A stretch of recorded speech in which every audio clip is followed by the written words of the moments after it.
wipe off their looks. Crabs in the river, hook them. Reel them in for new skills. Stun. Magnet. Reflect. Chests in the cave, hook them. Reel them in for new skills. Team heal. Team super hook. Crazy ults. Total chaos. Triple hook. Recall hook. Trick hook. No equipment to buy. Auto upgrades for all.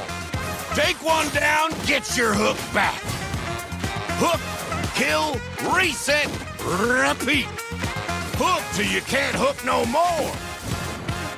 Remember these words. Hook, kill, reset, repeat. Hook till you can't hook no more. Hooks ready? Let's go!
Listen up, warriors! The Frozen Sea Showdown is here.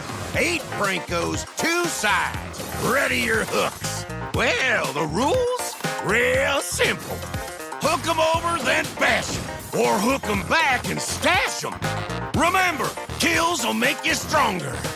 More kills, bigger targets, so swing those hooks. More kills, better hook, so wipe off their looks. Crabs in the river, hook 'em. Reel them in for new skills. Stun. Magnet. Reflect. Chests in the cave, hook them. Reel them in for new skills. Team heal. Team super hook. Crazy ults. Total chaos. Triple hook. Recall hook. Trick hook. No equipment to buy. Auto upgrades for all.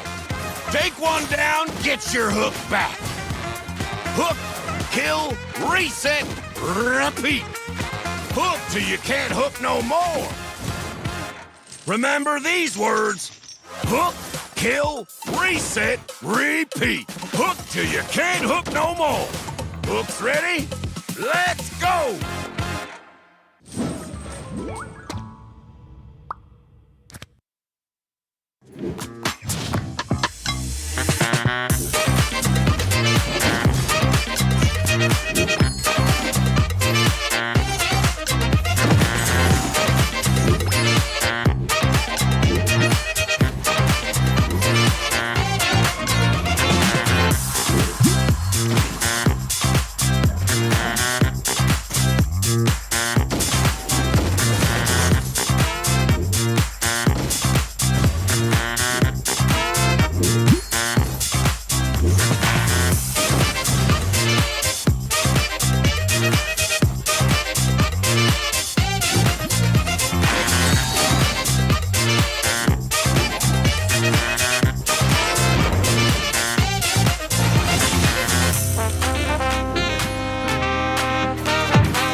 Listen up, warriors! The Frozen Sea Showdown is here. 8 Brancos, 2 sides. Ready your hooks. Well, the rules? Real simple. Hook 'em over, then bash 'em. Or hook 'em back and stash 'em. Remember, kills will make you stronger. More kills, bigger targets, so swing those hooks. More kills, better hook, so wipe off their looks. Crabs in the river? Hook 'em. Reel 'em in for new skills. Stun. Magnet. Reflect. Chests in the cave? Hook 'em. Reel 'em in for new skills. Team heal. Team super hook. Crazy ults. Total chaos. Triple hook. Recall hook. Trick hook. No equipment to buy. Auto upgrades for all. Take one down, get your hook back. Hook, kill, reset, repeat. Hook till you can't hook no more. Remember these words. Hook, kill, reset, repeat. Hook till you can't hook no more. Hooks ready? Let's go!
Listen up, warriors. The Frozen Sea Showdown is here.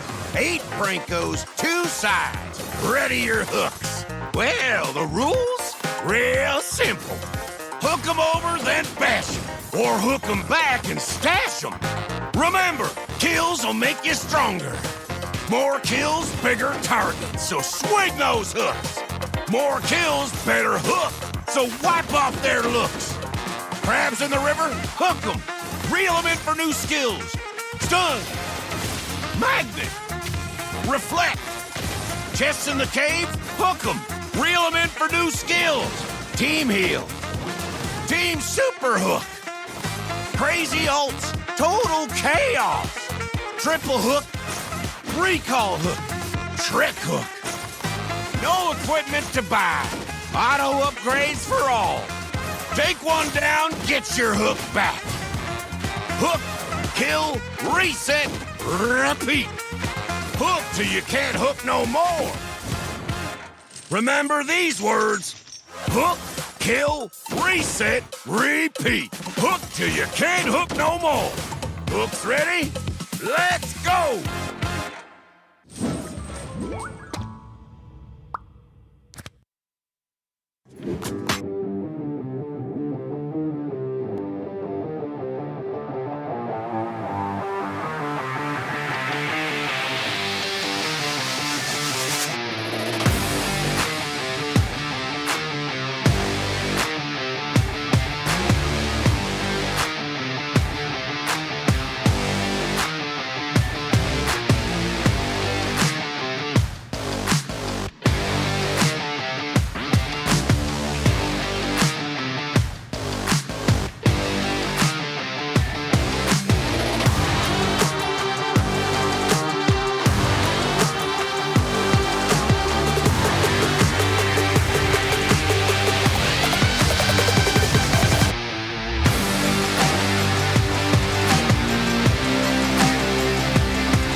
Today marks the beginning of the playoffs here at MCT America North 2026. After weeks of intense competition, close series, and non-stop action, the stakes are now higher than ever before. The Swiss stage is behind us, and now every match carries more weight because some teams tonight could be their last.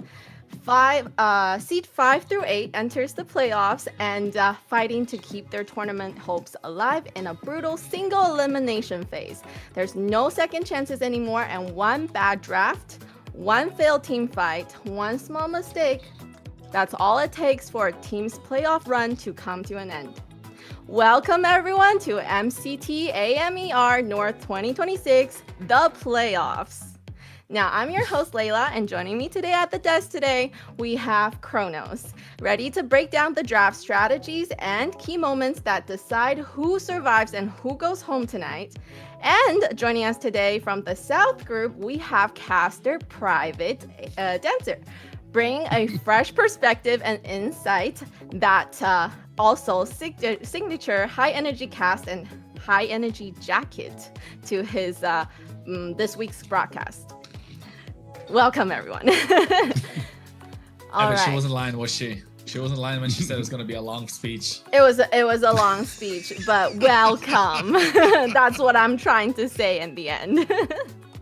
So the playoffs are finally here, and for these lower seeded teams going into single elimination today, how different is the pressure compared to what we saw during the Swiss stage? Kronos.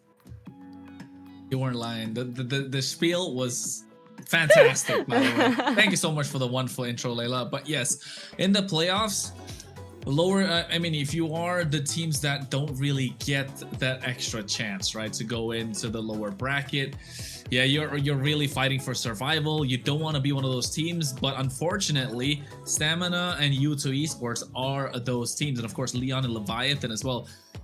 And you don't want to be one of those teams. So technically today, we're going to see two teams bowing out of the competition. So yes, stakes are high. Nobody wants to be in the bottom two. Private. Yeah, I think today actually just really kind of calls up for a lot of these teams are not where they think they should be. But before that, let's go ahead and take a look at the how it's all going to go down. Welcome to AMER 2026, the official league for Mobile Legends Bang Bang in the Americas. In this video, we'll walk you through the format of the competition. The league is divided into two regions, North America and South America. Each region features 8 teams, for a total of 16 teams competing in the ecosystem. The regions compete separately during the season before meeting in the Americas finals. Each region begins with the Swiss stage. All 8 teams compete across multiple rounds.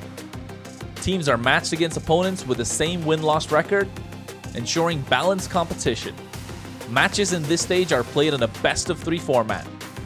The playoffs are divided into 2 phases based on seeding. Lower seeded teams begin in Phase 1, where matches are played in a single elimination format. Higher seeded teams advance directly to Phase 2, which uses a double elimination bracket. Matches throughout the playoffs are played in a best-of-5 series. In Phase 2, teams that lose in the upper bracket move to the lower bracket for a final chance to continue. The playoffs culminate in the group's finals. The final match is played in a best-of-5 series to determine the group champion. The champions from North America and South America advance to the Americas finals. Here, they compete to determine the best team in the Americas in a best-of-7. Everything leads here. AMER 2026 starts now.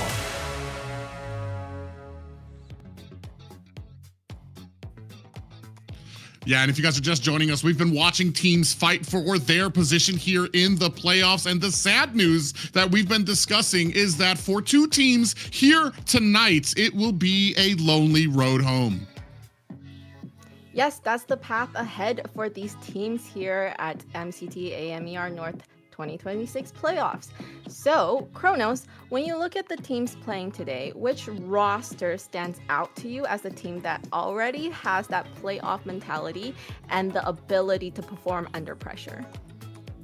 I mean, if you're talking about all 4 teams that are taking part today, of course, we know Leviathan. They've been a standout roster. They have gold medalists in their lineup, right? Every single one of them have won tournaments like the NACT before, represented North America in the global stage as well. So yes, I think if I'm looking at a championship mentality coming out of players, it's got to be Leviathan. Yes, so speaking of Leviathan, you know, they're probably really good at performing under pressure, being the champions that they are. And speaking of the pressure, there's another important rule that could completely shape today's matches, which is the global ban system that we have. Let's take a look at the global ban system. We'll have the global ban in MCT Americas to bring more dynamism and special strategies. Under global ban rules, each hero can only be selected once by each team. After every match, the 5 heroes used are banned for the remainder of the series. The pick ban applies only to the team that used the hero. The opponent may pick it next game. In best-of-7 matches, the global ban resets for both teams if it reaches the final game. Expect new strategies, fresh picks, and much more.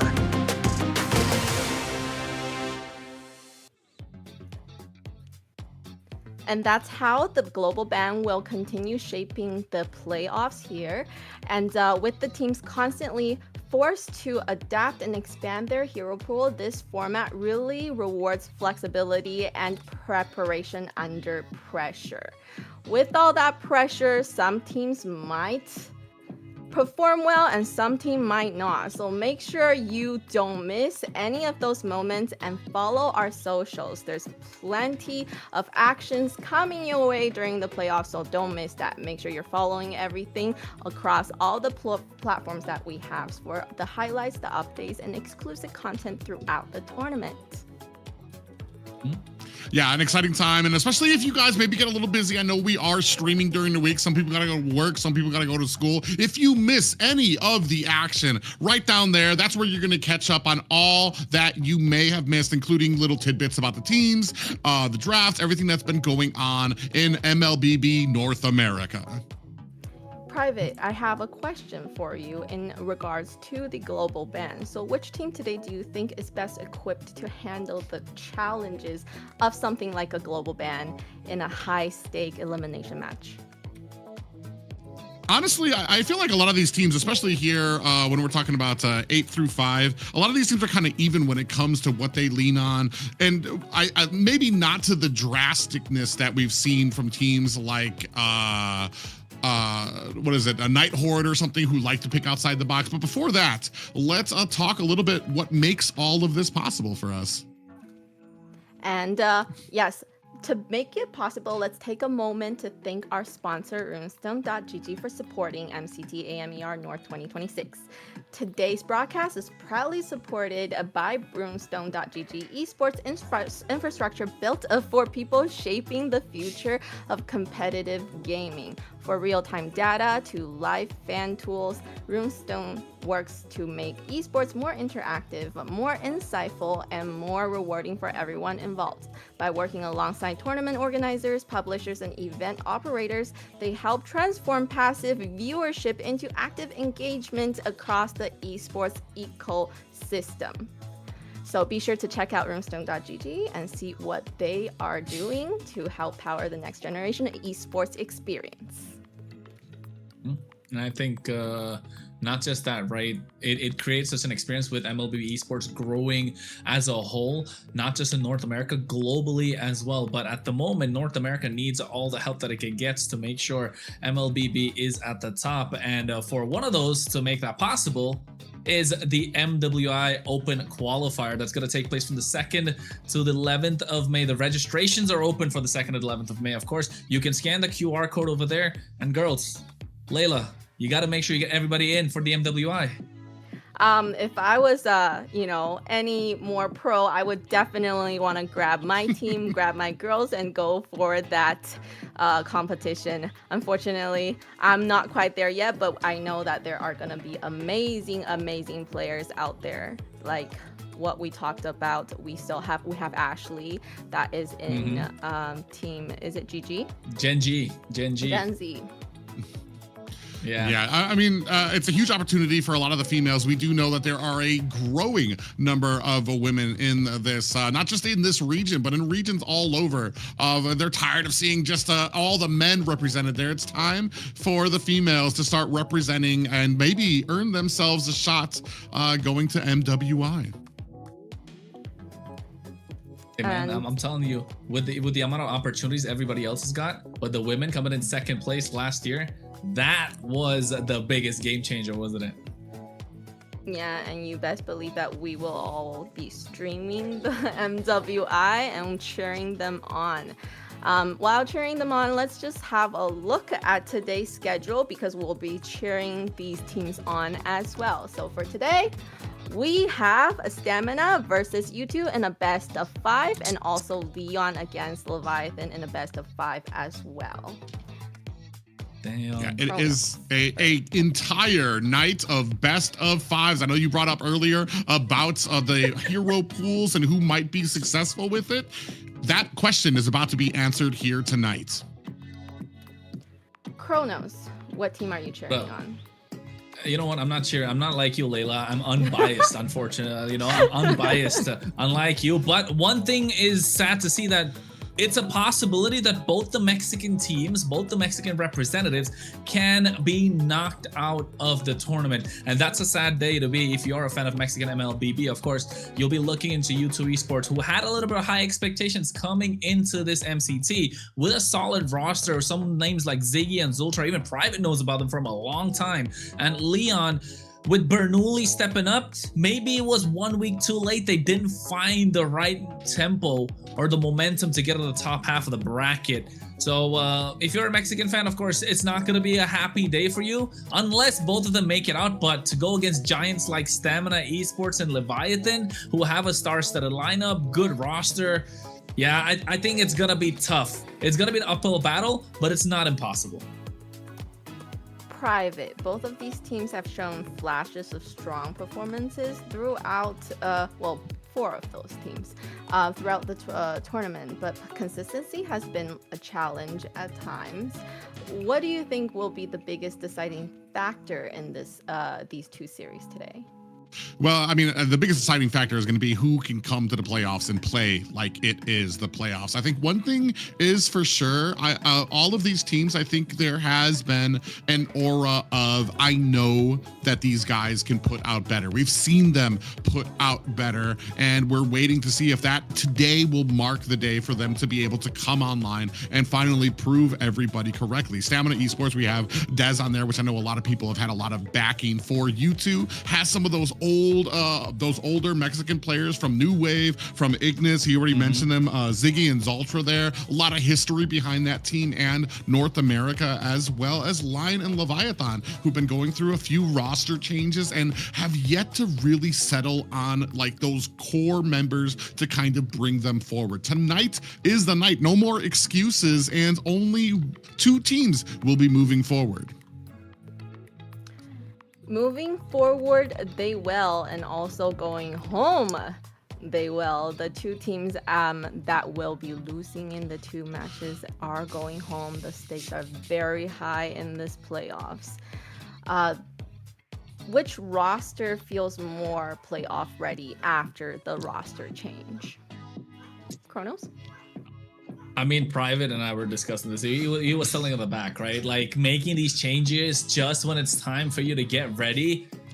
It's not a good thing, but at the same time, it can be. It's a double-edged sword, and most of the time, it doesn't work out in your way. So just to see which team is playoff ready, if you ask me, I think it is going to be U2 Esports for the first series, and I think Lyon for the second. Not a lot of changes. I don't think they've made any change, to be honest. So yes, I think we're looking to those lineups, but at the same time, maybe the change coming in for Stamina Esports or the changes coming in from Leviathan can benefit them tonight, because then it's not a regular game, it's the playoffs. You gotta wake up, you gotta come in with that playoff mentality, and to make sure you're able to lock in, take the victory. Otherwise, hey, this season wasn't for you. There's always next season.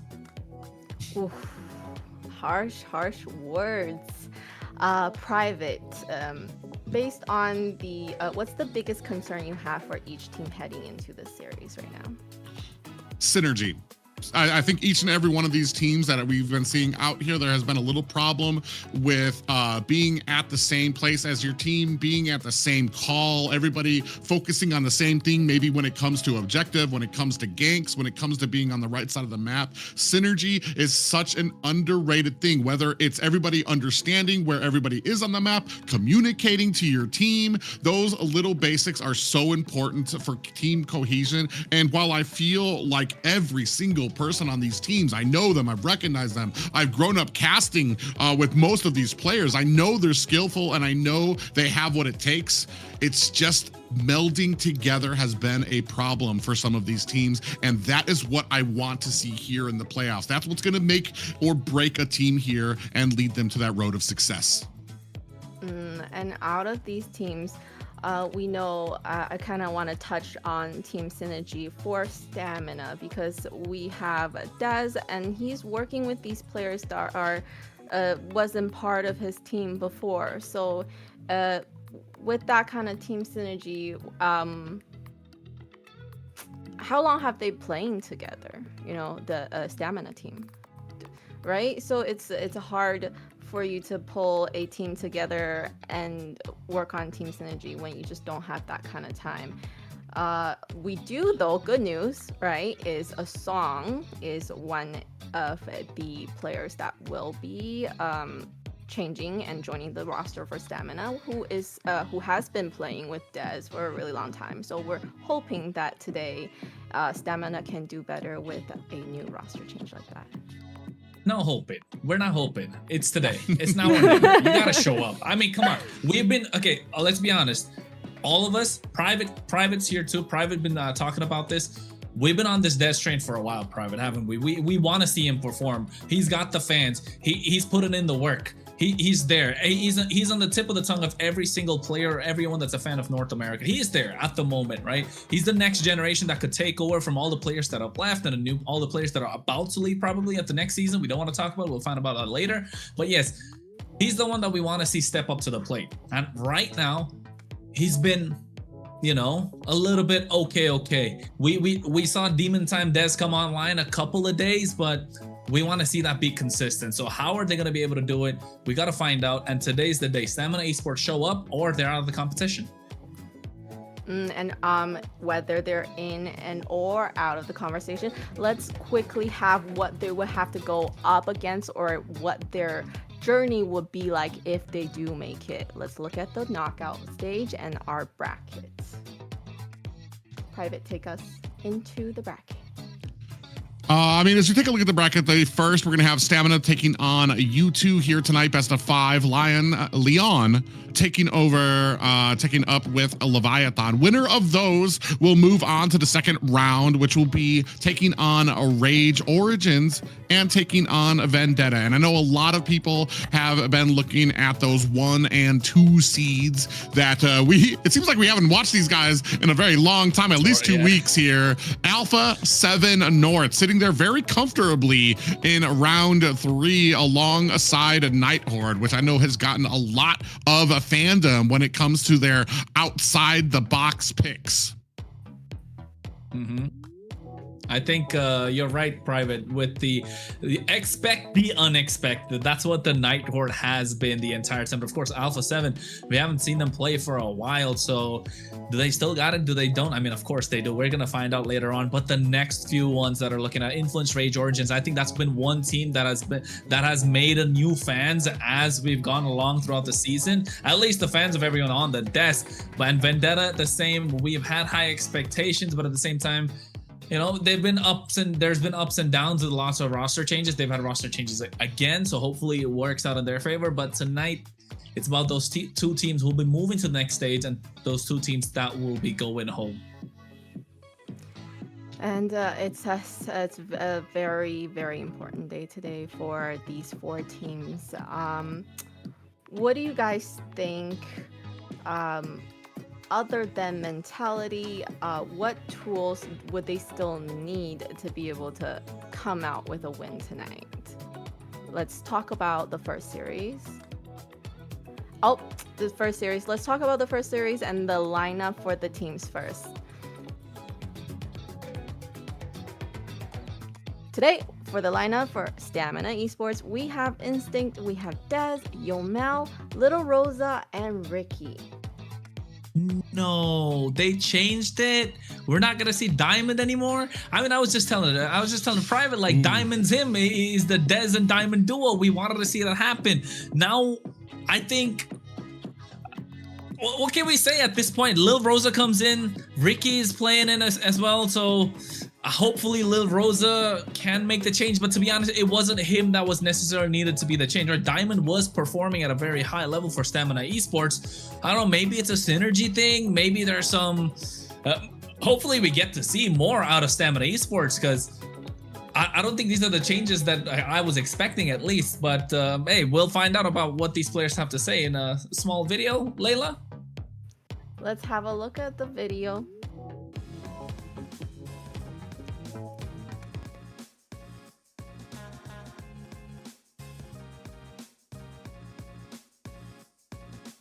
Diamond. Finales de 2018. Alice o Balmond, uno de los dos. Amon. Jung. Jung. Yo diría que Cloud. La ulti de Johnson. El parpadeo. La Yori Yagami. Yo diría que es Jin en Bajo Elo. Cíclope. Saber. Marcel. Ricky. Ricky. Diré que yo. Esto, Dalika Eto. Sí, sí. Late game. Carry player.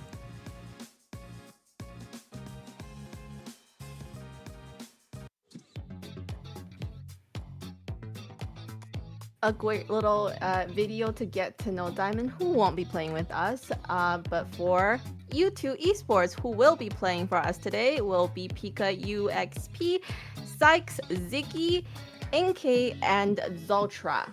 Private? Yeah, it's going to be a very interesting lineup here. Like I said, familiar names here that I've been seeing, and they don't really have a lot of juggling they do. I want to say Pika UXP might be a little different for me than what I've been seeing through a lot of the research and the matches I've been watching, but a pretty standard team here for U2 Esports, and I'm very excited to see what they can bring to us through the playoffs.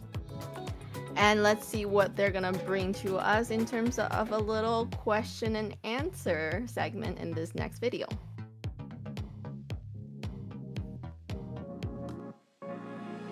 De roamer escogería Tamal porque se me hace que tiene mucha experiencia y es muy buen jugador. De XP lane yo escogería Nats porque es un jugador que viene de Filipinas y tiene un ritmo diferente. De mid laner o mago yo escogería a Jun porque se me hace que es muy bueno dando calls a su equipo. De tirador escogería a Sia porque se me hace el mejor tirador mecánicamente. Y de jungla escogería a Best Player porque se me hace mejor mecánicamente que los demás también.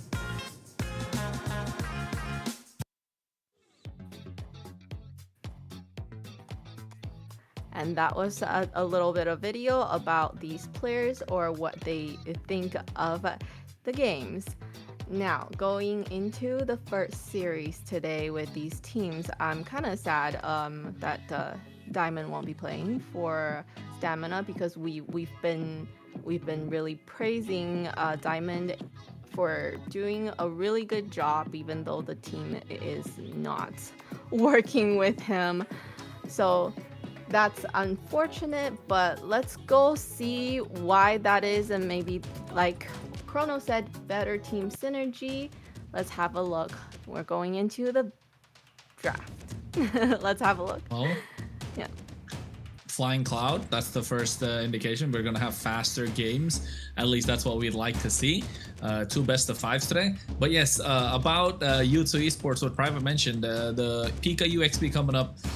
So he's gonna be in the EX plan. Ziggy is rocking in the mid lane, but Ziggy what is an EX player that we know of, so accuracy being taken off, maybe that could get a better change. They had a lot of time to prep for this particular game, we can say, because well, it's been 2 weeks since we've seen them play as well. So hopefully U2 Esports have found their footing, found the right way to approach this game mentally, and then maybe they might as well just put out a rabbit out of the hat, because Stamina Esports, with all the shuffling they've had throughout the entire season, finally they've landed with Lil Rosa in the goal lane and Ricky in the roam.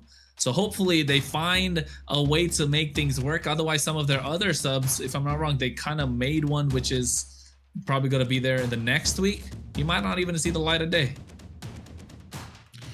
For me, looking at this, and especially with all the little changes that have been going on, it's basically we're going to be starting fresh here. I know some players on the side of U2 might be playing some different positions than they're used to. On the side of Stamina, we know Little Rose has got some big shoes that he needs to fill as well when it comes to some of the positioning. A lot of fans out there for Diamond. So like we said, big shoes that he's going to need to fill. Big things for me when it comes to this draft is, especially when it comes to the North, we still have Marcel, a priority ban for a lot of people, but I believe up North, unless I'm mistaken, he's at about a 0% win rate so far. So very unsuccessful. There have been a lot of teams. Even Shark, who many consider one of the top roamers in North America, has expressed difficulty when it comes to being able to find a place for him inside composition. So it always kind of I almost feel like, why not leave that out? Why not, especially in a best of 5 where you can like just, let's see if they go ahead and take the bait. Can we maybe get something over on the other team here? Boxia going to be a prime example of one of those really big forced bans, as well as the Freya, who has become like this complete. I'm not even sure if I think we've seen her once or twice completely in the MCT AMER as actually getting out on the gold lane, and she is an absolute menace as well. Going into the bans from Stamina, I know we have talked about this, of the South being able to kind of also know how to deal with something like a Zhu Xing. So there wasn't much of a ban out there. So can you give some more insight about that, Private? So how are they able to deal with a Zhu Xing on the enemy team? Well, for the most part, it's just being able to really control the early game and be able to control the ability to kind of close the distance onto the back line that a lot of teams have really kind of put into like huge compositions over. Right now, it just I feel like Zushin is it takes a good amount of team coordination, even with counters out there, that you need to be able to close the distance on her and kind of like be able to shut her down here. Very interesting picks to start it off. We have the Harley picked up for the side of U2. It's going to get you a decent early game, but a decent amount of mobility and maybe not a lot of staying power when it comes to a lot of these Lord exchanges. One thing that he does have in his pocket is just his ability to kind of be in a lot of different areas of that objective area. Just because he can teleport in there, you're not going to know that he's in there. So you really have to do your due diligence if you're a roam on the other team, making sure you're getting that huge vision of all the areas, checking all the bushes, because you never know when he can come in, go ahead, grab that retribution, and then teleport himself back out to safety. Good point there. And for Zoltra, because we haven't seen him in so long, right? Oh, I see that face, Kronos. What do you have to say about those picks right there? That's a lot of like, how do I say, power picks in the first phase. I like the Claude in response. You got a double marksman on the side of Stamina Esports, and also not allowing the Farsa to breed. You have that ability, like Private said, which comes with Harley, just to be in a lot of pockets at the same time. So you can do that with a BMI, instantly ban out the Leslie. That could be an in-lane counter. And U2 Esports heavy on the magic damage side of things with this Harley being picked up. But then, you know, with the Harley being picked up, the early game is pretty much in the bag. They need to find a way to respond. And I think if you're U2 Esports, take out the Uranus. You don't want to give it in the hands of Instinct. We've seen him, he's been monster. Not just Instinct, but Uranus as a pick overall has been really good. It does well against the Alice in the lane. It does really good against the Harley. See, I think Uranus got to be taken off the table. Fredrin's another pick I was going to come by after, just because of how solid the lineup of Stamina Esports look, and it's a good counter to the Harley as well. So I think U2 Esports first phase of the draft, they look really strong. Magic is strong, but when you mentioned definitely the Farsa, I do worry about her being a sitting duck for a lot of the players on the enemy team, especially Claude coming in with an ult. So we'll see what kind of roam they pick up to kind of be able to protect their back line. I think that would be the idea here. It's gonna be very interesting. I'll big focus on Dez here, but I almost feel like on some of the you put these focuses on some of the bigger fighter and tankier heroes, but Dez, I feel like he really shines when it comes to those mechanically gifted heroes that he can like pretty much dash around with. I think it was like Joy. I'm thinking of, I mean, Nolan was another one that he's been able to use very well, and those are ones that can really get to the back line, punish a Harley, punish a Farza who has to stay still during her ultimate, which is going to be very interesting. Do we have the peeling power? Alice is a great pick to be able to kind of zone out maybe some of those squishier pickups that might come out of the side of Stamina, but I do like that U2 going ahead. And ooh, this is very interesting. I'm wondering, are we going to be seeing this in the XP lane? Right now, it's very flexible. As crazy as it sounds, Uranus has been making the rounds when it comes as a jungler, just because of the offense. Usually, it's against a Fredrin because he does counter Fredrin in the jungle. He's got a great clear that he can do. He can get his stacks up there. So right now, I'm assuming we're going to have an XP lane, Uranus, a roam glue, and we're still waiting on that. Still waiting on the jungle coming out from Stamina. We don't like that Cho pick, do we? I'm not liking it. I was thinking Kaja. I was like talking to myself a little bit. I was saying Kaja. I saw the carry, super solid. You can take down Uranus, you can take down the glue. I was saying Kaja because it adds that, you know, the combo that we like to see, carry plus Kaja. Cho is good, but then you're just gonna, Lancelot is cooking here. It's a comfort pick for Dez too, and the Cho is the only sort of crowd control they really have. The instant knockup comes from Jeet Kune Do and also the Way of the Dragon, but you know the Kimmy's gonna be running the Purify, the Quad's gonna run the Purify, Uranus is gonna run the Purify. You can't really catch Lancelot, and the glue, I mean, even if you're gonna catch him, he's gonna split apart. So I like Stamina Esports draft. U2 Esports, it's like one of those drawings, right? You get the horse, the first half the horse looks absolutely fantastic. The second half the sketch just looks like it's drawn by a child. That's what it feels like right now for U2 Esports. Yeah, so with that Cho pick, are they looking for lots of pickoffs?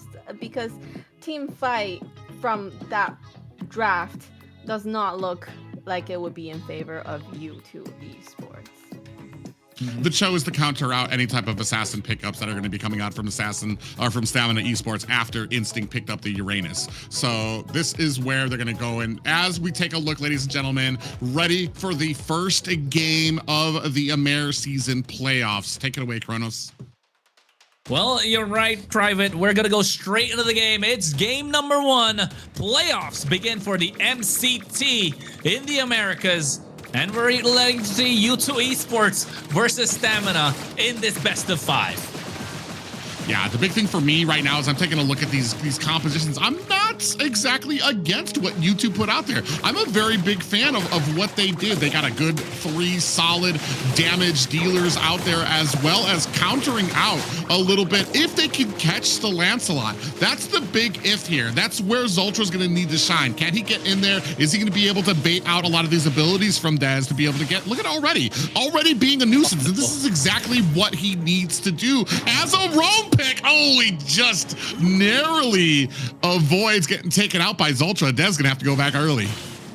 Yeah, I think this is looking good for U2 Esports. This is what you want to do if you are a Cho, right? But at the same time, how long can you keep it up? You want to pile the pressure in the early game as much as possible. And U2 Esports are playing for their win condition. Hey, less than 2 minutes into the game, Private is working out. Yeah, and they're going to be trying to get harassment. They want to make sure that Zoltra's going to be in there trying to keep Dez away. Early game, yeah, it's a little easier, but once you get a lot of those dashes, once you get a lot of the ability when he gets his ultimate that comes out from Lance, there's going to be a lot of abilities that Cho's going to have to watch out for. Not just that, but then you also have to worry about when these feathered airstrikes come down. Are you going to be peeling for Ziggy on the background as well? That's going to be very interesting. First turtle up and about. Yeah, and you can see already the bot side, they're kind of you know, giving a little bit of a difficult time to Dez. He just hit his level 4.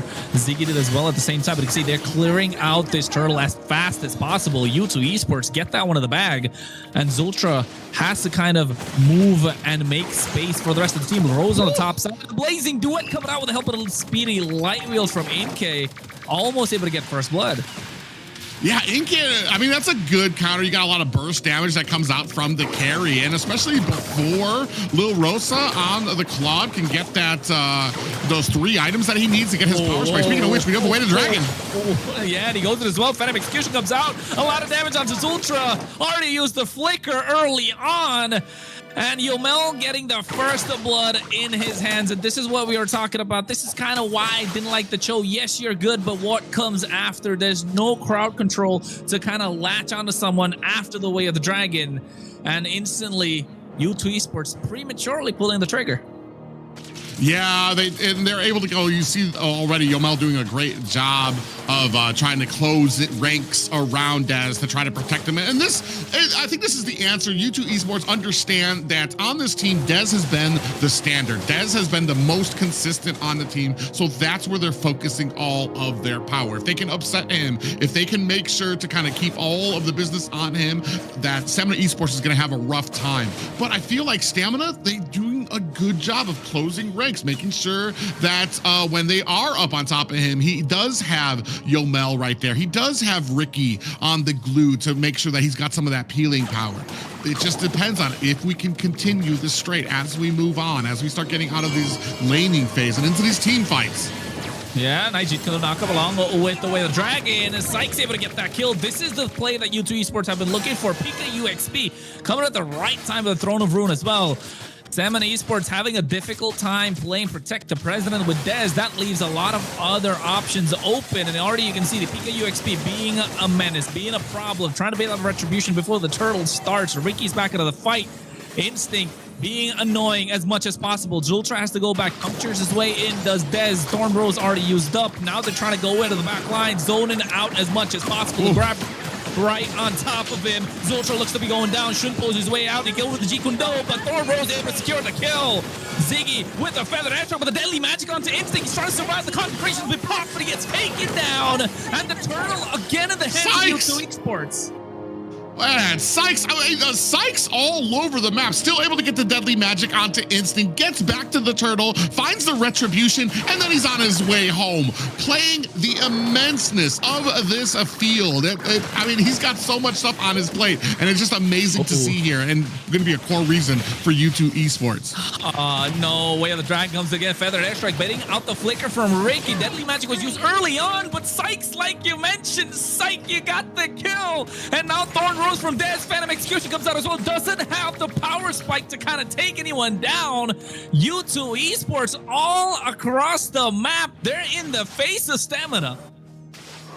Yeah, you can see here already the great amount of pressure that you're putting on from U2 Esports, creating, just being all up in Stamina Esports' face. And then you have Ziggy on the background, laying down this huge suppressive fire in the form of the feathered airstrike there as well. You can see there already top 3 damages on the side of U2 Esports here. Oh, Traction Pulse pulling Ziggy back, trying to make his way out of there. Sykes is there. Oh, feathered airstrike just to zone them away. And you know what, Private? You got new graphic, man. It looked clean too. Oh yeah, it's nice to be able to kind of see a lot of those stats when it comes out to here, because it can really tell you the story of what is going on for a lot of these teams and where they are succeeding here. Zultra tries to go in. It does catch underneath the tower. Yeah, it gets the grab on top of Zultra as well. Nice use on Throne of Ruin. Ricky has to make his way out. Patrick's not having a safe time. This ain't the Krusty Krab, folks. Stamina Esports needs to find a way back. 10 seconds to the next turtle. Yeah, and unfortunate for Stamina Esports. I mean, Dez, he does a great job on the Lancelot, but Lancelot is one of those heroes that's going to need some items. He wants to get a round on the map. Right now, the problem is that the team, we need to kind of get in a good position when it comes to these objectives, to not die early, to be able to look for the Ziggy, look for Inky, look for who we need to be able to kind of get the advantage over here. And another turtle taken up there by U2 Esports. 3 for 3, man. 3 for 3. That's what U2 Esports got at this point. Look at the goal lead as well. Almost 3K on top side. They're looking to collapse. Stamina Esports want to kill. Traction Pulse coming in as well at the same time. They're able to get the clear. And seems like they'll get tier 1 on the top side. With the Dragon with the help of the Flicker. Feather Airstrike and throw through to catch them off guard. NK trying to melt them down with the speedy light wheels, but they're able to make it out. Ricky burns a Flicker. Yeah, gonna burn a Flicker. They do kind of get out of the way. They're able to answer back. It's not exactly equal to a mid tower, but it does mean that we're making progress. We have a pathway laid before us to start getting some of those items, to get Little Rose and Yomel online so they can start dealing out this damage, to give Dez maybe some space to be able to get the items that he needs. And even if he starts failing, he's not able to get the kills. As a Lance, he's going to be able to get a lot of that solo pushing out there. He'll be able to be a menace when it comes to the mid and late game. As we take a look at the now you can see about the items as well. It's looking super solid. Yeah, and you saw like about a 1,300 lead. Oh, but another fight immediately bursted down. Didn't even have time for Kronos to take over there. That was an immediate dusting that came out in the form of a Stamina Esports player down in the ground. Yeah, indeed. And I think still U2 Esports got control of the game. They're able to take that mid tier 1 early on, and the bot sides come down too. Stamina Esports just getting 1 back in the trade. They need to keep up the pace, right? They need to maintain their composure. Dez hasn't gone down a single time. The pressure has been on him from U2 Esports. Sykes, 3 turtles in his pocket, 4 kills. He's got to have scaled massively.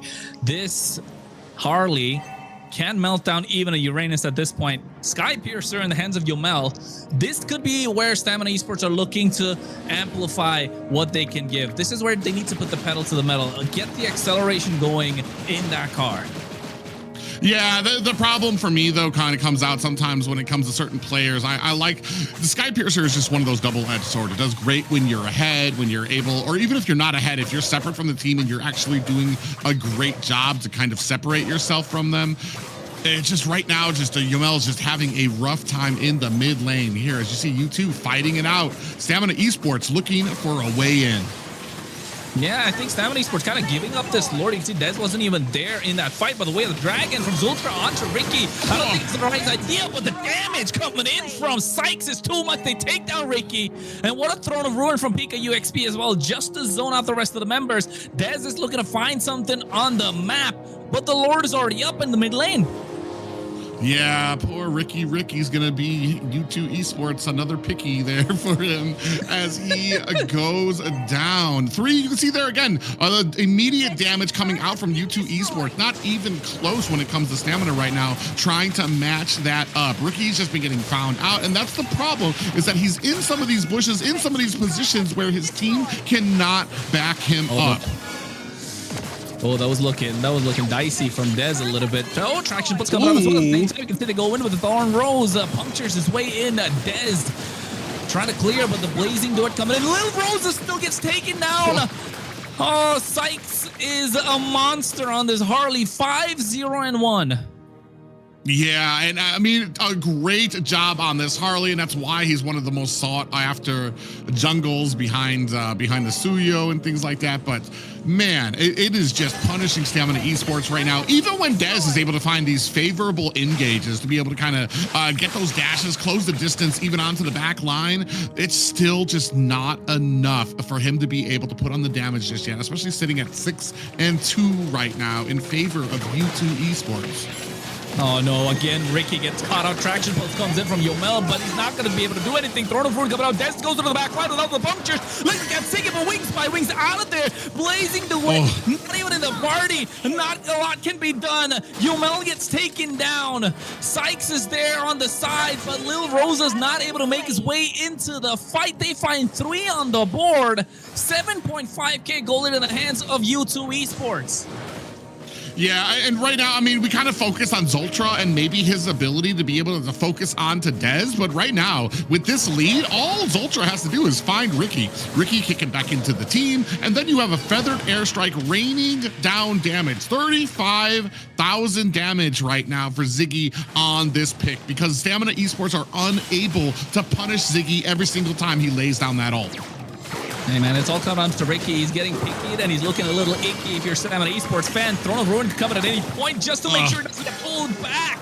And now you can see Ricky has to get out of harm's way. The knockup coming from G Kundo from Zoltra. I doubted that Cho pick, but hey, he proved me wrong. It's been in the face of the opposition the entire time. And they've been doing such a fantastic job keeping Dez at bay. Yeah, and this is just kind of the unfortunate thing when it comes to picks like this, when it comes to Lancelot, who's going to need that purple buff to kind of stay online. Once he starts falling behind, it's very hard. That's why picks like the Lancelot, like the Hayabusa, have kind of fallen off the meta so far. So a great job by U2 Esports to really ban out. Ooh, a little conceal play comes out. Again, Ricky gets caught in the way of the dragon. Oh my god, the HP just went down in an instant, and he gets taken out as well. What a flicker thrown of road from PK UXP. Zultra going in, but the Blazing Duet for a disengage from Lil Rosa. Private, I saw your reaction. What was that damage? You would have thought that was a mage that they had kicked back into U2 Esports with how quickly they were able to do away with his help. But Ricky, they have focused on, they have found a crack in the armor and they are spreading it open. U2 Esports did such a great job honing in on the targets they need. And they don't even have to get to the back line right now. They don't have to get to Yomel, to Little Rosa, to Dez. They could just keep on focusing on Ricky, who's been having a rough game of it. Maybe we need to start putting Instinct up front. We're now crashing into the mid tower. Oh, what a knockup as well. They find him again with a Whale Dragon. Instinct gonna get taken down at the same time. With Deadly Magic. No, he doesn't. But Ricky falls down once more. Dez goes in. Thorn Rose to clear out the Lord, but the Lord is still standing on the bot side. Inhibitor might as well just get cracked. But the next set of waves are coming in, and Stamina Esports are -1 right now. They get the inhibitor on the bot side. Dez is trying the best that he can, but look at the high ground. Look at the damage from Ziggy. He was highest the entire game. And now they have no way to stop U2 Esports from getting into the base. Crystal moving like a unit, looking so solid. They definitely don't look like the 8-seeded team. Yeah, Sykes right now is just having a huge game. I'm so sorry I said that maybe Instinct should try to get up in front, because I know as soon as he did, he took a whole 90% damage and had to go back to base to heal immediately. You're at a point right now, 11-2 at 14-minute mark. Oh, Ricky, what are you doing, Ricky? Lil Rosa as well. He's trying to go in. Look at Dez. He punctures his way. He's doing everything right, but the goal lead is just so massive from U2 Esports. They cannot even touch them. Yeah, a solid defense coming out here from Stamina Esports, but U2 came in, did what they needed to, got all the high grounds out, and I think this is just, we're just waiting on the next objective. Poor Patrick, alone in his thoughts to think about what he has done, because this has not been a good game for Ricky right now. 10K gold lead for U2 Esports right now, and it started with these huge and massive focus onto the hero pool of Dez. Yeah, it has been. They've been, cutting it down, making sure it doesn't get his comfort pick, and he's forced on this Lancelot, like you mentioned. It doesn't really get the power spike that it used to have. A lot of other picks are getting more viable. The Harley, the Suyo, and the first ban in the draft as well was the Suyo, so you respect what Dez can put out, and then after that, you make him have a hard time. So it begs the question, should they have prioritized Dez in the first half of the draft?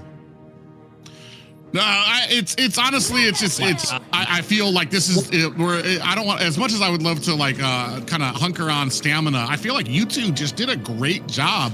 When you take out Diamond and you realize that there's just kind of newer players on the team, the only real target on the team would be Dez, who has been the most forward, who's had the most, I want to say, predictably good games for a lot of the heroes that he plays out there. So he's like the biggest target to really focus on when it comes to that. And a great draft too to put Zoltra onto this Cho as well to really offset a lot of these tankier picks coming out from Stamina Esports.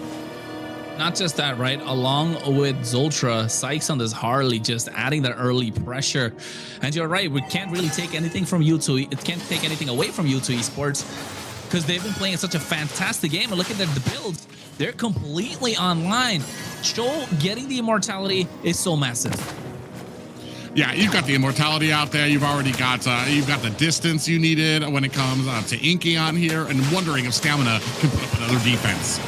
Yeah, they're trying to go in as well. Thornford coming out, capture 3 members. Phantom Execution's trying to get away. The Lord is trying to get melted down, but Dez gets melted down instead. The damage is insane. Blazing to it from Lil Rosa coming out. They get Inky. A massive shutdown. Look at the base crystal. It's almost out as Zultra takes out Lil Rosa. And just like that, U2 Esports take game number 1. Victory! And let's come back from that game. What an amazing game. U2 has the element of surprise, I have to say, because we didn't see them play a single game for 2 weeks. So they're back there, they're studying Stamina, they're saying, okay, what can we do to like really bring it for the next series against them? So I feel like definitely they've done, went home and did a lot of studying, maybe did a lot of practicing to really bring it today. What went wrong there? Let's unpack that up. Well, I feign to always kind of focus on what went wrong than to like let's turn it over and what went right for you too. That draft was incredible for me, when especially when you started off with the Harley pickup. We started off with 3 pretty big magic damage dealers, which meant that the early game was going to be something incredible to overcome.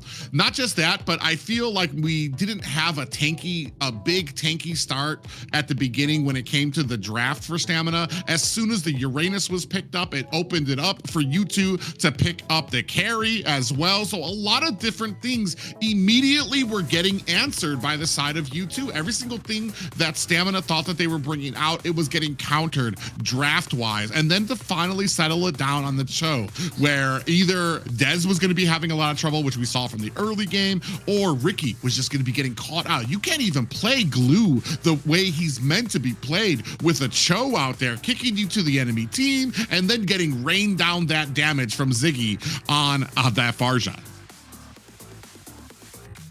It was fantastic. A masterclass when it comes to how to try and get through to the president. That's what they were trying to do, right? Protect the president on the side of Stamina Esports. Dez, in the early game, he tried to get Ziggy. Ziggy flickered out wings by wings, and then next thing you know, he's under pressure. He doesn't have the ability to get out. No punctures, no thorn rose, so he got taken out super low. Had to go back to the base because he knew Zultra would be in his face if he was trying to take the orange buff. So that kind of offset the pace for Stamina Esports, and after that, it never looked like it was going to slow down. U2 Esports put the pedal to the metal, kept going. You got a 10k goal lead at one point. Sykes hasn't been taken down a single time. Only 3 kills on the side of Stamina Esports. It's not looking good for a start in this best of 5. Yes, they made substitutions and stuff, but I mean, this is where it goes down, right? It's a double-edged sword, which might work in your favor. In this case, it just didn't. And you can take a look as well. 62% fight participation from the Alice, 69% from Ziggy, and 81% in the hands of Sykes. This Harley was everywhere and was making it difficult for every single person to breathe. And they got suffocated, Stamina team. Very unfortunate. We were hoping, we were seeing, you know, the draft wise, we were thinking, you know, Dez came with a comfortable pick on a Lancelot that we know he is a signature for, and unfortunately, the Cho pick that we thought was not a good idea ended up being the best thing to counter Dez. No, I mean, it wasn't a bad pick per se. I would have preferred the Kaja, right? Just because the Kaja is so much more, it provides so much more value. It's a suppression compared to the Way of the Dragon, which can be purified.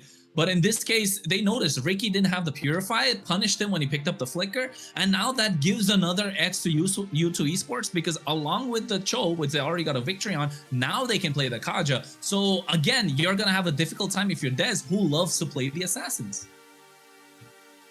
I mean, I'm wondering how long do we keep it up? Are we going to use, when it comes to all 5 of these games, or potentially 5 of these games, to just ban out basically 4 bans used to kind of cover down on Dez and some of his favorite picks. We know Lance is already going to be off the table, so I'm wondering where else he's going to be able to go if U2 Esports continue this focus on him. And I know a lot of people want to kind of focus on Little Rose. Was he going to be able to provide the same difference? I don't think that this game, that Diamond being in this game would have been a bigger difference, because Ricky just got so surprised and taken aback by this composition. And let's have a look at the person that did the most, our MVP. Sykes, no doubt he was able to really play the map, being at the right place where he is needed to rack up all those kills. Well, did we have a doubt? Did we have a doubt, Private? Oh, I'm surprised. Harley's the MVP. From the beginning of the game, I mean, Sykes was just doing an incredible job. I actually thought it might be a little harder for him when it comes to a lot of these Lord fights, but the way that they were able to dispatch with a lot of the tankier heroes right from the beginning on the side of Stamina Esports was huge for Sykes, to the point that no matter who they cornered out, Sykes was going to be right there to be able to dish out that damage. Take a look at the highlights as well. You could tell, along with Sykes, there's always Zultra around, right? The way of the dragon, once you hit level 4, just make sure you don't allow Ricky to breathe whatsoever. You get the split, but guess what? It's only going to delay the inevitable that happened. And yes, Ricky didn't have a good game. Hopefully he can bounce back in the next one. But you know what? There's one small thing I'd like to say, Private. We were talking about it the entire time when Trex is on there. Stamina Esports have not won a game, or not won any game after they've taken a loss, right? So if they get their first loss in this best of 5, are we looking at U2 picking up a 3-0 or... Well, I mean, there's one half of it that could say that maybe it breaks the morale of Stamina Esports, or maybe it comes around that once you figured out that perfect plan, that crack in the armor, it's just too much for them to be able to come back from. This is one of those things, like I said, we're in the playoffs now, so there's no time for kind of licking those wounds. You're going to have to bounce back. You're going to have to figure out what went wrong with that match and what you can do better. Sad thing, too, for me, is that for the side of U2, you've got two kind of off picks that like aren't really meta. And like you're at a point right now that if you like picking the Cho, picking the Farza, that leaves open a roam and a mid pick that's kind of not really usually picked out there. So you've still got like the whole worth of meta that you can kind of go through before you're kind of, you know, picking at straws for what you can kind of find during that 5th match. Yes, so they're really thinking ahead of the whole match, how it's gonna go, the best of 5. So they gotta keep a lot of the options open. I like that they're really just planning ahead, which is amazing. We talked about it, kind of the strategy, probably going into the 2nd game, something that is still gonna be a trouble for Dez to deal with. Is that the Achilles heel for Stamina, to kind of delay Dez? I think you're right. Like, you don't want to delay Dez as much as possible because of how many heroes you take off of him. So you're essentially backing him into a corner, putting him under pressure to try and perform. Of course, yes, diamonds can be made under pressure, but at the same time, like, you want to give him some breathing room. You want to make sure he gets the first few games easily so that he can carry the rest of the game. Because in this game, essentially, Lil Rosa was nowhere to be seen, let alone Lil Rosa. Nobody in the entire game was anywhere to be seen. The only people we could really look at was Ricky and Dez. Dez, because he was trying to dive out of the back line onto Ziggy, making it hard for him. But unfortunately, didn't have the items, didn't have the power spike that he wanted to. And at the same time, Ricky was just getting picked off left, right, and center. So yes, I think in this game, you didn't allow Stamina Esports to play their game. So now it's about a mental thing. How can they bounce back? And also the draft from Coach Bear. I mean, just give Dez his hero, right? Just give him something that he can outperform. He can go for an outplay because we know he can do it. It doesn't matter if the opponents pick up the counters. He still was able to play the Lancelot really well. So maybe just give it to him. Just give him the first phase. Private, what do you think? For Dez, I'm pretty confident in Dez's ability to be able to handle things. I think you're right. For me, it's just covering down on the rest of the heroes out there. When it comes to having Harley out there, I feel like we want something that can maybe be able to. I'm not sure when it comes to the hero pool for our Roam. If Cho is not an option, you saw that they did ban. They went ahead and banned. Oh my God, it's out of my mind now. The fish girl. Kadita? Kalea. Oh, fish girl. Kalea. They banned out Kalea to set up. Oh my God, my brain is gone. They banned out Kalea to set up the Harley pickup because that would have been something that would have immediately been able to use the Tsunami Slam to snatch him up and bring him back to the team. And we didn't have any answers like that. Cho could have worked, but I don't feel like we have a Cho player in Yomel right now. So. And that could be an issue when it comes to what can counter, when it comes to some of these like outlandish picks that kind of come out there. So, like I said, it's very interesting. I don't think they're out of it just yet. I still feel like we can get a victory out of Stamina Esports if they can just kind of brush that off, focus on. I don't think we're going to see the same thing. I don't think we're going to see all of Dez's heroes banned out. If we do, it's time for the rest of the team to step up. Honestly, it's like we cannot all just be on the shaky legs of Dez and hoping that he's going to get the pop off. It's going to need to come out to the rest of the team. We're going to need to get coordinated, especially when it comes around to these objectives. And then U2 with that Harley pick ban right away. They know that Harley is dangerous, and definitely, I would say, of this meta, the MVP hero. I'm assuming because. A lot of team that gets the pick Harley has been doing amazing and usually win that, even with Bernoulli, our fourth game. Yeah. Harley. Our fourth game clutch pick, Bernoulli. He's always the fourth game Harley to get the clutch win for Lyon. Well, that's the second series of the day. For now, U2 Esports, I think you're gonna take out the Freya, the Jushin, right? If you are on the red side, unless, like Private said, like finding a way for them to be able to deal with the Jushin or probably even the Marcel. So here, U2 Esports, what can they go with? How are they looking to focus down on this draft? Julio was a pick that they didn't want to give to Dez in the previous game. Are they okay to let it go since they're on the red side right now? Jushin's off. If you're Stamina Esports, I think Marcel or Herod is a good ban. I swear to protect it till my last breath. We also have Sora out there that can come up for the XP lane. Ooh. So we do have a Sora, possibly a Valentina that can come out as a first pick to offset the Sora pickup by Stamina Esports. We're gonna wait with what they go. Still do have Carry as an option, prioed by Stamina. Depends on where we want to go with the beginning of our draft, which we've learned it's pretty important when it comes to kind of like we don't want to call a bluff out there and throw out Glue like he's going to be something flexible if we know we're only going to be able to put him into the roam. Oh, but we go ahead and dig in deep. We say we're just going to go with Marcel, and this has been. I don't know if anybody's watched when I've been watching and doing these watch parties for these matches. When it comes to North America right now, Marcel sitting at a very humble 0%. And I feel like he's not a roam that you can just throw into a composition. He's not like a setting potential where you can get a Grok or you can get a Minotaur out there and they all just effectively do the same thing. You have to be very careful about what picks, what can go into it, who's going to be able to shine out of that golden hour. And are you picking a team that's not going to just be frozen anyway, that you're going to be on the backhand, backhanding your team with that golden hour as well. So it's going to be very careful here. And I'm very interested to see how Stamina Esports plays this. I agree. I think with this Marcel being picked up, you want to be able to play the map a little bit more.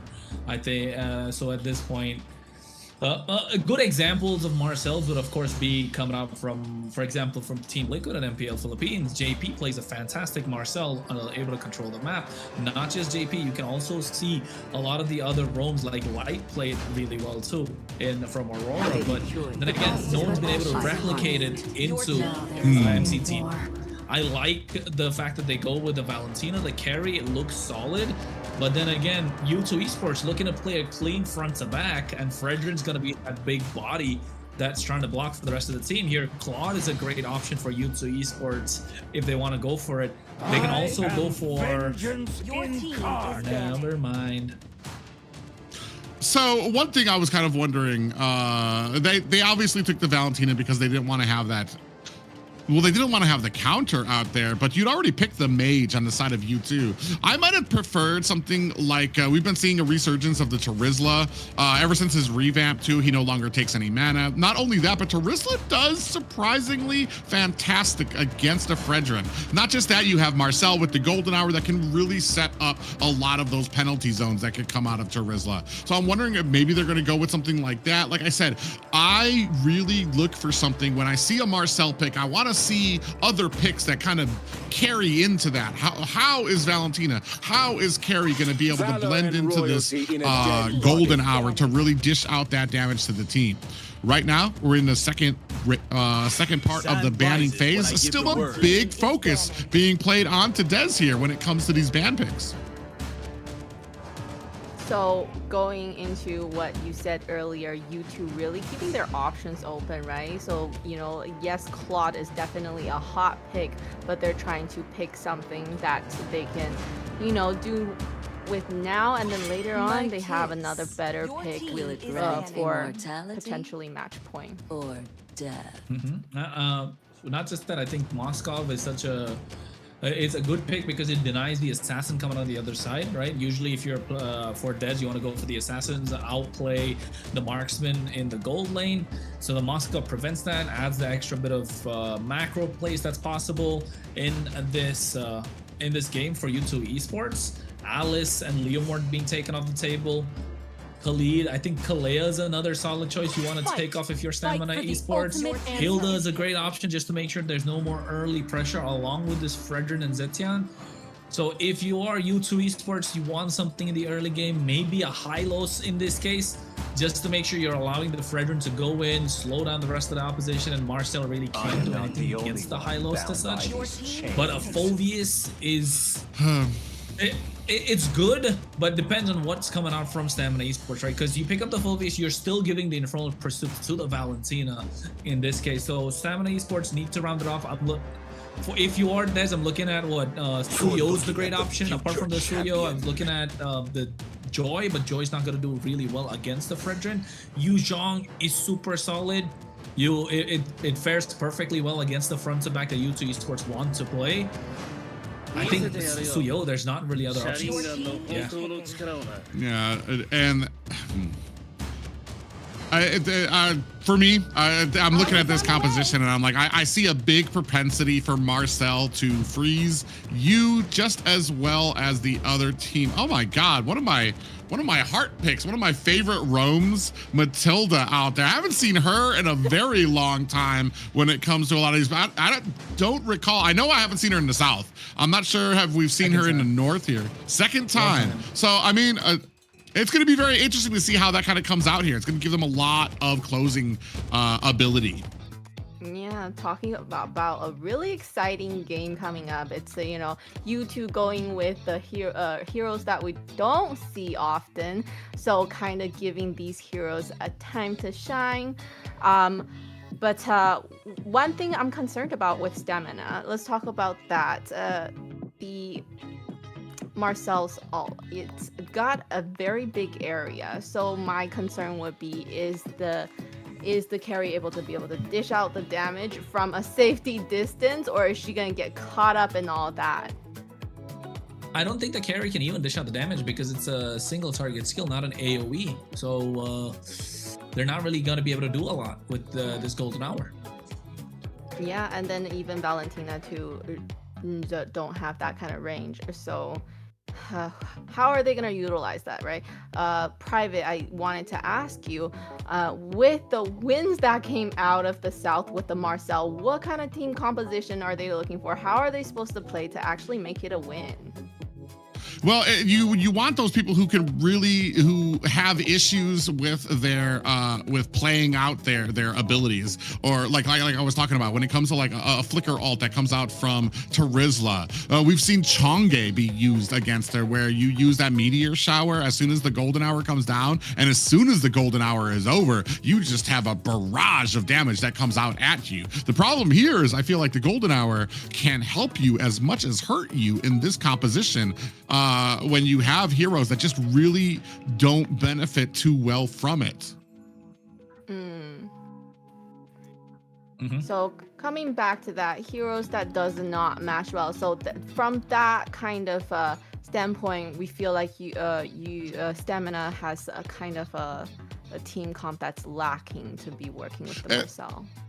I don't want to say it's lacking, because you still have disengage opportunities with Marcel that can very much benefit your team. The problem comes is just like where I've seen Marcel shine.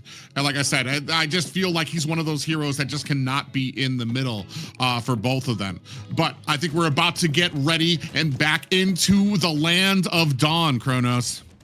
Yeah, we are. We are going to the land of Dawn, of course. It's game number 2, and Stamina Esports better pull up, because it's going to be match point if after this U2 Esports get it in the bag. 1-0 in this best of 5. Stamina on the blue side, U2 on the red. They switch places, but then again, U2 have a little bit more of a solid draft. How will Stamina Esports turn around the 0% win rate of this Marcel in this game?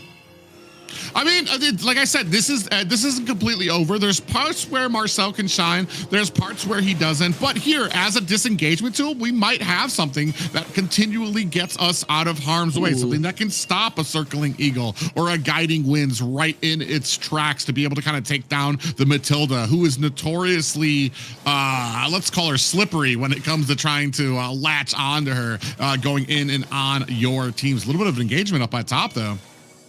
Yeah, I think they're trying to, but you can see already Dez is being a problem on the Suyo, as he should be. This is what he provides with the Marcel, right? Suyo plus Marcel making a great combination. Traction plus coming to the bot side, though. Pika UXP might be taking out first blood coming in. Yomel flickers for it too. Yeah, what a nice kill there for Stamina Esports. I'm glad to see we start having ourselves some momentum here, a change of the last game. 3 members there able to bait out those abilities, and a successful use from Ricky on that Marcel gets the stun onto him, onto the freeze, and then the backup coming in the form of Yomel on that Valentina to finish off. Yeah, and looking at the emblems as well. The Moskov in-cave running a Master Assassin, so he wants to get these 1v1 plays. He wants to be able to isolate someone in these team fights when he's trying to go for those split pushes. Turtle is up, and with the help of the guiding wind, Ziggy's able to make fast rotations. But these jungles, that's going to be the target. Oh, Ricky, look, you can see him already deep into 3 members of U2 Esports. So he's really kind of trying to make the most out of this Marcel pickup. So we're going to see if maybe he's found something new. Goes in, finds a stun.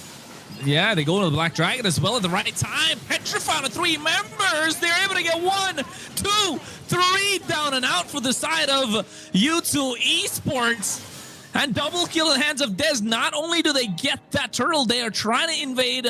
Sykes does walk away the purple. And I'm not sure that I saw a, golden hour coming out, and another stun comes out. Does it hit Sykes? It does not. But Dez able to go in and get out as well. This is the 2nd time he got that lava golem. So basically, just trying to slow down this Fredrin as much as possible. He's level 6 to his 4, who just hit 5. I think if you're Stamina Esports, you're looking at maintaining the pace of the game. This is what you do as the Marcel. You play the map, be in the face of the opposition, and allow the macro to be in your favor. And 2.5k ahead of Stamina Esports, they've got to maximize this right now. Yeah, which is interesting. Interesting when it comes to this type of a draft. You take up the Fredrin and you allow Dez to have the Suyo, who is notoriously already a fast jungler.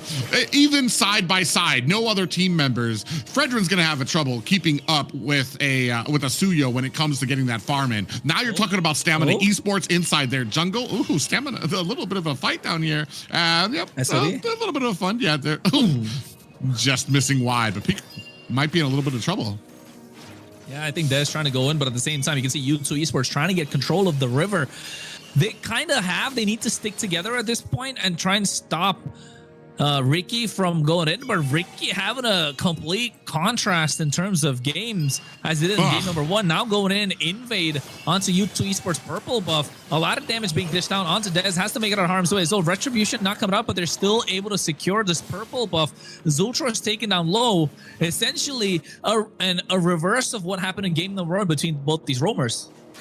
Well, this is the exact same Ricky. Aggressive, in their face, trying to get that offense onto U2 Esports. The only difference is there's not a Cho there kicking him back into the team, and then a Farza absolutely blowing him up. So he's allowed to kind of get into there. There's nothing that U2 Esports can do. They're not able to burst him down. He's got that stun that's going to be able to enable him to find a little bit of an escape. And he's being a lot more aggressive and getting a lot more of that value out of the Marcel. I do want to say though, Zultra, especially when it comes to Matilda, does take a little bit of items before she starts to come online. So we might start seeing a shift as we get to that 6 to that 7 and 8 minute mark. Yeah, and I think that's what U2 Esports are waiting for as well. They don't want to give away too much of a lead to Stamina Esports. So biding their time and making sure they get to that power spike around the 8th minute. Ricky, on the other hand, for Stamina Esports, needs to be as aggressive as possible. And for the credit of U2 Esports, it's almost 6 minutes into the game. They haven't lost a single tower, and they're able to absorb all the pressure that's coming in. But now the pressure looks to be on the top side. Ricky needs to go in and at least open up the map so that they are able to get this tier 1. Lil Rosa hacking away, but you can see the Fear of the Phoenix comes out as well. They're still able to get the clear on the top side. So a lot of time being wasted by Stamina Esports. Yeah, I was just about to comment on that. You have 3 people up there ready, and nobody really kind of pulled the trigger on going under. And you should have read the situation there, especially with 2 members underneath there. You've only got 3 to try to get this gank. That was not going to come out successful. No. Maybe try to transfer somewhere else and see if you can get the pull. Oh, a double stun coming out there from Ricky. Like we said, so aggressive on this pickup. He's getting the value out of it right now. 4-0, but kills don't win games. Macro does, and Stamina Esports need to start finding a way to transition some of these fights, transition some of these kills into objectives before we get to that mid game, before we start transitioning, we get those items on the side of U2 Esports. Yeah, and I think that now's the time, right? This is the third turtle of the game. If you're Stamina Esports, you want to pull the trigger. And in this fight, you know for a fact your heroes are completely online right now. You even bait out a flicker from the Phobias. So it's now or never. Everyone's got to soften up for the blow. And Stamina Esports needs to find a way to make this happen. U2 Esports, on the other hand, I think not contesting this turtle could be a great idea. But Pika UXP caught out now. Here comes the Fear of the Phoenix. And Dez is handed a kill on a silver platter, which is only going to extend the goal lead of Stamina Esports. 5-0 right now. Now they're going to have some pressure at least coming in from the bottom as well. So we do have some macro coming up. I feel like it needs to be a little bit faster coming from Stamina Esports before you get to a point where U2's able to answer back. Black Dragon is out. Yeah, they're trying to stop Inke from going back. Golden Hour as well to put him in place. SOD missing. Not able to make it, but he's still tight. Almost getting a kill. But Ricky burning a flicker, and so did Lil Rosa on the bot side. They get 1 kill back. They get a tower, but equally traded back 1 tower. The only thing that Stamina Esports have on their hands is that kill, and now they're able to take away the tier 1 in the mid lane. So this is more beneficial. Des trying to get a kill, and Zultra backing out. U2 Esports, oh, they're absorbing a lot of pressure. I mean, they're doing great. Ricky, this is what we wanted to see from him when it comes to actually being on a Marcel, using the pick, getting the value, getting some of those stuns out there, slowing down the enemies so that the rest of your team can kind of come in there, and the team is doing a great job. This is oh, Ricky, just stop. Okay, I thought He just stopped in the middle of the jungle. I thought maybe he had a little bit of a disconnect there, but the rest of the team, they're doing a great job. There's 3 up at the top, even 2 at the bottom. Once that SOD comes out, you could see that little Rosa saw it coming. He's able to get out of the way so that Inky didn't have an escape route. So just a great job coming up there. As we take a look at these items, you can already see that little Rosa 1K ahead, already has that Demon Hunter sword, as well as they got his second items out there, and we're working on the third one as well. Dez was 2.2k ahead, man. He got 3 items on the board. That Sky Piercer, I think he's got 2 kills in his pocket already. Fear the Phoenix coming out just to find everyone on the map. And if you're U2 Esports, the only one thing I will say is that we haven't seen Pika UXP in these fights, right? The moment the Phoveus is present in these 5v5 fights, it's gonna be difficult for Stamina Esports to take it, because he's gonna be such a pain with that Dark Wave, with that Infernal Pursuit. Right now you can see Ricky as well making sure to catch Zultra with the traction pulse, or rather with the tracking shot. Now 5k on this Lord, they're able to secure it. Black Dragon to make sure they zone everyone out. SOD almost able to get that one. But U2 Esports yet to open a kill on the board. 6.5k gold into the Stamina ahead of Stamina Esports. Lord marching down the bot side. Everything is going well. Stamina Esports look like a well-oiled machine. The problem for me with some of those win conditions, Pika UXP, we're at the 10-minute mark. Phoveus has a very limited window where he can be useful, start getting some of those demonic forces onto the back line. And I mean, I think we're kind of edging past that point as Stamina Esports go ahead and lock down on the top, and U2 Esports unable to even contest it. Oh no. Nice use of the taunt as well coming out from Sykes, but Zultra taking a lot of damage. It gets melted down or even flickered out of there. Oh, this is not looking good if you're U2 Esports. The Lord is still coming crashing in. They get the tier 2 in the mid lane. Holy Shield's gonna get popped in the mid first, then the top side. The Lord is being delayed so well by Stamina Esports, and seems like they might as well just get maximum benefit out of the Lord. Zultra gets his hand on the Enchanted Talisman, but finally U2 Esports are able to breathe for a second. I want to say something, but we're going to save it for the end because I'm not going to curse this team just yet. I'm very excited to see fight Stamina Esports. You were talking about it. They don't usually get their victories after having a lost Black Dragon into the back line. Yeah. He goes in, you can see the Dark Wave coming out as well. Nice taunt on the 3 members for the Phoenix, but a lot of damage. Sykes gets taken out. Pika UXP going to the back line, gets petrified. A golden hour to catch Ziggy as well as Inkay in place, but a lot of damage being dished out. Inkay could not make it out of the fight. Only Ziggy and Zultra left standing, and with a concealed blade coming in from Stamina Esports, they're looking to break this curse. They're looking to break 2 curses in one go. They've got the cannon minion on the bot side, a mid wave crashing in, and another wave to come down. Zultra and Ziggy trying to could it be? They're collapsing down on top of them, and finally Stamina Esports get the victory and make it 1-1. Not just a 1-1, an 11-0 victory here, a dominating performance. Not only that, but I believe this is the North's first win with Marcel. A lot happened, you're right. First, for a lot of things. First, as in we're breaking that curse for Stamina, right? We're not gonna go for a sweep, finally. And yes, a Marcel gameplay, a Marcel win, finally. How we doing, Kronos? How you feeling about this? Yeah, I'm happy. This is the kind of Marcel game that I wanted to see how in the early game he was zoning out the opposition. And yes, you don't have a lot of AoE skills to kind of help out the Marcel and maximize what this golden hour can do, but they played it really well in terms of the macro side of things, right? Using the golden hour as a zoning tool, using the Marcel himself as a zoning tool, so you allow the rest of the opposition to the rest of your team to breathe, and that's what they did. And not just that, I think Stamina Esports looked a lot more aggressive, looked a lot more comfortable on these picks. And I don't know, was game number 1 just a way for them to kind of shake off that nervousness, shake off that bit of hiccups that they might have had in the game? Felt like it, because 11-0 is a dominating game.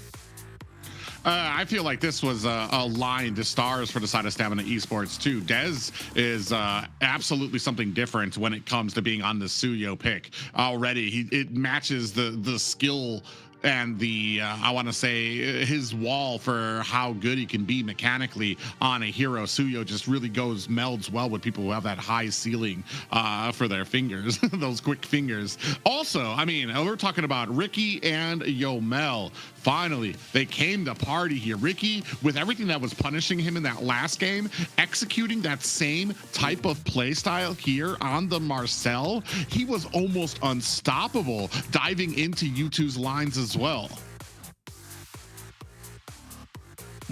And you could take a look as well at the highlights of the entire game. Stamina Esports on the front foot from the get-go, and that flicker for Yomel underneath the tower. This is the kind of aggression we wanted to see from Stamina Esports, right?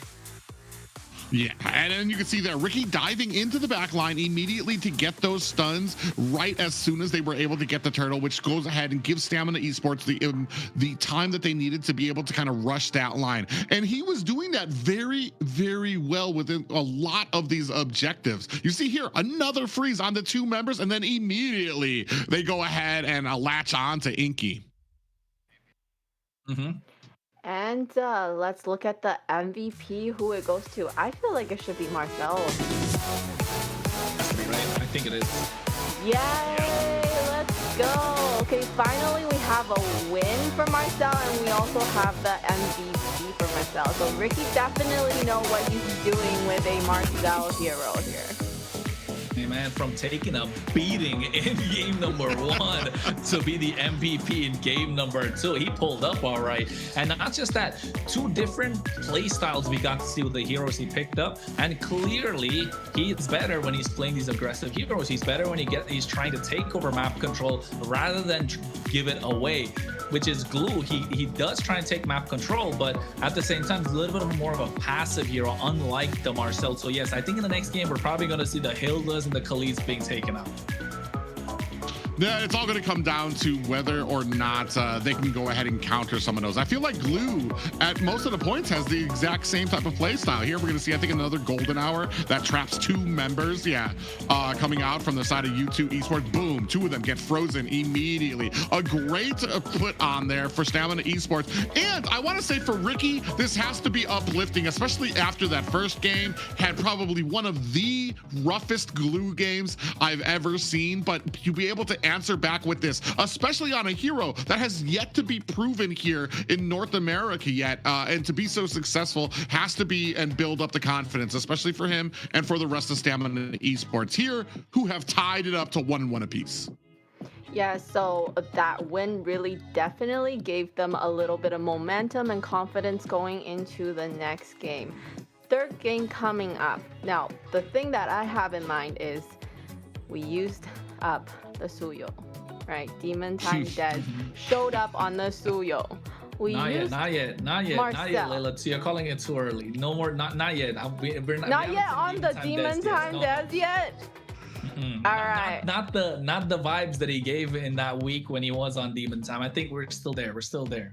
Let's take it slow. If you're a Des fan, showing a little bit. DL, warmed up. He's warmed up, I'd say. But U2 Esports, on the other hand, they've been fantastic. Even on let's say in this game, yes, they really couldn't play because Stamina Esports didn't allow them to play the game. Just got a kill on the bot side of the early game with Yomel flickering so early and getting that first blood. And after that, they just took complete control of the game. Marcel was in their face, didn't allow them to do whatever.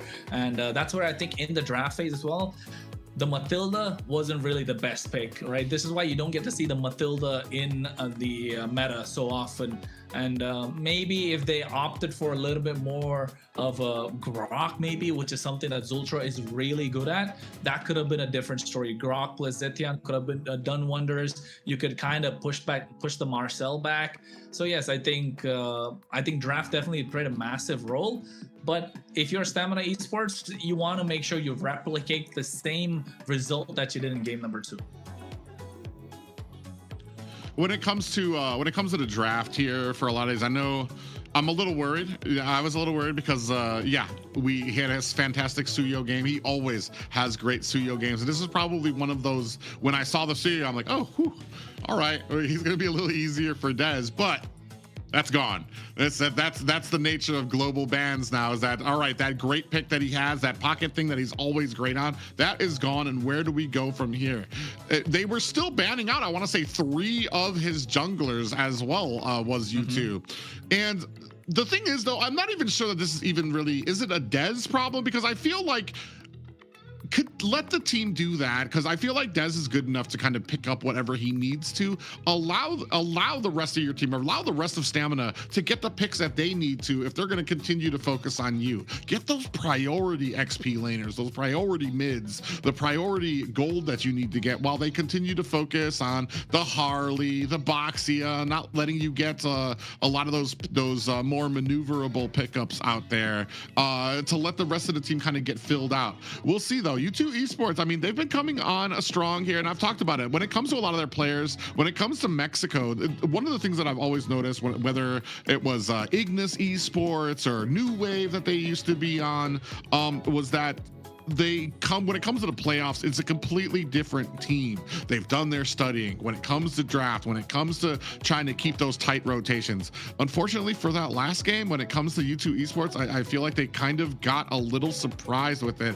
And especially, yeah, that Matilda pickup, I was kind of like, I like seeing her, I like playing her, but right now, I just didn't see us making use of her. We have guiding winds that can kind of get a lot of the teammates away from harm's way. You do have to wait for I believe it's the Fountain of the Oasis, where every single time you do the guiding winds, your entire team gets shield back. And we were never able to really hit those spikes on the Matilda because of the aggression that we were seeing coming out from Yomel.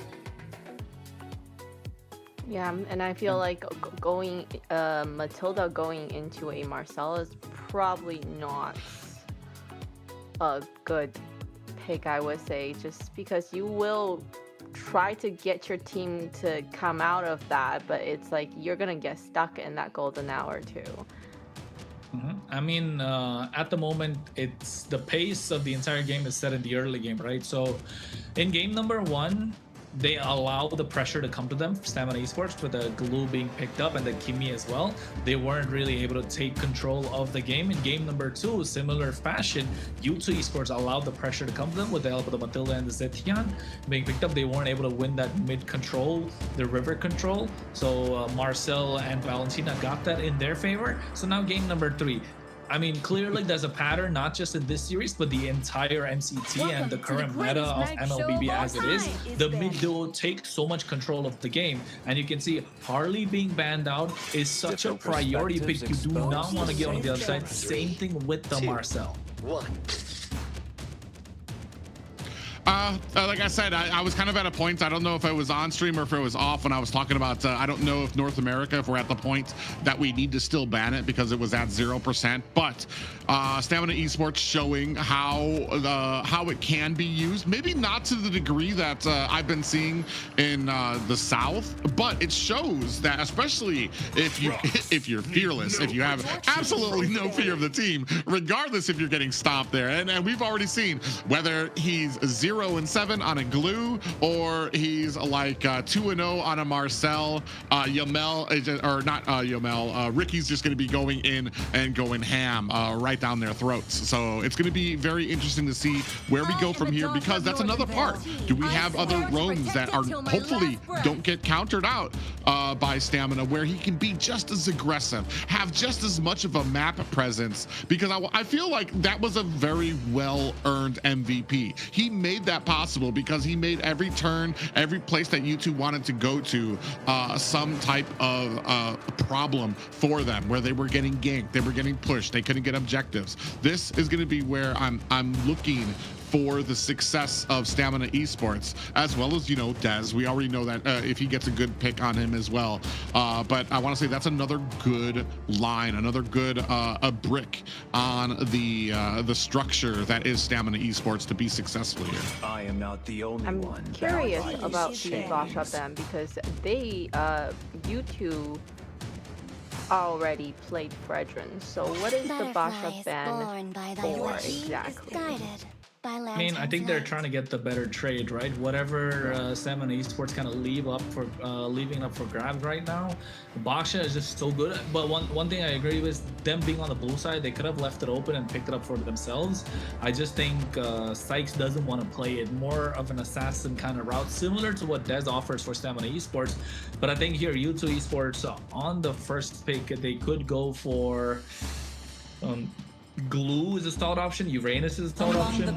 They already utilized the carry. Valentina was the best pick that they could go for, which has come to next, because the Eve is the best pick because the Valentina is already picked up on the other side.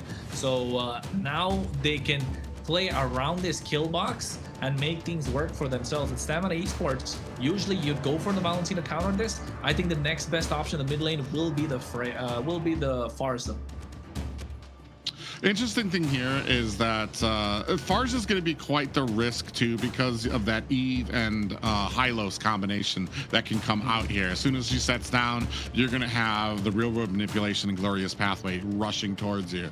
We also don't have a Yuzong that can really punish an Eve for kind of sitting there still. Leomord, I like that pickup, especially because as soon as that real world manipulation comes down, we can go ahead and take out a Phantom Steed. You got a big amount of damage. Lapu is another one that I've seen, especially in the XP lane. As soon as Eve decides to go ahead and set down that ultimate, Lapu just charges in with that Bravest Fighter form as well. So there's still a lot of options. I'm wondering, do we go Hylos here to take that away from YouTube? It's one of those just cheesy duo picks that the Valentina and the Hylos that just really absolutely like slows down a team's escape. I cannot move meta, no.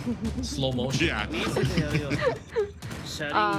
Harith and the Leomord is gonna dish out a lot of damage. Ooh. So is it? Oh, I like the. Okay, Sykes is like, let me show you how to do Demon Time too.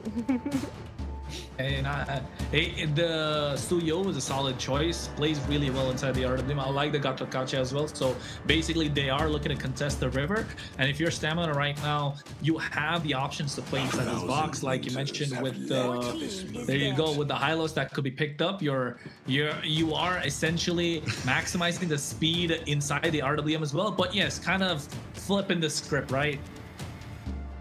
That horse v horse connection of Leomord and Hylos to kind of come in, and hopefully, and I like that too, because you've got a big tanky front line to hopefully allow Harith to kind of be able to throw down that Zaman Force without getting picked off, to be able to dash around and just really lay down a lot of damage. I do appreciate the Garakacha out here as well. I feel like too many times a lot of people use that Avatar the Guardian as an initiating factor, and it's slow. I mean, you see it on the ground, you have time to like get a haircut, scratch your head, then you can flicker out of the way of it. It really suits well when you have it as like a secondary engagement tool.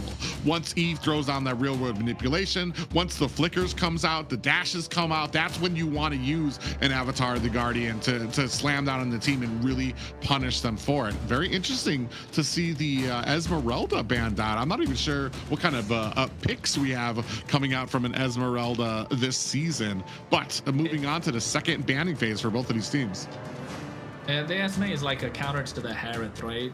In the EXP lane, just so you can take the shields away. But then again, like, I don't really think it's super crazy that you have to ban out the Esmeralda. So yes, I think Stamina Esports just covering their bases, making sure you check your boxes that can provide a lot of win conditions. Alice is a solid choice too, so you prevent the dive that could come in. If I'm Stamina Esports, I'm okay giving the Claude away. Maybe take out a marksman at this point, or maybe the Lapu, like you mentioned. But then again, there's so many other options that are just available, and one of them should be the Uranus for U2 Esports. I mean, yes, are they gonna do another hero that also has shield? Because if they're gonna have two heroes that does rely on shield, I can see definitely the Esmeralda Ben being a very good one. But even then, you know, a Harith that is a Fed is gonna do so much. So I think it's still good, even if you just have the Herod that needs the shield. Yeah, it's very interesting here. This is, man, I'm not going to tell you how much I appreciate the global bans, because it just really has put like a big wrench when it comes into trying to figure out a lot of these drafts. And it always brings like a pleasant smile when I'm like, well, the obvious answer would be this. And it's like, oh, nope, they've already used that, so they're not allowed to pick it anymore. And we get something different, new, and it's a new ingredient to some of your old recipes that you know and love. But we're going to be moving on to somebody that I feel like we're waiting for that mid lane, waiting for that XP lane to come out from Stamina, as well as waiting for the XP lane and gold lane coming out from U2. Zetian. Zetian's gonna come out from Stamina, right? There's not a lot of other mid lane options apart from the Zetian, maybe a Lunox, but then again, I don't know if Lunox is the best possible option here. I think Zetian to get that extra bit of stun with a few of the Phoenix. There you go. Stamina Esports locked that in. I think if you're U2 Esports on the gold lane, there is the Claude, but I'm not such a fan against the Herod. You're playing an uphill battle, already having an uphill battle there against the Herod, but there's not a lot of other options open as well. You want to be able to hang on for the late game, dive onto the Zetian, to Claude plus Uranus. I think Uranus is super solid for U2 Esports. Well, the only thing for me for when it comes to Uranus, we don't really have something for, like, there's not those auto attacks, those people who have those fast auto attacks that where Uranus is going to be able to build up those stacks very quickly. In fact, I feel like this is probably Granger. Yeah, so here's the thing that's really crazy to me is because when I look on paper and I see and I imagine in my head a Granger taking on a Harith. If Granger, he's got a Rhapsody that shoots in a straight line. Harith should be able to dodge that, right? It should be pretty much immediate, but it always comes down to like the skill level. Some people that use these Grangers, it doesn't matter how many times Harith can dash back and forth, these Grangers are able to nail him down. It really comes down to the play style of the players on whether this is going to be able to shine, because I feel like on paper here, Granger should lose to a Harith when it comes to the gold lane. Agree to disagree there, Private. Agree to disagree there. Because Granger has kind of been a counter to the Herod since the M5 time. When a Herod gets picked up, Granger kind of was the one pick that could go toe-to-toe against him, and rightly so because of the skill matchup that you mentioned. But yes, I think the Sora against the CC, that's a lane to watch out for too. That CC pickup is good. Is it good against like what we have? We have a Sora, we have a Suyo, and we have a Gato. To be able to tie any of these two together, right, would be unfortunate. Or yeah, it's going to be very interesting to see how these kind of clash together, especially being able to close the distance on that back line to try to get Inky on a Granger, who is probably one of the slipperiest marksmen out there. Yeah, I think the ability to kind of kite, right, whatever is brought to him. And I think Instinct does have a lot of work, especially when you're using that yo-yo blitz in the mid to late game, but only if it gets to that point, because if you're U2 Esports, you want to close this game out as quickly as possible. It's game number 3, folks, and you're watching the MCT best of 5 playoffs, and it's game number 3, like I mentioned, U2 Esports versus Stamina Esports, 1 apiece. Yeah, and one apiece here, and I feel like that kind of sets the tone. This is a very important match for both of these guys, because now that they're tied up, this next match is going to set the tone, give that momentum moving into this best of 5 of who's kind of got the better edge here. I've said it before too, like I'm very concerned. I want to see if they're going to be able to close the distance on this Granger. In fact, I mean, they can ignore him and have like a wonderful first game, Stamina Esports can, but then he's going to be coming online and you're going to have a big problem with the amount of suppressive fire that he can dish out. We're going to see how well they are, because we've got a great wombo combos that can come out from the side of Stamina Esports, stun after glorious pathway, and damage that can come out from the side of Little Rosa. Taking a look at some of the emblems out here, I don't see too much kind of standing out. Both junglers have gone with being able to kind of take down these minions a lot faster as well. We see some cooldowns, a little engagement at mid. Yeah, I think Zultra just doing the best that he can, helping Ziggy clear the wave.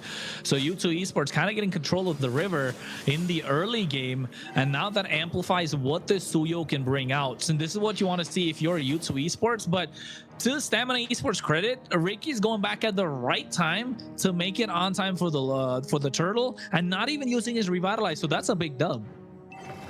Yeah, and he's definitely going to want that once we get into objective territory here. We're going to see, as especially you can see Sykes there kind of waiting for their position. Dez is going to go ahead, try to get up this purple buff before he goes for this turtle. So I'm waiting to see who's going to get the priority, who's going to get into position first, because that's where the fights usually favor. And it really does seem like an upward hill battle for a secondary to get. Yeah, Yomel trying to get to the level of 4 so he can dish out that Fury of the Phoenix, and able to get that as well right on time. Turtle's not yet started. Fury of the Phoenix to start the fight. Instinct trying to go in, but at the same time shifting. Skies pushing 2 members back into the RWM. Steed comes out, but a little too late. Instinct pops the Vengeance just to survive. A lot of damage being dished down, but you can see U2 Esports get the kill, but have to respect the damage that's coming out from Stamina Esports. Yeah, they used the Fury of the Phoenix. Peekaboo was spotted, and the entire team latches on the Peekaboo. Unfortunately, that's a Sora. And as we've learned before, I mean, just the amount of damage mitigation that can come out there, you waste so many abilities on that one hero that once Ziggy's able to lay down that real-world manipulation, Stamina, coincidentally and ironically, has run out of stamina for that fight.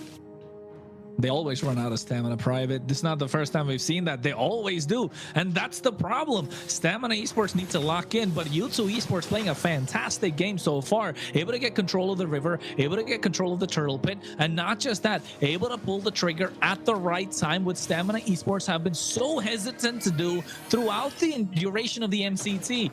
And U2 Esports are just maximizing that and taking control of the game, and now slowly converting it into neutral objectives, which looks like topside's going to be the first priority.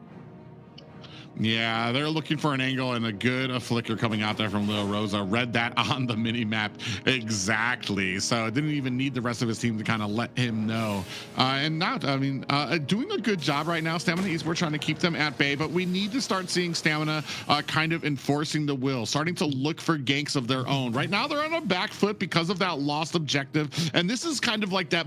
I feel like this is a bigger problem when it comes to Stamina Esports than the thought of losing a game and not being able to come back from it. For me, it seems like once they lose momentum, it's very hard for them to recover. So I look to them in the early games to really start kind of setting a foot, really trying to establish themselves in a lot of these lanes, to be able to kind of offset that, to kind of carry them into those mid and late games. Look at the damage, though. This is what the Granger brings, right, to the 1v1 against the Herod. You're able to get the clear in the lane, so you're not allowing the Herod to really get under the tower, dish out the damage. And I think at this point, U2 Esports taking control. Now the second turtle is going to be up in 5 seconds. And I don't think Stamina Esports are in a position to contest. Although Dez does have his power spike. Level 8 on a Leo Mord is super strong. Yeah, he does, but I mean, we're gonna see if they're in a good position. I don't want to. Oh, we do a nice little engagement. Oh, the Phoenix Steed coming out as well. They's able to secure it, but you can see a lot of damage being dished down. Gets one, looking for the second as they're trying to stop him from getting to the back line. Sykes just able to survive barely with the slightest bit of HP. In case the only sacrifice. What a play from Pika. Sykes has a rabbit's foot in his pocket because he got away with about 5% health, able to find an escape, a pathway. Luckily, U2 Esports, a great job of collapsing around him, getting those pop-ups onto Stamina Esports to stop that kill. Ooh, nice shifting Skies, and now they get Ricky after they overextend, but at the same time, a lot of damage from Dez with the help of the Seed. Low cooldown skill, looking to get another Zultra, barely surviving, taken down, double kill in the hands of Dez. Layla, you were asking for it. This is it. This is Demon Time Dez at its best. Yeah, I did a great job there. 3 members from Stamina Esports, and this is what happens when the team is able to work together. One person in there baiting, another person taking some of the damage. Dez is able to go in and get some of those pot shots for the kill. Right now, Stamina Esports not out of the woods just yet. U2 Esports doing a good job of kind of maintaining, keeping up the pressure, and waiting to see if they can find any of those holes in the Stamina Esports armor. Yeah, they have to maintain composure, right? That they need to find the chink, like you mentioned, and then hack away at it like they did in game number 1. But where is it going to come from? Dez has been clinical on this Leo Mord. Yomel's sitting pretty in the back line. No one's been able to reach him. The RWM is working out with the help of the shifting skies. Now, if they're able to add this AOG on top of them, or at least get to the back line, that's when you know they'll start popping off. Sky Pierce are already in the hands of Sykes, and I think that's going to be the moment when they're looking to pick more of these fights, hand the kills on him to him on a silver platter. Yeah, this is my worry when you had a Granger. We haven't been able to shut him down. We haven't been able to slow him down. And now we're going to be able to, we're going to have to worry about him on that back line. Ooh, nice little slow coming out from Dez as we focus on to this next objective. Yeah, the objective is going to be important. He does have the steed as well. You can see a nice RWM shifting. Sky's putting Dez back as well. The steed comes in. I think he's going to get taken down. Gets the retribution in the hands of the turtle. And now AOG just kept 2 members. The Glorious Path to slow them down. But look at little Rosa to the back line, dancing around with the help of Zaman Force. They take down one. Incast the flicker in harm's way. Zultra barely surviving. Sykes not able to do a lot. And they able to able to steal a purple with the help of the Netsnata. Inke, just what I was thinking. I'm like, are you going to be a part of this fight? Comes in, steals the purple buff from Stamina Esports. Just a little bit of amount there. It doesn't go over to who they want it to go to, but it's just still able to kind of maintain there. You see, and I was talking about this too. If you're not able to get this Granger, the later and later this game goes, it's going to be worse and worse for the side of Stamina Esports. Here, I think they're doing a good job at some of these objectives, laying it on there, even when the real world manipulation comes out. They're focusing fire to be able to take Pika U XP down as well on the Sora, making sure that that's not a big issue for them. So a good job so far here by Stamina Esports to hold on to this. Yeah, and U2 Esports as well, though. Doing good to keep the goal lead under control from Stamina Esports. It's only 1.5k goal lead at this point, 8 minutes 40 seconds into the game, and this is where U2 Esports are going to start popping off. NK needs maybe just 1 kill, to be honest, not even 2, just 1 to get that Sky Piercer at 10, and after a while those Death Sonatas are going to start hurting, and they're doing really well to poke down Ricky as much as possible. Lil Rosa, the one thing you can tell the U2 Esports have for their benefit is that he doesn't have the Purify. So if he gets caught in these shifting skies RWM moment, even the AOG, yeah, it could collapse in an instant what Stamina Esports have built up for what, the past 9 minutes. Yeah, and it's just interesting to me because I've been trying to figure out how they've been so successful, because I've been wondering, are the AOGs been getting wasted out there a little earlier, or what has been going on here? I think those stuns are doing a great job coming out from Yomel when it comes to the Rage of the Phoenix to be able to kind of set up this, gives him a pathway, a decent amount of time where he can just dash back and forth to be able to put on that damage with that Zaman Force as well. But first Lord up and ready. Up and ready, the tango has started, and you can see U2 Esports do not want to give away control of this river. Stamina Esports take it for themselves. Zultra doing the best that he can to peel for the rest of the team. NK is going to get these Death Sonatas to check these bushes, but the range from Yomeld is too much, right? That's the kind of turning point for Stamina Esports. They've got the map in their favor as well. The bot side's getting a slow push, and Stamina Esports are waiting for the moment to pull the trigger. Yeah, and the problem here too is I feel like we're going to use a Rage of the Phoenix to try to find out where everybody is on the map instead of knowing where they're at and being Yomel getting very close there. Tom comes out there on the Ricky. Yeah, and zoning him out as well. Yeah, and engagement on the top, and Sky finds little Rosa.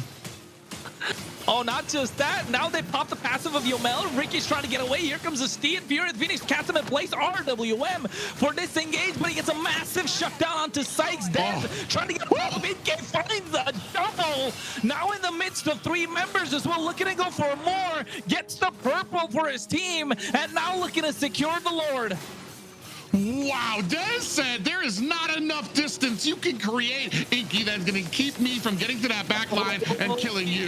Pika gets on top of him, shifting Sky. Dez finds another looking for to get a fourth now in his pocket, and he finds it. That's 4 kills on the bounce for Stamina Esports, and Dez is finally hitting that demon time that we wanted to see. And now they're zoning away Ziggy as well. This Lord is in their pocket. I was about to say, if that's not the demon time Dez that everybody's been talking about, I don't know what is. 2 players from U2 tried to chase him down, and he's like, you're in the wrong jungle, son. Oh, no. Turned around, found the kills onto them.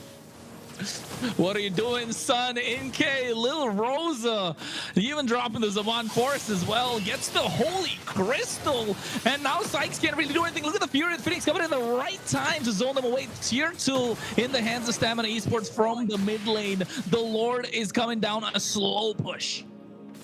Yeah, right now, Dez sitting at 7-1-1. And even when his team is on the back foot, he's able to come in with that Phantom Steed and dive into the back line. Ricky in trouble. Oh, Ricky, what are you doing? But Revitalize making sure he survives. Dez goes in, but Ziggy able to get that kill. AOG out of there from Zultra, even popping the Revitalize. So a -1 from Stamina Esports. This could be good news for U2 as they're looking to clear the Lord. It's crashing down the bot side. No passive, no holy shield. That's already past the 12-minute point. The Steed coming out as well from Dez to try and maximize what this Lord can provide, but a good defense from U2 Esports.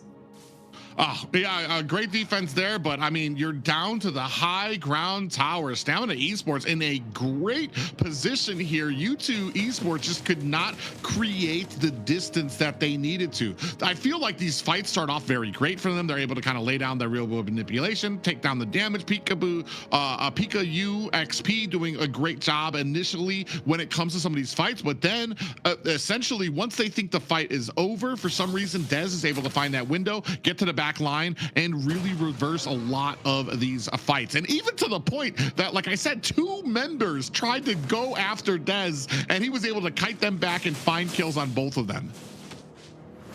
Hey man, we've all been on the Dez train for a while right now.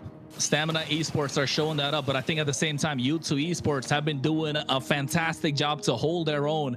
The goal lead at this point, if it was any other team, would be more than 5K, right? It would have been more than 5K, 4.5. So it's still under control rather than letting the game slip away. U2 Esports need to find a moment, and I don't think it's going to come through because they're able to find the Steed at the right time. Shifting Skies pushing 2 members back, but the Art of Gleam's already used up. A lot of damage being dished down, but Lil Rosa picks the kill onto Pika.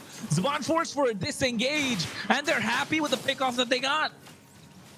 Yeah, I mean, I want to say that could have gone a lot worse for U2 right there, but they do suffer 1 down for them. 19 seconds left on this Lord. Great engagements right now. They're starting to eke ahead. They're starting to make a lot when it comes to even this small gold lead that they have. Like I said, I want to say I would love to see what kind of gold we have on Dez, because I feel like even though it's a small gold lead, I feel like most of that is probably on Dez, which makes a huge amount of difference. Instead of it just being spread out through the entirety of the team, which is why he's having such a fantastic match. Ricky, Ziggy has to forced to flicker out. Zultra gets out of harm's way as well. They get their hands on the Lord. Fury Phoenix come down. Ricky gets down and outside. Able to pick up that kill. Just another sack on the Sky Piercer, but they trade back with Zultra 1-for-1 and the Lord for Stamina Esports. U2 Esports have to mount up another defense. And this is why you were seeing Dez the focus of the first and second banning phase, where they were taking down 3 or 4 of Dez's pickups, is because they did not want to see stuff like this. Dez on a Leomore, Dez on a Suyu, with how well he is able to balance these fights, how well he's able to kind of be able to kind of maneuver back and forth. Even when his team is looking like they're on the retreat, he's able to close the distance. Inke, I thought we were going to have a tougher time being able to close the distance onto him. Zultra's trying his best to kind of get these. Oh, another engagement comes up at mid. Yeah, the Lord's already crashed in. Inhibitor in the mid lane is down and out. NK, you're right. I thought it would be a harder time to close the gap on him, but just not able to find the opening, right? NK just not able to get the space that he wanted. Still hasn't got a kill, so he's not able to maximize what this Granger can put out. The RWM coming in a little premature, so you know the top side's not going to be allowed to defense, and Stamina Esports going to abuse that factor. Glorious Pathway along with the Steed to secure that inhibitor. So nice use of the Shifting Skies, catching 3 members. The AOG coming in as well, but the Fury of the Phoenix making sure the engage doesn't come in from U2. Stamina Esports almost playing a near perfect siege and getting 2 inhibitors, looking for the third now on the bot side. And U2 Esports have their backs against the wall, have to clear this and look to find a little bit breathing room to allow the game to progress. Yeah, Stamina Esports, ooh, they actually might get a little caught there. If they're smart, they're going to go ahead and notice they can get this objective. They don't need to force this. Do you have the minions to be able to finish this? They are going to go ahead, safely return to clear out the jungle, make sure that U2 Esports are going to be starving on their way out, and set up and just wait for this next Lord. They don't need to worry about these fights. Right now, they're in just such a great, yeah, look at the gold lead, about almost a 4K gold lead for Dez right now over Sykes, and you can see it here. And I want to say, yeah, he's been farming, but most of that has just come from his team fight participation and how well he's been doing in these team fights to be able to really be able to punish Inke, to punish Ziggy as well. Yeah, but at this point, both the junglers full items, right? So full build. The only thing that we're looking at right now is the Inke to get his power spike. He has the BOD Blood Wings coming in from Ziggy as well. So we're getting to the point where the items, I mean, the gold lead really isn't going to start to matter because the damage dealers do have their items right now. And Stamina Esports needs to find a way to close out this game quicker. Otherwise, U2 Esports, they've been landing their ultimates. They've been able to get these fights right in their favor. The only thing that they did not get is Inke finding a couple of kills, but now when it from the mid lane, from behind, they catch Inke. Shifting Skies coming in, but they don't have the damage dealer present. Dez on the steed. A glorious pathway to slow them down as well. Pika's going to be next on the chopper block. Yomo finds a double, and now with the waves crashing in, that's fair from the bot side. They're looking to get everything cleared. Are they going to focus down the Lord, or are they going to call for the end? They're calling for the end. Yeah, they wanted. I saw Ricky and Little Rosa hiding at the bottom, that I heard the conceal play out, and I was like, oh God, Inke, I hope you heard that, because it's going to be game over for you. Yeah, they're trying to finish the game because the Mod Force from Little Roses will do a lot of damage. Zultra has to make it out, but the base crystal exposed Stamina Esports 2-1. And what's a dominating victory for them as well. 8-15 here, turned it around. I want to say tip of the spear there, though. Dez really kind of holding the team together there, able to turn around some of those fights, and then really able to turn around a lot of those engagements that they were getting caught in. And that's right, demon time. Demon time. What time is it? It's demon time, not Onyx time anytime. The way that Dez was able to use that Leo Mord, and when he got on his horse, nobody can sustain it, and everybody was just pulling back, and it's just really horrible for U2 to be able to make any plays because of that. And he was just it was technically about levels. It was a motorcycle. I knew he was going to say that. His ride. How about that? When he got on his ride. But yeah, he was able to stay levels ahead throughout the game. The Leo when he comes in, too much damage, too much demon time. A fantastic game as well from Stamina Esports overall, right? Not just Dez. You could see Instinct play that EXP lane really well. Lil Rosa able to get the better of Inke in the goal lane, not allowing Inke to get the snowball that they kind of wanted. Ricky on this high list as well, playing the map super well and maximizing what this team can do with the glorious pathway. He didn't just use it as an initiating tool, but also use it as a tool to cut off the escape route of the rest of U2 Esports. I almost feel like Ricky, his super aggressive game style, play style being out there, the team really, U2 really latched onto that. And I feel like we found a lot of kills onto Ricky because of his aggressiveness, but it was a great opportunity for Stamina Esports to be able to turn that around. Yes, you were able to get a couple of kills on the Ricky, but how many abilities, how many spells were used to be able to take him down, that now you have the whole of what's left from Stamina Esports coming back at you in reply to that. And yeah. Go ahead, Leila. I was just going to say, yes, I see them focusing a lot on Ricky, and it's just a shame because they just wasted all that resource, all that skill just for a front line. And then Des comes in, and then they're all just done. One more thing I wanted to say, right?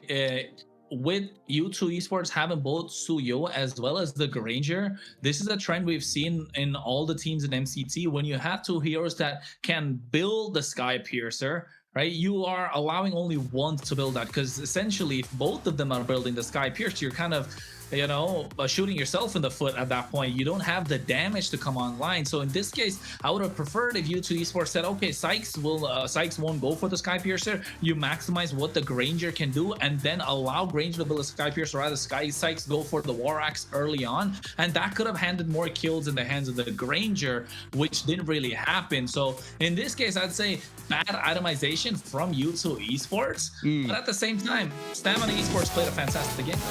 And let's have a look at the MVP. You know what I was going to say? I noticed that the mage had 100% team participation. Did you guys see that a little bit? I was like, whoa. Yeah, it wasn't even just the fights that they had started. That was the glory of this pickup, the Zeshian pickup, is even when they had gotten caught, real world manipulation got thrown down, immediately able to reply in kind with this huge map presence of this stun. And that is what helped to turn back the tides of a lot of these fights. I know it doesn't have the glory that it does of being on a Suyo and like chasing people down and getting those kills, but man, it definitely one of the pillars of the success of this team.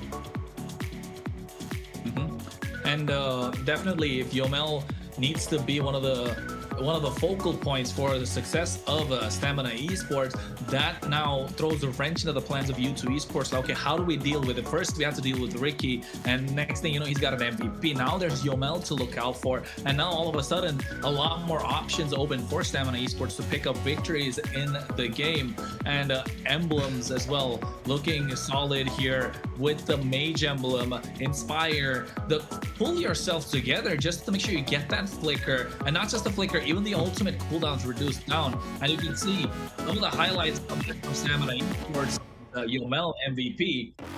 That Beauty Phoenix coming in clutch to the right movement, right, Private?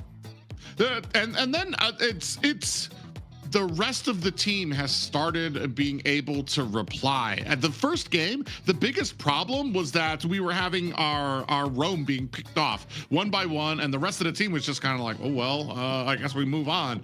The rest of the game, especially here, when the roam got hit, the rest of the team closed in. They were able to answer back. They were able to put damage onto the enemy team.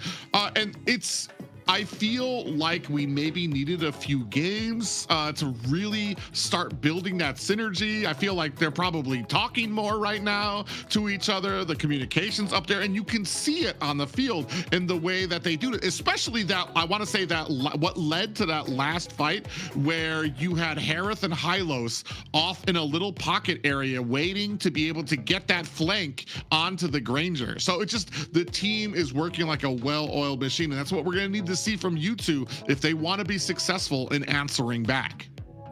And answering back, talking about U2, they did have some moments, especially the Sora. Unfortunately, it was just not enough because the Sora had good sets, but it's just with the set like that, your team can't really capitalize at all. And then after that, he's out, Des comes in, your whole team's gone. I think it's just the itemization. If you ask me, if you're U2 Esports, imagine all those fights without Sykes on the Sky Piercer, but the Sky Piercer in the hands of Inkay. That could have been a different story, right? The snowball could have begun for U2 Esports from Inkay, able to pick up a couple of these kills, but him not able to get those kills because Sykes is there in those fights. He does have percentage damage with the Soul Sever. So yes, when you add that first kill, then he gets the Sky Piercer, starts racking up, and then Inkay is just not allowed to get those kills those finishing blows, which could have been a much more deadlier blow to the side of Stamina Esports. So I just think they're kind of like, they shot themselves in the foot for U2 Esports, because so far every game in MCT, when we've seen two heroes that can pick up the Sky Pierce, one hero always kind of says, okay, fine, the one player says, I'm not going to build a Sky Pierce, so let the Granger build it so that you can get an earlier power spike, so you can get those kills in your favor. And it's always happened when the Granger is in the team, where the jungler sacrifices the Sky Piercer. So I think in this case, U2 Esports getting a little greedy with their build and just not allowing their own marksmen to kind of shine in these fights. While I agree that the itemization wasn't really great there, especially Granger. I don't even have a single kill. I think it was up to like 4 deaths, 5 deaths. There comes a certain point when you have to understand that the Sky Piercer as a second item, maybe we can veer away from that for this opportunity. However, I feel like there was also something to do with having the Sora in the middle of these fights. You get the engagement, the big stun comes out from the Zeshian, the glorious pathway comes out from Hylo. Suddenly, the Sora, who can take a lot of damage, who can dish out a lot of damage, has been left alone for like 6 seconds on the back line of the enemy. And you're like, guys, anytime you feel like, meanwhile, these guys are drudging their way through a glorious pathway to try to close the distance, and then you've lost the biggest offensive front wall by the time you're able to kind of close the distance there. So I mean, I feel like there's just there's multiple parts of this, not just not just the Sky Piercer, but like, man, just some of those engagements just went really well for Stamina. And then you got to a point where even when U2 had successful engagements, they were able to, they get flipped around on behind them to the point that Granger, Sky Piercer wasn't going to save, or not having a Sky Piercer wasn't going to save the Granger from the Leomord chasing him down. I was actually amazed how far back into the line he was able to get, and he was able to get away as well. So it's just amazing plays there, led by Dez and the rest of Stamina Esports starting to come online. And that's why I said, like, that's why I'm big on U2. You need to just get to that point, get to the point where everybody's on the same wavelength, that they're going to be able to beat this team right now from what we're seeing from Stamina Esports. I am a daughter of Northern Vale. Yeah, I moving swear to into protect it now till my the last breath. 4th game. I know Kronos earlier had a little bit of a prediction of how the matches are gonna go, and definitely seems like it right there. Stamina is picking up that momentum, loss of confidence. I think coming off a win like that in the 3rd game, there's a really high chance that they're able to win this one. What do you think? I think back-to-back games is what gives Stamina Esports the momentum that they need. They've found their footing now. It's okay. A lot of the picks that are already banned out, the Guinevere, the Phobias, the Harley, they're super solid. But I think Stamina Esports can definitely work around it. But if you're U2 Esports, now is the time where you start pulling up some of these picks that you didn't get in your hands previous time, like the Glues, the Kajas, maybe even the Hylos could come through. The Leomord's a pick that they can pick straight off in the first phase so it doesn't get banned out of the next phase. So I think if you're U2 Esports right now, find combos to make it work. I mean, just pull a page out of Stamina's playbook. Just take the Leomord and Hylos and make it work, because it's super hard to stop. So I think Stamina Esports definitely have a lesser to pick in terms of the hero pool right now.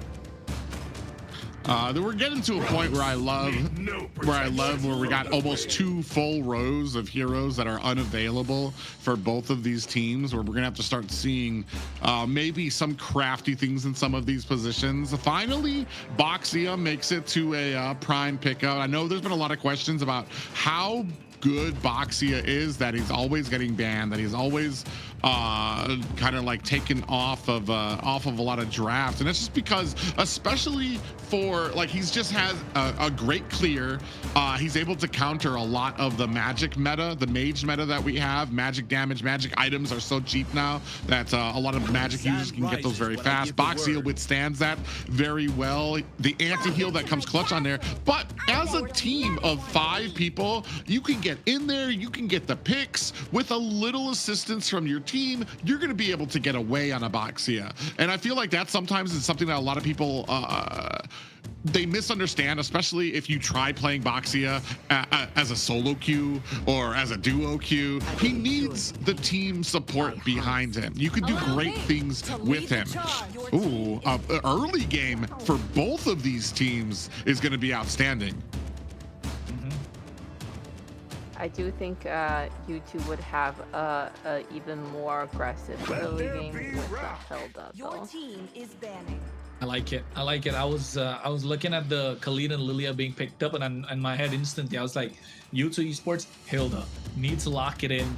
Don't let it go to the second phase, and they locked that in instantly. You're able to match the aggression coming out from Stamina Esports. Fredrin being picked up right now, so it's gonna be a lot more slow pace, a lot more of a funnel in this game. They're looking to funnel down in the goal lane, but what's left open? If you're U2 Esports, you have the Claude. That's the most clutch pick that could come through right now. But for Stamina, the carry's gone, the Claude is gone, the Herod is gone as well. So maybe the Moskov is a good choice. But if you're U2, you can take out the Moskov, take out maybe even the Beatrix to a certain extent, right? Not allow Lil Rosa to play those goal lanes where he has the space right now. He has the peel to dish out the damage. Maybe even the Granger possibly. I was just about to say maybe it's about time to see if Little Rosa's Granger can match up to Diamonds to see if because that would be a great and excellent pick up here too as well, and gives you a lot of wiggle room when it comes to being able to dash away. Oh, yeah, they're going to go ahead and take that off the board as well. So we're really kind of not too big of a focus onto mid lane, but a lot of great picks already taken off of the board when it comes to being this late in the draft. Valentina is going to be very interesting. I do like the picks so far. You don't really have any game-changing ultimates that she can take, except for the Raging Sandstorm from Khalid. That's going to be one that you're going to have to watch out for coming out from U2 here. I like the Uranus being banned out. That shows that Stamina Esports probably gonna go for a little. I mean, Moskov is probably the only choice that's left because they can't pick up the Claude. So if I was U2 Esports, just ban out the Moskov and get the Claude for yourself. And probably Stamina Esports will wait for that goal lane pick until the end.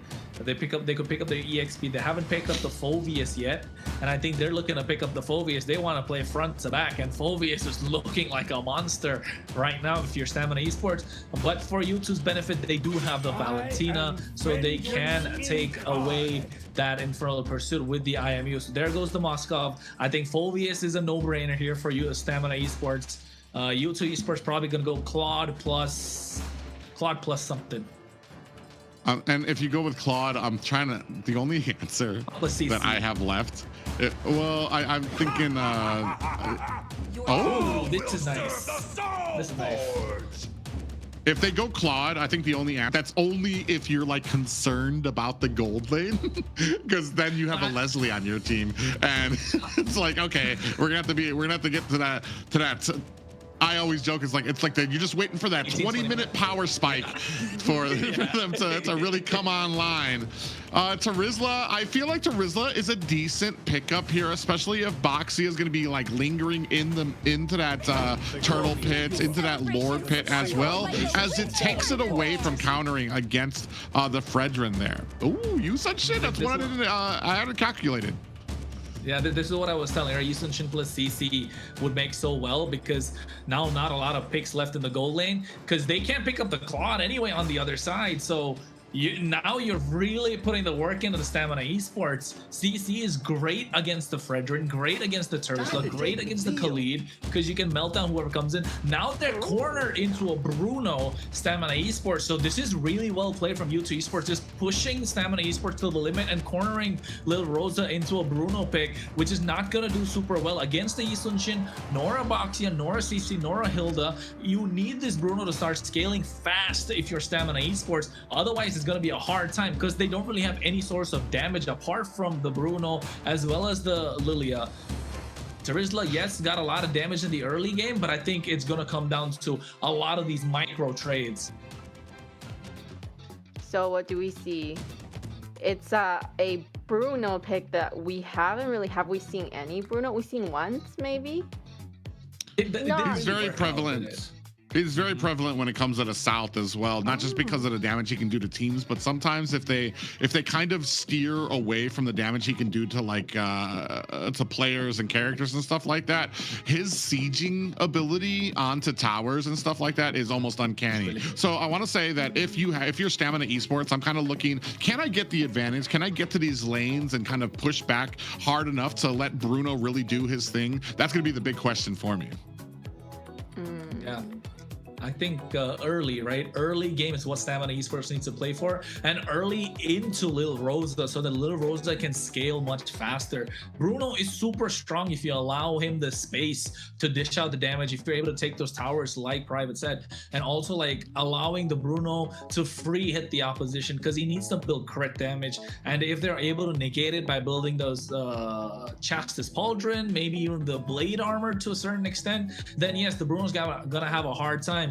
But once Bruno starts getting those malefic guns, the Haas claws, he's almost going to be unkillable because he's going to be able to get those life steals back up so fast. The HP is going to come out so fast. He's going to be able to shred down the opposition. And we remember when Bruno was kind of broken with that malefic gun, when it had a slight bit of extra range, right? The only hero that could outrange him in the game was a Layla that was back in what, M6 if I'm not wrong. So I think Bruno definitely has a lot of damage, and he got nerfed pretty hard after that, so fell down the pecking order. But yes, Bruno is super solid if he's allowed the space in the early game and also gets the aggression from his teammates to allow to shine in the early.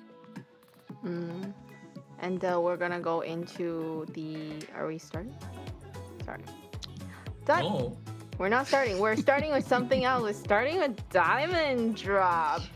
Okay, everybody, let me see you in the chat. Okay, so how the diamond drop works, brought to you by Bonox, is make sure you are active in our chat. So the mods in the chat are gonna ask you questions, so make sure you engage with the mods. The people with the best answers or comments, you're most likely gonna get those diamonds. All right. So yeah, this is just a little way for them to go ahead and give back to you guys, especially we appreciate you guys waiting. Stay active, stay talking in the chat respectfully, and you might earn yourself a couple of diamonds to be able to get one of those favorite skins you've been peeking at. What skin do you guys want? And the new Alice skin is out, isn't it? Alice or Aurora? Which one is it? Alice. It's a very, very beautiful skin. I do want it. I just don't know how to use Alice. Somebody teach me how to play Alice. But definitely, you just got a view like of every single Alice player right now in MCT. So Layla, you should be knowing how to easy play. Easy peasy. Yep. And easy peasy, we have the whole list locked in. Looking at stamina, I really like the Teresa pick, so we can see what he can do with that. All right, ladies and gentlemen, if you have just joined us, we are going through a war right now that Stamina Esports have been mounting for their ability here. They are going on a best of 5 against U2 Esports, possibly game point for Stamina Esports.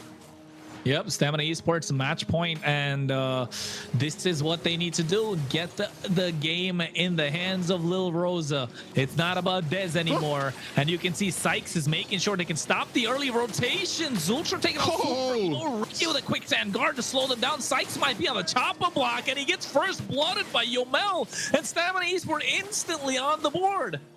On the list of things you want to go your way in the early game, dying would not be one of them. Sykes just got a little too confident in his ability immediately. Tried to dive onto Yomel, but Stamina Esports able to slow him down and turn that around onto him. Yeah, and you can see Dez already taking out super low. Zultra's trying to put up the pressure as much as possible, but they're not able to pounce on him, so able to get away again. And I think if you're U2 Esports, you're starting to get a little tilted. Yeah, I mean, it's just a little bit of frustration. I mean, these guys, they've been playing, they've been coming through the last 3 weeks. Just gonna take a little bit more probably for them to get a little bit more frustrated out there as well. Taking a look at some of these emblems, not too much coming out. Concussive blasts on the side of U2 Esports when it comes to the Boxia pickup and the Hilda, as well as 2 concussive blasts on the side of Stamina Esports when it comes to being able to kind of get some of that clearing speed for both of these teams. First turtle up on the board. Well, and Instinct's already hit level 4, so I don't think he really cares about the wave that's coming in. There you can see making the rotation fast. Sykes getting the turtle started, 5,000 HP. Ricky stopping as much as possible. Ziggy goes into the back line. A lot of damage being dished out. You can see Retribution in the hands of Sykes, able to secure that. Instinct taking out super low, the help of the curtain call, but still Zultra's the first to fall as they trade Instinct back. So U2 Esports, along with the turtle, they get a kill. Yeah. And then unfortunately for Stamina Esports, just not in a great position to be able to take advantage of that first turtle there. U2 Esports doing a great job. Sykes able to kind of stand in there in the middle to be able to kind of get that, but unfortunate for the side of Stamina there. 1-2 right now. The lead currently going to Stamina. Oh, we gonna go down, and they trade one back. So this time, I'd say Stamina kind of getting the better of the trade, but with the EXP and the roam, but U2 Esports had a lot more bodies on the top side, so more assists being racked up if you're U2 Esports. So yes, they're starting to get more gold in their hands, but you can see now they're looking to pounce upon Lil Rosa. Cameraman's got to show up the top side. The Raging Sandstorm for a disengage as well, and they're still not able to get the kill, but Ziggy's still under the tower, has to flicker out of harm's way, and Zultra trying to run away at the same time. Mission abort from U2 Esports as Stamina Esports find a way to get one back. Yeah, and that's amazing job there by Stamina Esports. They're getting dove underneath the tower. They're able to look at, and now they're pushing onto the side of U2 Esports. AK actually might be in a little bit of trouble here, is able to clear out those minions wisely. But Stamina Esports, they see the problem up at top. They're able to close the ranks very quickly, even catching Zultra, trying to find an escape there quickly. So a great job by them so far. So we're taking a look at some of the damage dealt out here, and top 2 right now going to Stamina Esports. Yeah, and you can see it's Ricky as well on that Khalid. The early pressure is on. You can see Zultra just hanging around as well. Just hundreds difference at this point. And Stamina Esports, as long as they're able to get away with these small fights, right, it's looking good for their side. Zultra just taking a lot of damage. The Raging Sandstorm committed quite early. They do get the turtle, but Stamina Esports got the jump. Penalties don't catch the 3 members, and Dez walks over the taunt as well. Z gets taken down, and now they get a double in the hands of Yomel. This is the moment Stamina Esports were looking for, and they're putting the pedal to the metal. Not just that, but now you've got Lil Rosa up at the top making mincemeat of your tower. But man, can we talk about that penalty zone? On to 3 members of U2, and then finishing the job there with an Appraiser's Wrath coming down from Dez. 2-7 right now. Stamina Esports fighting for this lead, about a 3K gold lead for them. And U2 Esports needs to find answers, or those Stamina Esports are going to start pulling away. And this is what we were talking about, right, Private? That Bruno is going to start coming online much faster than U2 Esports would like.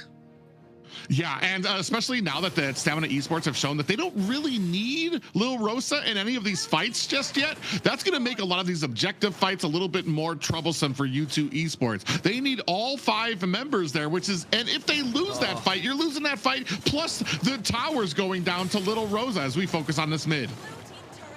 Yeah, and I think Ziggy, if I was Ziggy, I'd probably look to take that penalty zone, right, instead of the Raging Sandstorm at this point. It's much more of a useful tool with the help of the flicker that you have. You can see the Raging Sandstorm coming from a mile away. Although Inke right now gets that Mountain Shocker started, Sykes taken down, and Instinct gets taken away. Inke able to get that kill. Now the Raging Sandstorm coming in from Ricky, flanking from the side, looking to get a lot more done. Dez wants to get the taunt onto them, and U2 Esports find a kill and disengage. Well, I want to say the penalty zone is one part of what makes Instinct a little bit troublesome, but it's those 3 shots he's able to do that really do a ton of damage. And it's just he's And that is something that the Ziggy is not going to be able to replicate. Ooh, there might be a little bit of engagement here for this turtle. Oh, Turtle. Sykes able to get this one. Dez, half HP. They get the Operator's Wrath drop down. Zulter taking a lot of damage, trying to run away, but seems he'll be going down indeed. As Instinct's able to pick up the kill. Now Sykes is next on the chop-up block as they get the penalty zone down, slowing him down as much as possible. The taunt coming in as well as Pika picks up a kill on Ricky, and Dez able to find another 2-for-1 trade. And Stamina Esports are starting to walk into U2, and Lil Rosa, it was nowhere to be seen. And now we're gonna start looking at this Bruno pop off as well. Stamina Esports, every single time you see all 3 turtles have gone to U2 Esports, but there needs to be a plan after that, because as Stamina Esports, they're like, I didn't hear no bell, and they continue to chase down U2 Esports after these engagements. And I feel like U2's just not ready. They get the turtle and they're just like, all right, that wraps up our job. And then they're getting caught in the jungle, caught trying to make an escape here. Taking a look at it right now, you do see a 1,000 gold lead there for Dez. Has claws have been picked up for Little Rosa. Oh, Dez!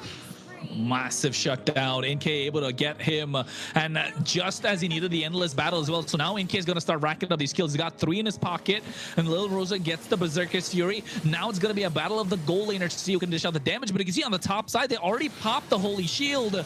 Now from U2 Esports, and Instinct taking a lot of damage. There comes the penalty zone along with the Raging Sandstorm from behind, as Pika is able to get the kill with the help of the Yo-Yo Blitz. NK getting a tower on the bot side. So they're working the map, and they're splitting Stamina Esports apart. Yeah, and doing a good job of it. They're forcing Stamina to kind of close ranks around each other here, but they're not able to put off the damage. This is what they don't want to fight, and this is what you were afraid of. The Bruno being in these 5-on-5 fights where Bruno's not going to be able to do much against a lot of the mobility that you have from U2 Esports. He's shining right now when it comes to being able to take down these towers. Ooh, Ricky. Oh, no. Ricky taking a lot of damage, gets terrified as well, trying to make it out of harm's way, but Yomel coming in, a lot of glooms being bursted down, and going the Raging Sandstorm. Lil Rosa's free hitting from the side, he gets a kill in his pocket, and now slides in. And Stamina Esports find their footing just before the Lord. It is a rule, apparently, that if you are playing a Khalid, you are not allowed to recall back to base, apparently. Because Ricky, he said 10% health doesn't matter. 10%, speaking of 10%, there's only a little bit left on this Lord.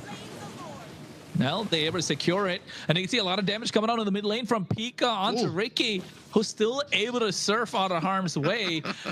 And U2 Esports only got the 1 tower on the bot side, and there's already a Lord marching in. Lord marching in right now, and a good, I was gonna say not a huge gold lead coming out from them. Oh man, but you can already say a Berserker's Fury coming out from the side of Little Rosa as well. 2 items there. It is being matched up by the side of Inke. I just feel like the worth, you're just getting so much more out of Little Rosa right now. Ooh, and he's picked up that Malefic gun too as well, so he's gonna have the range that a lot of people are already afraid of when it comes to a lot of these Bruno pickups. We might see him become more of a factor in a lot of these fights as well. Yeah, he's definitely going to be a big factor, and not just Lil Rosa, Yomel on this Lily as well. These glooms are going to start hurting, and they're not even going to see it coming, because Ultra and Sykes are going to get melted down. The Lord is crashing on the top side as he gets the aggro on the tower, and the other thing for U2 Esports, they don't have any sort of wave clear whatsoever. InK's trying his best to get the Lord down. Mid lane inhibitor is going to be the next one being seized by Stamina, and Sykes has to go in. A lot of damage being dished down. Rosa able to get that inhibitor, and Dez with the rest of Stamina Esports moving like a unit. Oh, 2 of them got caught there. Might be a little bit of a turnaround. Ricky comes in with a healing there to just as a little bit of a mock there. Down to just the 1 more high ground for the side of U2 Esports. This is the Stamina Esports everybody has been wanting to see. A well-oiled machine. They're going in together. They're communicating. This is what I want to say casters and viewers have been wanting to see from Stamina and Dez as we go on for this last high ground tower. Yeah, and I think if you're U2 Esports, you want to put everything on the line. This could possibly be the last game that they're playing in the MCT AMER North, and it's match point for Stamina Esports. They're looking to end it all. U2 Esports want to take it to a game number 5, and Ricky's looking to hit that Raging Sandstorm at any point, so the clear is present from U2 Esports. They're using Ziggy as much as possible, but the damage from Stamina Esports is just overwhelming. NK getting caught. I don't think it's a wise idea. Ricky forward as NK flickers out of harm's way. Rosa taking a lot of damage at the same time, so 2 flickers burnt for 1, and the inhibitor on the bot side's barely hanging. There was a collective gasp I heard from viewers a little bit there as you saw that flicker come in from Ricky. It's like, oh, we're a little greedy. We're only about 3K ahead. Let's calm it down a little bit. But wisely, Stamina Esports going to go ahead and reset on the map as this next Lord looking to take shape on the land of Dawn. U2 Esports fighting for their survival in the AMER tournament North right now as Stamina Esports begin on this Lord. They got a conceal going on as well. Both sides using it early. The Lord's 20,000 HP right now. Sykes trying to roll his way on the backside, able to get their retribution. NK comes in as well with the help of the Mountain Shocker, now putting them in place. 5,000 people. What a penalty zone coming in. Now Price Right drops down on NK as they get a massive shutdown. And Sykes going to be next on the chopper block. Lil Rosa finds the kill, but they trade one back. Dez gets the Lord. A lot of damage being dished down. 2 for 2 trade. Black Shoes to make sure Ziggy gets out of harm's way. Oh no, it's looking dire if you're U2 Esports, because the base crystal needs to be defended. Oh man, and that is an unfortunate fight for U2 Esports. It looked like they had a great focus going into there. They were able to push back the Fredrin. Dez wasn't able to get the retribution, and they did a great job of kind of holding them there. But as the skills started lining up, and Stamina Esports able to back up U2, they got the Lord now and got some kills under their belt as well. That was a huge gap when it comes to damage. Yeah, definitely was indeed. And I liked how NK got a little aggressive into Yomel, forcing out the Purify, so giving them a little bit more breathing room. They're saying they're not down and out of the competition yet. It's still there, and the moment could come at any single point, but I think the moment could be now, because the waves are starting to crash in. Zultra is off guard, off position, I'd say, and Stamina Esports looking to get this inhibitor on the bot side. I don't know if they want to collapse, because U2 Esports, again, they don't have the wave clear. They're looking to slow down NK. He gets back, flickers out of harm's way, gets into the base, the fountain, to make sure he gets his HP back up. And you can take a look at the items, start to rack up as well. Private an Ice Queen wand along with the Queen's Wings. Stamina don't want to wait 90 seconds. They want to end it all. Yeah, I was about to say they need to start ending it all. You don't want to get too far back and play too safe here as they're looking to close this one out. Oh my god, 3-man penalty zone as Dez goes in, gets a taunt as well at the same time. Zultra on the back line, catching Rosa off guard. A lot of damage being dished out. Ricky missing with the Raging Sandstorm. Pika UXP standing tall with the help of the Yo-Yo Blitz, and right now he has a big part to play as he gets his hands on the Hunter Strike, and Rosa taking a lot of damage. I don't think it's wise. He flickers out as well. I think Stamina Esports are playing with the feelings of their fans at the moment, making sure everybody gets those big gasps, because U2 Esports look like they can bounce back. Yeah, Little Rosa kind of get very, very close. There's a lot of faith put into that flicker that he had there. He was able to go ahead and get away. You can see up there when it comes to the damage, man, Yomel and Little Rosa just absolutely dishing it out, but now looking to close the distance. Not the Kumar push of the box here as well. Ricky, Immortality's popped, and I think he's going to go down, but look at the Black Shoes coming out from Ziggy. Dez is there, a Praise Red drops down, but not a lot of damage. Ricky's taken out, and now Instinct able to get that one back. So for 1-for-1 trade, but still Stamina Esports get the better as Dez still makes it out alive. Yeah, he makes it out alive, but we're starting to see the shifting of these group fights. They're able to get the jump on the Stamina Esports. Stamina Esports lost almost 2 members. Ricky went down very quickly. Dez was almost on the chopping block as well, but that might actually spell doom when it comes to this Lord. The only saving grace they have right now is there are minions crowding around their core. No, Purify. Yomel popped it a little too early, and now they get the shutdown. NK gets popped as well by Lil Rose. Rosa's Ultra Flickers out of harm's way, trying to run. Appraised Raptors drop down, but this is the range of Rosa that we're talking about. The Bruno is starting to come online at the right moment. The waves are crashing in. They got no wave clear. And Stamina Esports looking to end it all. Pika UXP trying to buy some time, looking to take down Rosa, but the Wind of Nature coming in clutch, along with the penalty zone from Ziggy, but it's only delaying the inevitable as Stamina Esports look to get a wipeout and now take game number 4 as they lock in and move on in MCT AMER North and say goodbye to U2 Esports as they're able to close out this best of 5, 3-1. 7-1-4 for Little Rose, aptly ending that with a triple kill as well. All ye of little faith who thought that Stamina Esports had wrote its last check after that very rough first game, able to answer back. And answer back they did. What an amazing game. We at the end there, we thought maybe U2 could come back, but no, it was just too much momentum for Stamina. Look at the smile from Layla. The biasness. and that makes it so that they are gonna stay around, continue in the playoff runs. So we're gonna see Stamina another day. And unfortunately for U2, that is the end of their playoffs run. They'll be going home today. A great game there played. I think executed it. I feel like it was a great point out by Kranitz when it comes to team fights. This is Little Rosa was not going to shine in a lot of those team fights, especially in the early to mid game. But what I've been seeing, especially when it comes to the South, is just the sieging ability you get from him. You don't want to focus on too much of those team fights in the early game. He just lit up towers to the point that, I mean, you've got Instinct, you've got Dez, two people that can dive deep underneath those towers. Meanwhile, Little Rosa is just putting on the boots, putting on the damage onto there. So a great executed game here. And by the time they were actually turning into team fights, Little Rosa had already picked up the Malefic gun. He already had the range he needed to really start dishing out damage. I think I was taking a look at Lil Rosa's emblem, right?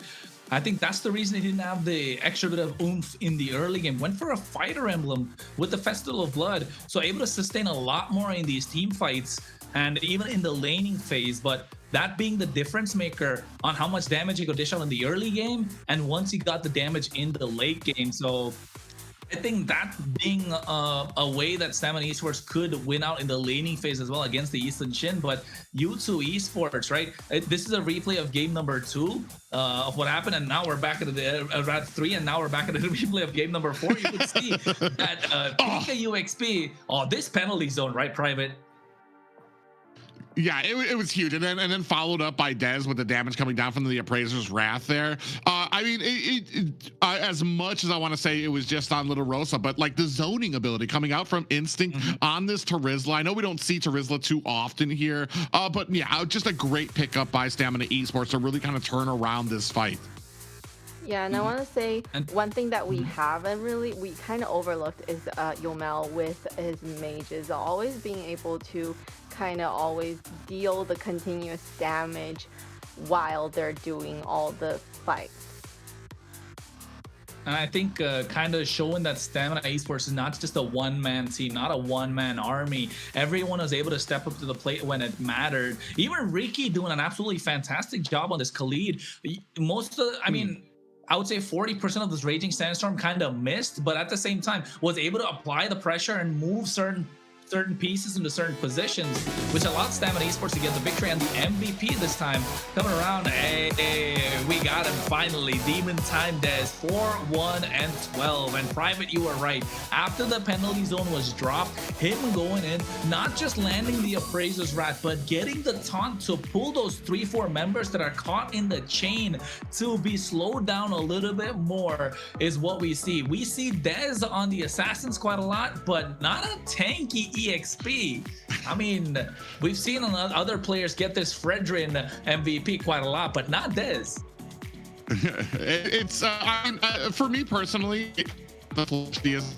I'm not gonna lie, Frederick, sometimes I feel like, "Ooh," when I see him out there. But I mean, he plays his role. He's a tank for his team. He's able to really create the distance between the back line. He gets the taunt. He can be in front of the enemy. He is what allowed a lot of that damage that came out from the Bruno. And like Layla said, that came out from the Lilia pick as well. Just to be able to sit in the back and just get those gloom bombs off throughout the entirety of a lot of these fights. Yes. And it was amazing the way that Team Stamina. I'm at loss for words here. Team Stamina was able to really pull together at this really crucial series today. So great team fights. Really curious of what has happened. So in terms of bans and picks, are they doing better, or was it the team coordination? What has changed the most for them? Kronos? I think confidence. I think confidence is something that Stamina Esports really needed. They were lacking in the first few weeks, and as the series has gone, they've kind of built their synergy to a point where it's gotten stronger. The confidence is showing, although they're always having a shaky start, right? That shaky start needs to be taken off. The game doesn't start after the series doesn't start after the first game is lost. You need to lock it into the first game itself and then maybe translate it. But today's first game kind of being a wake-up call for Stamina Esports, if you ask me, because everybody wasn't playing their best, but after game number 1, we're able to see what they brought onto the table. And then again, a lot has happened with their lineup, and hopefully we still get to see them put up the best performance. All in all of these pieces, all of these things, great pillars for what made Stamina Esports so successful. Yes, and what better way to ask Demon Time Dez himself, what has they changed, right? What is the main difference going into this series? So joining us now is Dez from Stamina Esports. Welcome and congratulations on the win. Hello, how you guys doing? Good. We have lots of questions. So I'm going to start off with one. So that was a really high pressure playoff series with elimination on the line, but your team managed to pull through and keep the playoff run alive. So first of all, how are you and the team feeling after such an important victory today? We are very happy that we won, of course, especially because since it is elimination round, no matter what you do, there's still gonna be a little bit of pressure, you know. But I think like after the first game, we got used to it. A lot of people get nervous during tournaments and stuff, but some people use that to their advantage, you know. So I think I'm very happy that we won, because at least we don't have to deal with, completely elimination now, and we're happy that we moved on to the next round. So Dez, game number 1, you were consistent across all 4 games, right?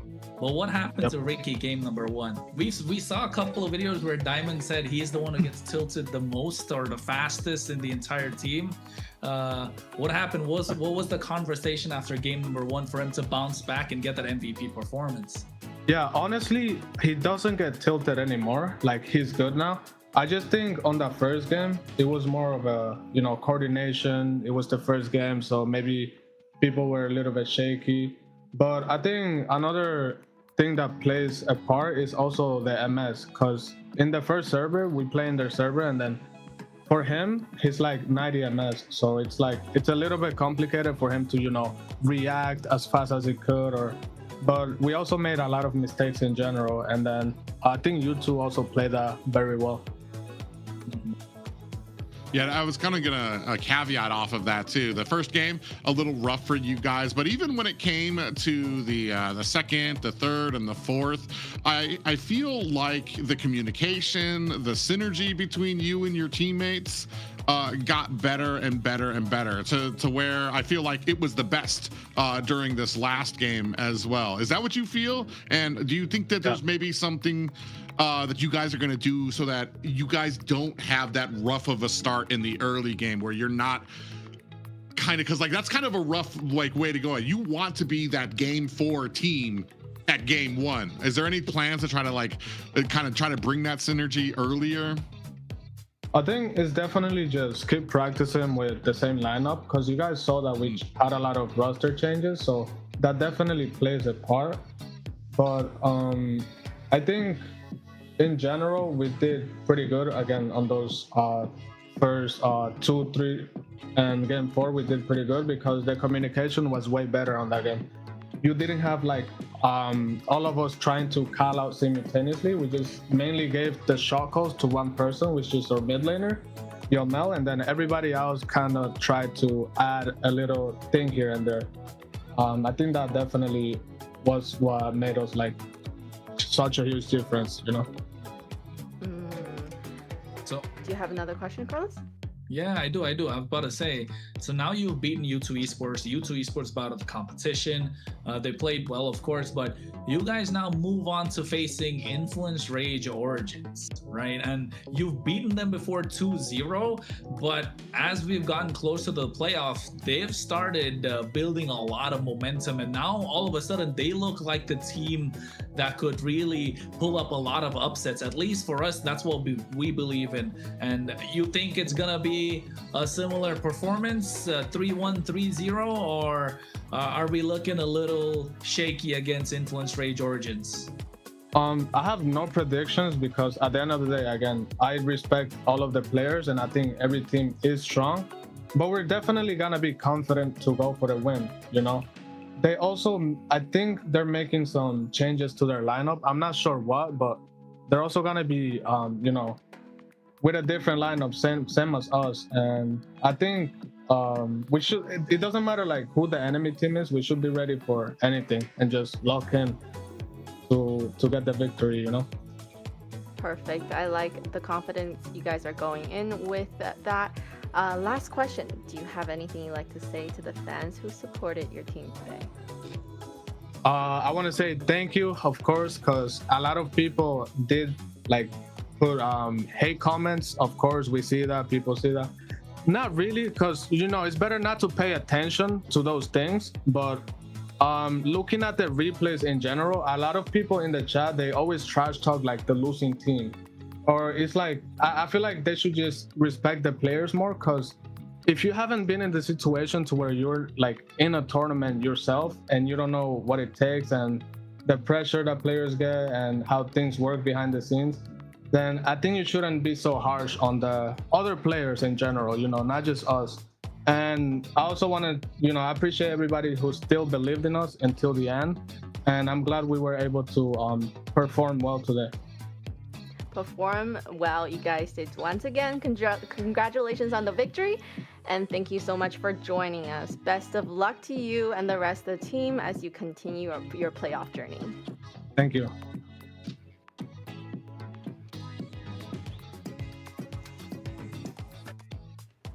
Amazing turnout. Chronos kind of called that actually, so Told you. Because it was kind of written in terms of how Stamina had their journey throughout MCT, right? Not able to bounce back after getting a loss. So if that trend was to continue, U2 Esports were supposed to win 3 games on the bounce, but we know what Stamina Esports can do against U2 Esports, and not just against U2 Esports, against anyone. And if they were able to break that hurdle of losing momentum in game number 1 and able to bounce back, they will get the victory, because there are a momentum based team. And once they got that second game in the bag, third and fourth, the third game was a quick game, and the fourth game, yes, it looked a little shaky, but once they found a way to get in, that's it was over. So I think well played and well said about what happened in game number 1 as well. Just the shakiness coming out from the players and not having the confidence, and the communication was off. That being a key factor. And once they decided there's going to only be one shot caller, then everything made sense for them, and it was a lot less noisy and much easier to execute the plan in the game. I think. Go ahead, Layla. We're gonna go into. Sorry. You know what? Never mind. It's okay, Layla. What we're going to talk about is, of course, the MWI that's going to be hosted soon enough, folks. The registrations are open until the 11th of May. That's what, about 4 more days, if I'm not wrong. So I think 3 days in general, with given the time what we're at, that's going to be closing in soon. So yes, 3 more days. If you want to make sure you register and get a chance to play in the MWI qualifier, that's the Women's International, that's going to be happening soon at the EWC. You want to scan that QR code and make sure you get on that train. So gather the girls and make sure you're there for the competition.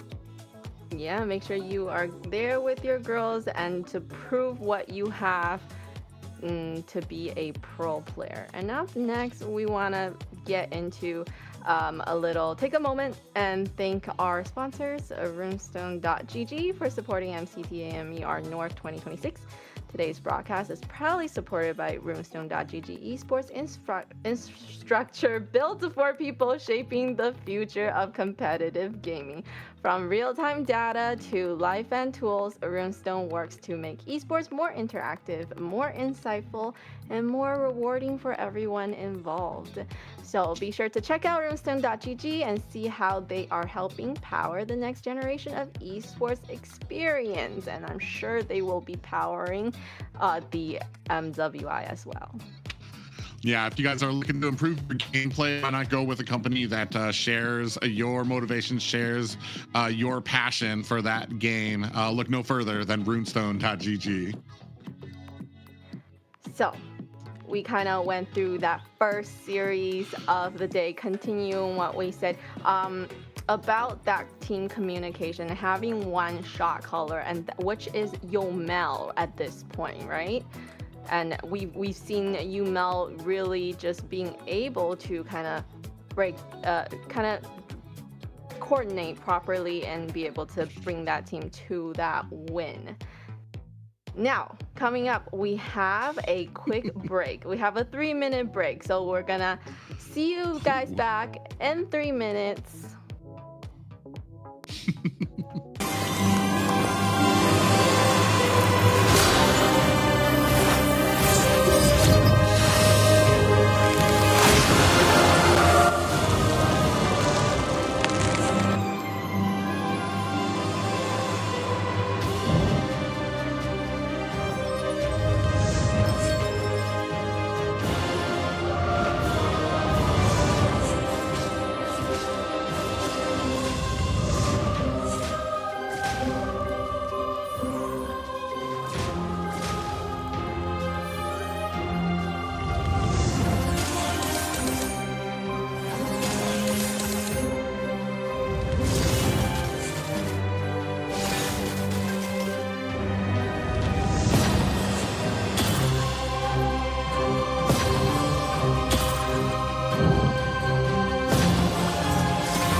Listen up, warriors! The Frozen Sea Showdown is here.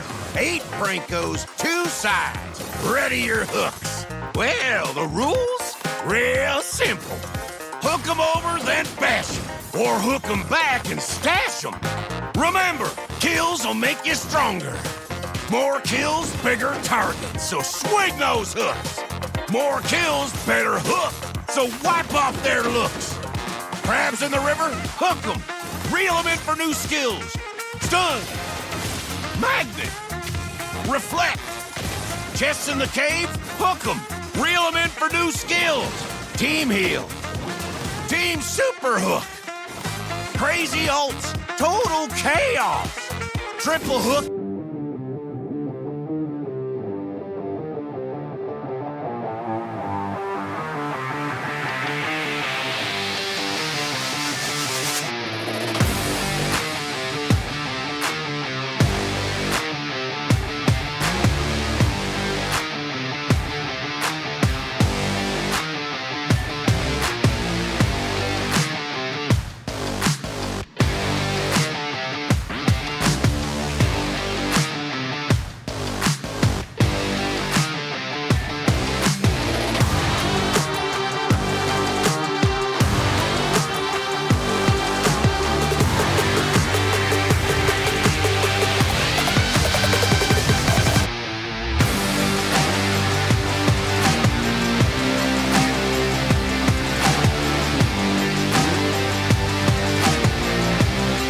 Welcome back to MCT AMER North 2026. We just had a great first series where we saw Stamina taking the win, avoiding elimination, and they sent U2 Esports home. So now we're gonna move on to the second series. Let's quickly talk about second series. The second series we have Leviathan versus Yeah, Leon. I love versus LL. Leon. Yep, the LL team. Oh wait, no, that does not sound good when you say the LL team. Oh, let's not say that. We're gonna talk about Leviathan and Leon. So coming up for the team Leon, we have Hayase, we have Bernoulli, we have Pov, we have Lionheart, and we have Raquel. Hey man, this is a team that's solid. Raquel, MVP, MVP, MVP. Every time on the MVP screen, he's the one to pop off for Leon. And of course, hey, Pav has been having fantastic games. Leonard's been doing well. Hayase has kind of been the only one in the shadow so far, so maybe would step into the light in this series. But hey, Bernoulli, baby, that's what this is all about. The way that he's been in the jungle. We want to see the 3-1 come out from Leon as well in that fourth game. Get that Harley popped off. So that clutch Harley that he has in his hands. And apart from that, he can play the Boxia, he can play the Fredrin. The Leo Mart has been solid as well. But more about this teams, let's take a look at this short video about Leon and what they got to say.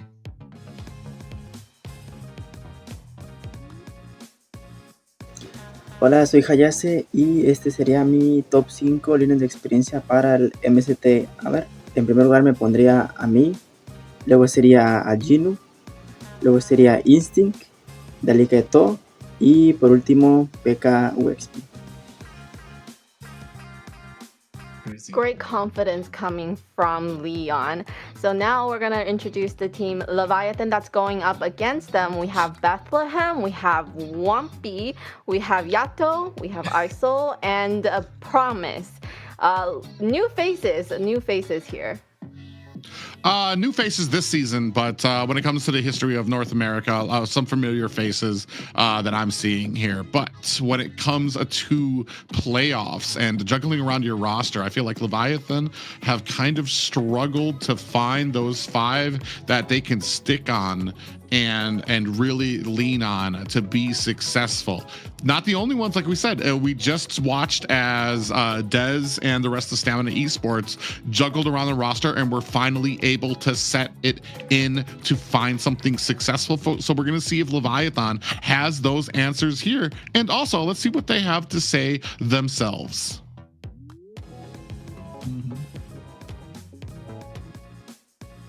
So first, me. Second, Marcuti. Third, Chorbarmi. And then 4, Colleen. And then I don't know the 5th player. I like the confidence that's coming from both sides, right? They're all putting themselves as number 1. So we're gonna wanna see how that plays out. Kronos, what do you have to say about that? He just said fifth player. I don't know. Like he doesn't rate the fifth player anymore.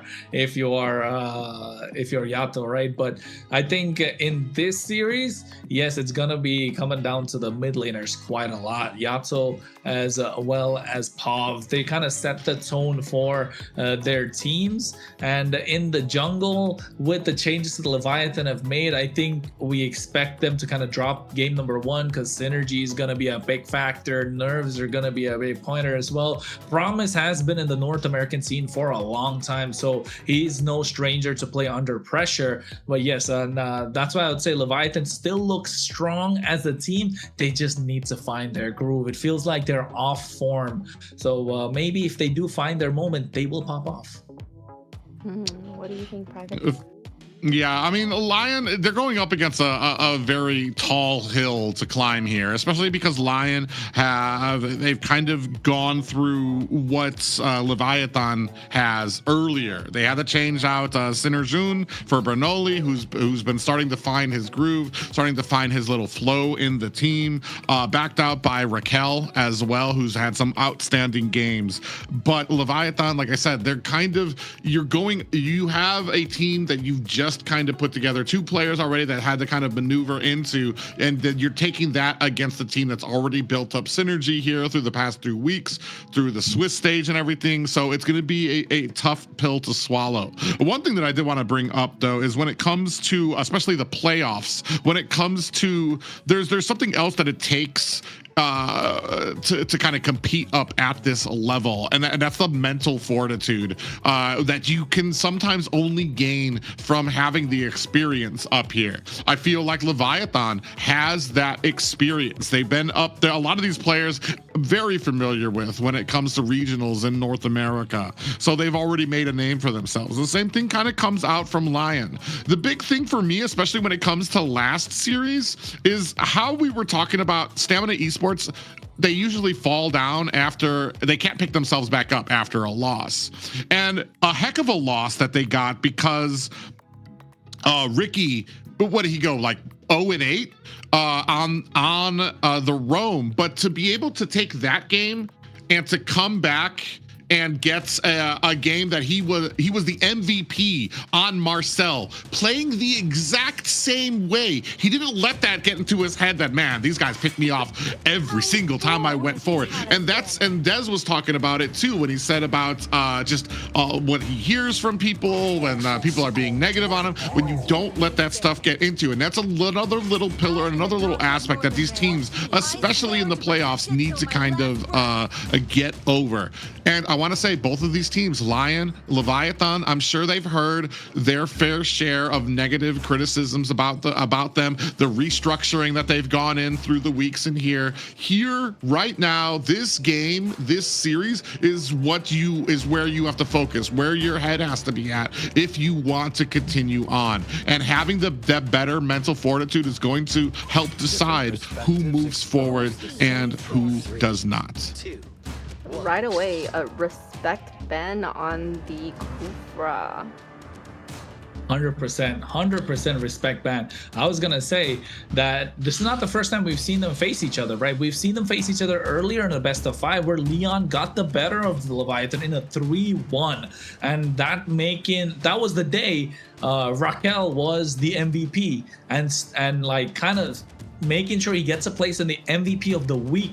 So if you're Lyon, the confidence is booming, especially after the Kufra being banned out from the side of Leviathan. That's a respect pick coming straight off the bat. So you know for a fact Lyon are treading slightly on dangerous waters right now, but at the same time, they are with confidence playing this series, especially that this will be the second time that they face Leviathan, and the first series that they beat them were quick games nonetheless, 14 minutes, 13 minutes, and even the last game, the third game they lost out, which was a 17-minute game, dragged on by Leviathan, but even then that was a mistake made by Lyon which they capitalized on, and final game being another 15-minute game. So yes, I think if you're Lyon, you're coming into this with confidence and knowing what you can do to Leviathan as you've already beaten them before. But yes, this time changes made. Promise, who's usually EX playing in the Rome position, and also Wumpy coming in, or Wampy, and that carry, I know I see that, Private, because that's such a contested pick between these two teams. We've just left open Zushin and Boxia right now. So we got Boxia going to be answered immediately by Lyon. I'm assuming Zushin will be Harley the answer. I'm sorry?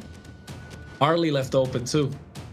Yeah, well, it depends on how it has been up here in the north. Harley, I don't want to say is going to be one of the hot button items for it, especially against the Boxia, who has like that built-in magic defense, who can close the distance possibly on Harley.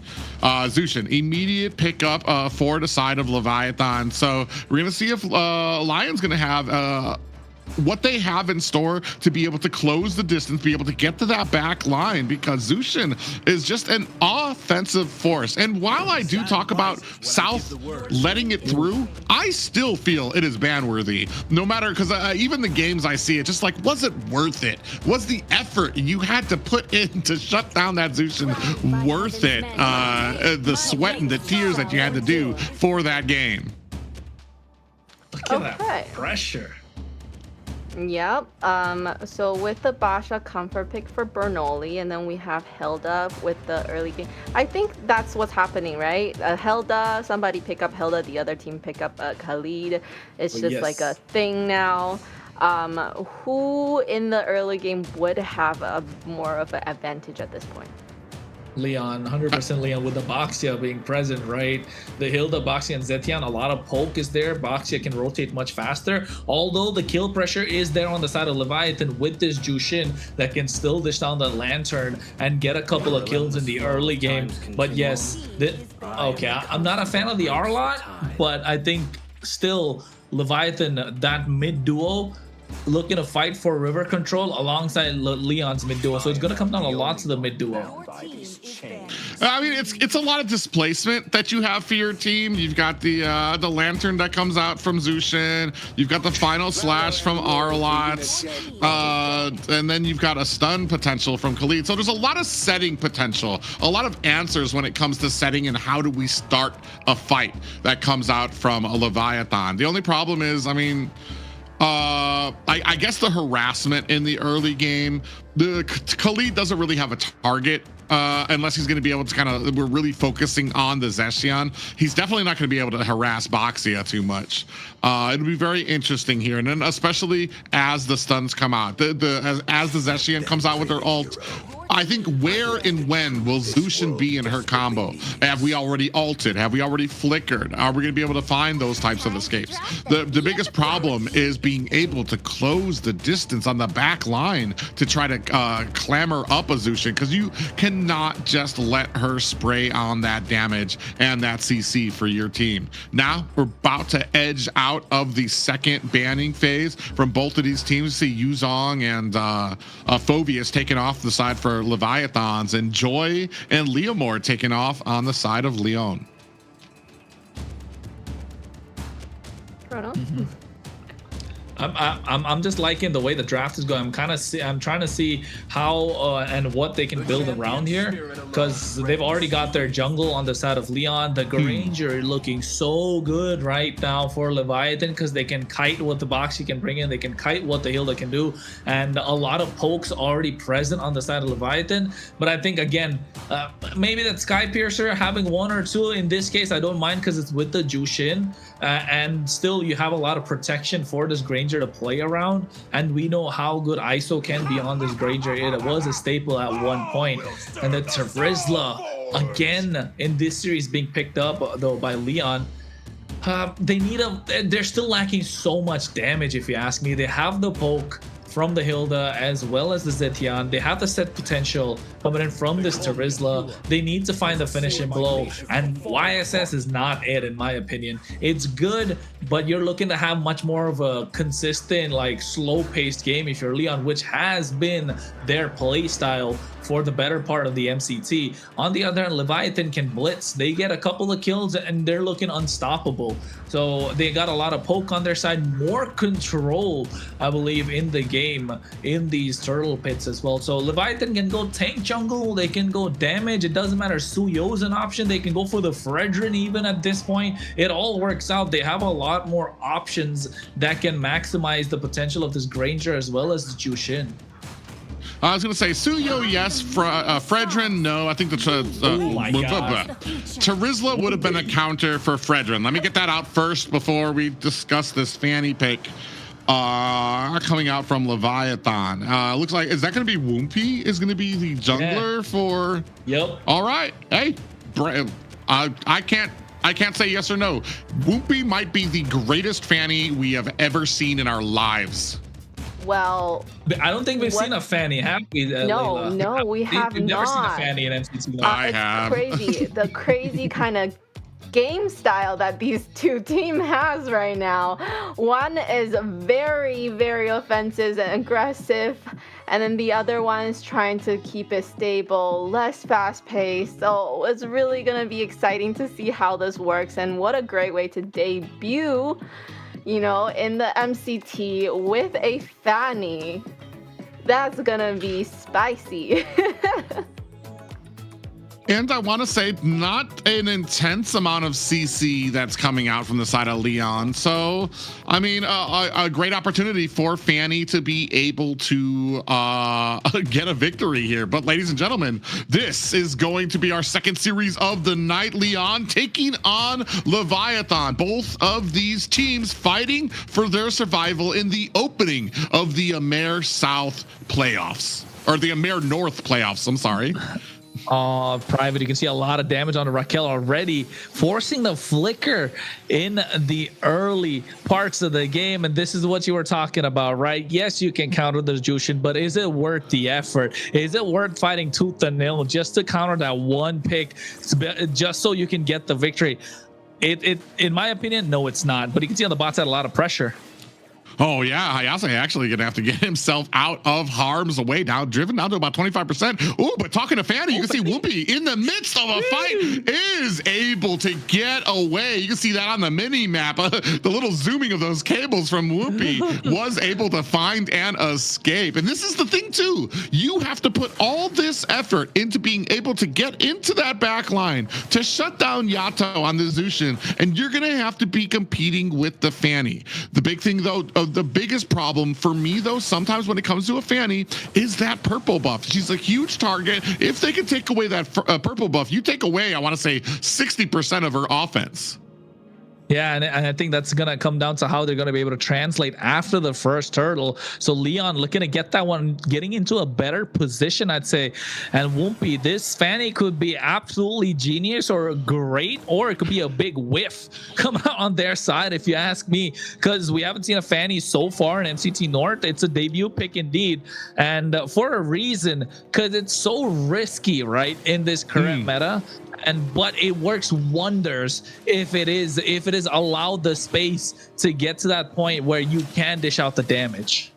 Ooh, Promise gets locked onto by Raquel, who does not finish the combo coming out from Hilda, but it is going to force, I was going to say it was going to force Promise back. No, he decides against it. It's just going to be able to use that sand healing to bring himself back to waiting on this turtle that neither team has seemed like they're going to start just yet. Yeah, I think if you're going to start it, it's got to be Bernoulli on this box. But Whoopi. Oh, Leonhardt's going to have to use that flicker to get away. Bethlehem at the bottom in trouble, gets dragged down by Raquel. That's going to be the first blood going over to Lyon to set up this first turtle. Yeah, you know, the Tortoise's Poissons used to slow him down. Bethlehem not having that flicker really softening the blow for Lyon. Ooh, Yato able to actually pick up the turtle there. Bethlehem, Bernoulli in trouble, gets taken out by Whoopi. Now trying to chase down Hayase. Pull him back, put some damage on. Is that going to be enough? Comes in on Promise, but taking a lot of tower shots there. Yato in trouble. They might have bit off a little more than they could chew, but down goes Hayase. Now locking on the POVs. We have to use that flicker to get away from Leviathan. 1 and 2, and what an aggressive start. Yeah, an aggressive start that Leviathan really wanted. This is what they needed with this Fanny, with this Jushin. Now you got 2 picks. You can see the amount of damage that they've dealt. All 3 on top coming in from Leviathan, and Lyon don't really have a lot of answers. They like playing this slow-paced game, but the problem with a slow-paced game is, what if the game kind of gets away from you? What happens then? Oh my God, a final slash just pushing out Pav and making sure he gets that point of view that where you get that gray screen too. Leviathan slowly started to rack up and 2.5k ahead already.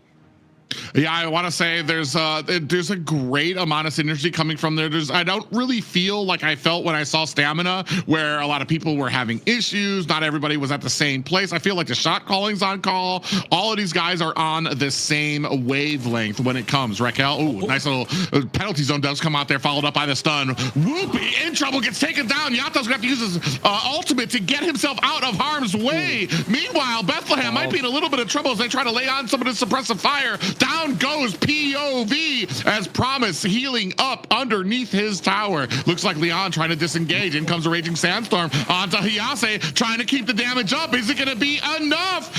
And Hayase able to turn it around onto Bethlehem. A reply on the side of Lyon in the form of a Promise. Whoopi comes in here. It is 3-5 right now. Leviathan still with the lead.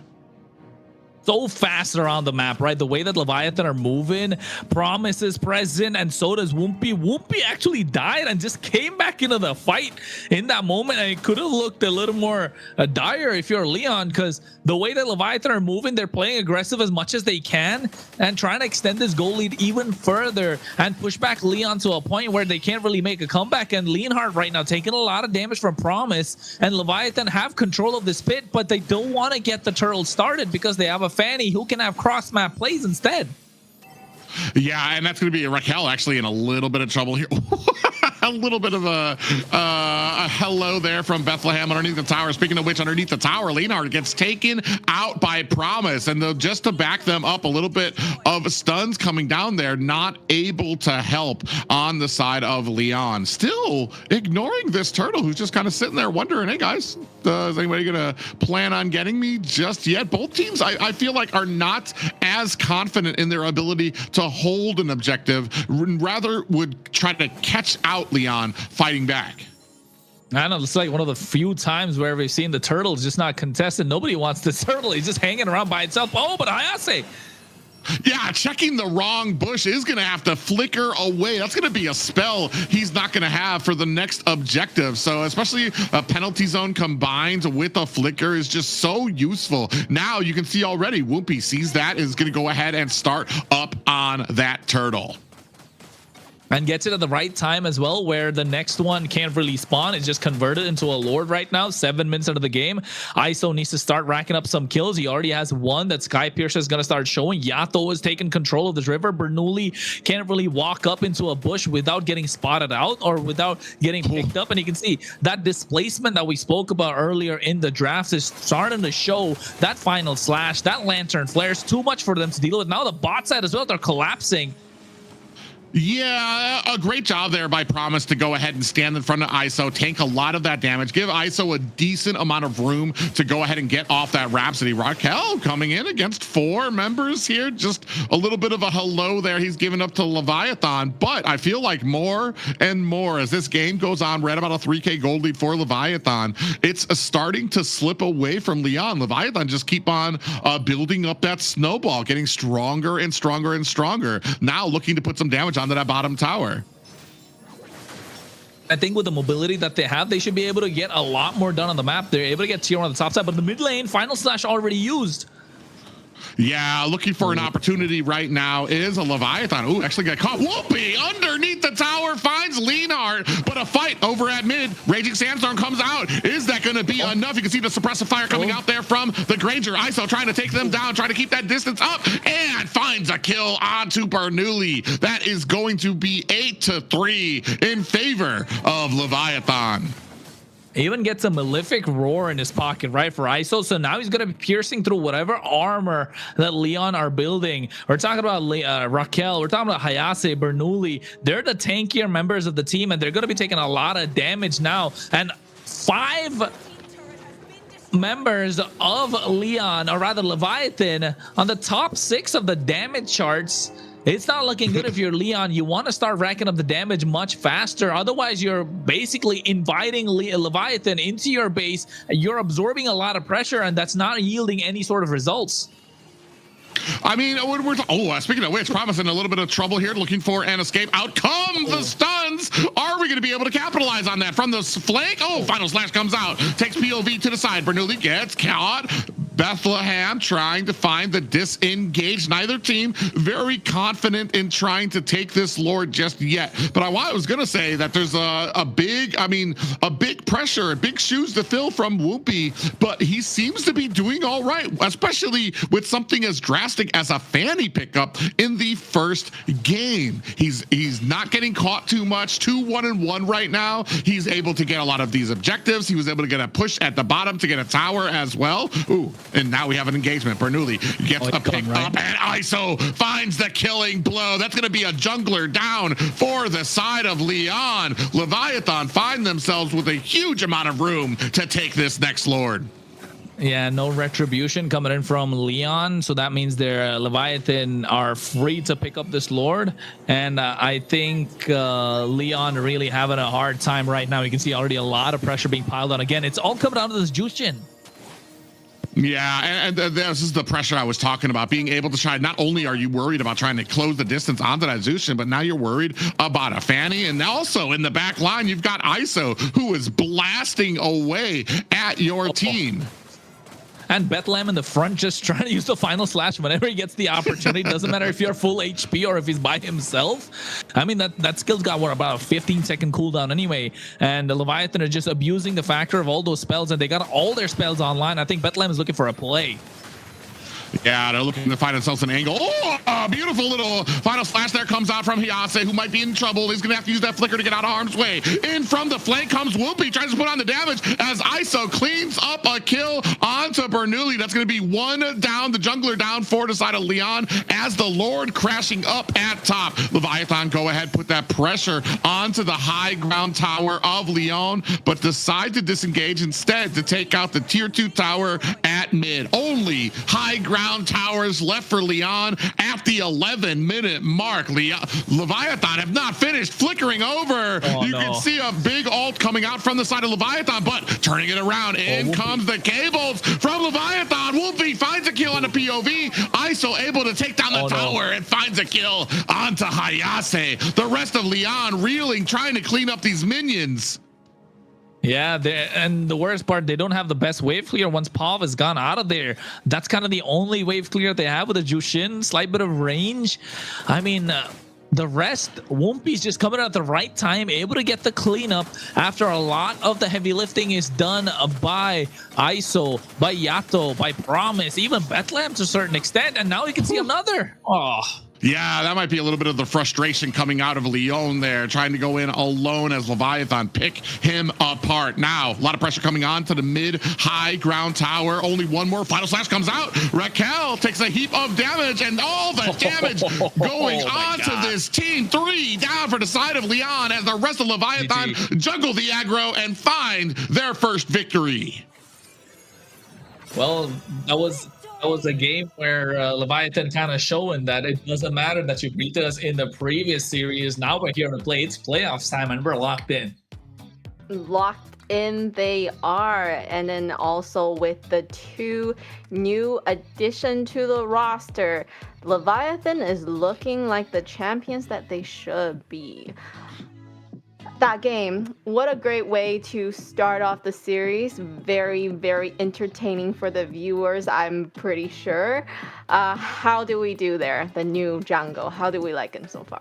I want to say that when I first saw the rosters come out at the very beginning of the season, and I saw Leviathan's original roster, this is how I thought that they would be performing here. And it was absolutely fluid. They understood where their strengths were. I get a little wheezy when I see a Fanny out there because I'm just like, takes a lot to do this correctly. But you also had the threat of the Zushin out there. The ISO came online very, very quickly. And then as Kronos was talking about, you had the final slash in the front as a huge threat for your team. I mean, this was just a perfectly played game here by Leviathan. Well played indeed. I mean, everything went right for them, right? 12 minutes, 14-second game. They're quick. They just after the Holy Shield popped off as well, 14 seconds. Not like that it mattered. They found one opportunity and they just pounced on it. A lot of damage, equally distributed, I'd say, in this game. And ISO 800, I think if not him, definitely it's got to be either Promise or Yato on the MVP. Yato, I mean, just because it's a Jushin, can't really, you would kind of expect that kind of a performance, but Promise coming into this lineup from I believe it was an EXP laner transitioning into a roam as well, and now able to play this Khalid so well, just allowing a lot of the damage dealers to dish out the damage and absorbing a lot of damage to give ISO the space or Yato the space to play the game that they like. Leviathan really well played, and not just that, not allowing Lyon to play their own slow-paced game. Yeah, I mean, if you're going to come in as an XP laner to play a roam position, I feel like Khalid is probably one of the better offers you could take to be aggressive here. You see just how well he was able to kind of latch on to a lot of these heroes, continually put on the pressure and the damage, and then you don't even have to go home because you've got the healing sands to be able to keep you up. And not only that, but you just allowed ISO to get farmed up so quickly, and all the damage that he was able to dish out here. I mean, there's so many different people that this could go to. I'm actually curious to see where the MVP actually comes as we take a look at the rest of these highlights. Yeah, and I think at this point you can see this is the final blow, right? The way that the Sky Piercer started stacking up for ISO, I think what, about 50 stacks? It was absolutely insane. And the MVP, hey man, I called it. It's got to be Promise. Okay, we have a new player coming in, and what a great way to show up with a MVP win on their team. I mean, that's the exact start that I wanted to see from this team if you're going to be successful. A lot of talk, especially coming from me personally, when it comes to seeing a juggled around roster and yes, Promise, I know him. I know he can play well. I've seen him before in North America and a lot of different teams. My problem is the synergy when it comes to these teams. But you'd think that these guys were playing together for years without break. I mean, they have been playing together for years, but it's just how much a synergy these guys had with each other. You could tell that they were communicating, and Promise just did an excellent job, especially the transition moving over from XP to roam here for this team. And the way that they play, the macro that was there is just something that I think Lyon wasn't expecting, and they just don't know what to do after that. You know, the way Kronos caught that, delaying the turtle and the push on all the turrets. They're prioritizing the most important thing to win the game, and it was very, very exciting to see them playing at the high level. And I think at the right time as well, right? Just because you're on the bottom half of the table doesn't mean you're down and out for the count. They locked in at the right time for the playoffs. And I think understanding that at this point, we just want to win no matter what. End it quick, get the dub in your pocket so that you don't have to wait it out or get to the point where it could be a 50-50, a coin toss. A coin toss is never good because it could never be in your favor. So as long as the game is in your favor, take it and take the victory, and then we'll talk about showing off your skills later on, because at this point every single game matters, especially when it's an elimination round.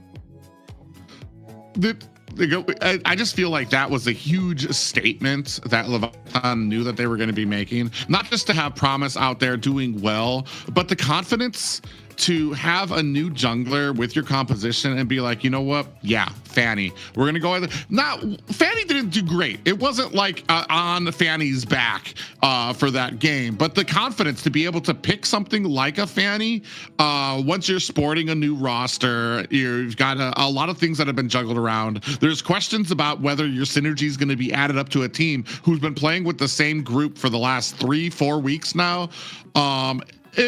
It just says a lot for your team and the understanding that you guys have for each other. Not just that, but I'm going to continue to say it until I'm blue in the face. Letting out the Zushin is a problem.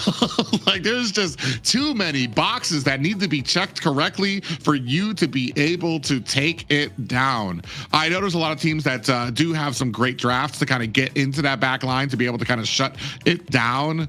But oh man, just you saw from there, I mean, just the impressive power that comes from it. And then to be able to lift them up and ISO, just waiting there for them, was like, all right, now it's time for me to blow this person up. A great game, great draft coming out of Leviathan as well. And going into the second game, what can Leon do to kind of, because we know the draft was missing some damage. We could probably do a little bit better during the draft. Is there anything else that they could do to kind of get better winning conditions here? I mean, when we take a look at the draft and everything like that, don't let Zushin through as a number one. You're not going to have that option anymore. It's going to be on the side of Leviathan to go ahead and ban that out.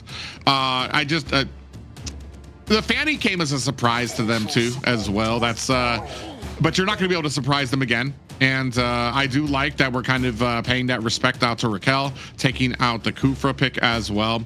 And honestly, I would need to see them, because that, I want to say, it screamed out to me early that there was going to be issues when you saw the draft, you saw the Zushin, you saw the Fanny pick come out there as well. And then the early aggression that was going to come out from the Khalid as well. So I want to see them with a successful draft here before we can start kind of ironing down where some of the problems might be.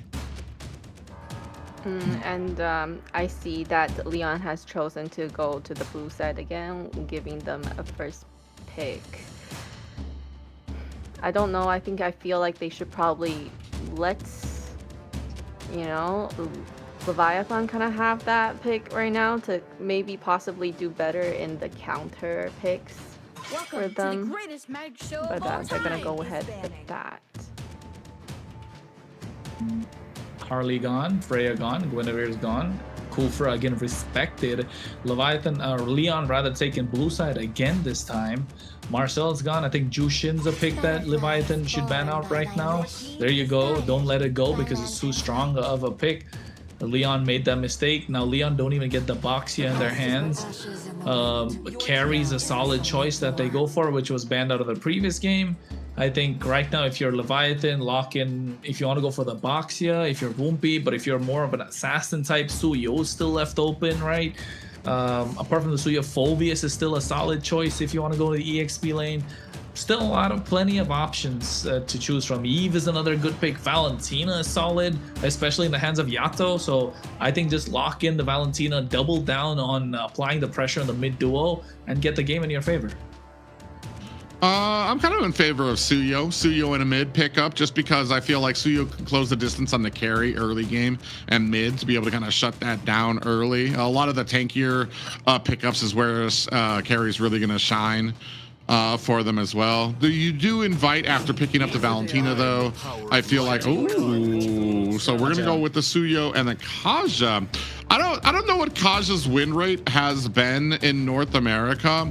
I feel like sometimes he's a little bit watered down because you're so dependent on your spell, your flicker, to kind of get in there to grab somebody. It doesn't mean it's impossible. I just feel like there's a lot of those boxes that need to be checked for that successful engagement and that successful divine judgment. You're right on that note, right? The flicker is super important, kind of like Achilles' heel of the Kaja if you're able to bait out the flicker early. But in this case, not just pick it up for yourself, but denying the Kaja on the other side. So Leon right now probably left with a Cho or a Kalea at this point. A Leomord is going to be the pick for Bernoulli because that's possibly the other jungle picks he has. He has been very limited in his jungle pool. So yes, I think here Leomord coming out. Uranus is a solid choice, but Leviathan need to add more burst, right? They need to have this Kaja pair up with somebody else to kind of show some promise. No pun intended. Good fun. And then also we're kind of looking for, I mean, Suyo's got a decent amount of burst, but you're also, I want to say, maybe looking for something else that can kind of be a little bursty for your team as well. And yeah, we've got a Sora coming out there. A good pickup there as well going into the second banning phase, which means you can take out Valentina, which would be like the immediate counter you would think for that mid lane.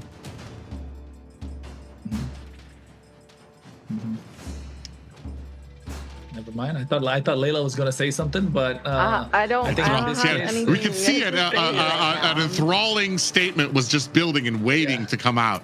I'm yeah, I was about to say. So she was like, she was ready to burst out. But I think if you're Leon, you want to ban out the Valentina. But if you're Leviathan, take away more of the mid picks or the roam picks that are available right now. I think roam would be the best option to lock down the Khalid, the Hildas, just to make sure you don't add more pressure along with this Leomord that's already present. The Kalea is a solid choice, which I mentioned early on, but they ended up picking the Uranus. So I think Kalea has gone off the table.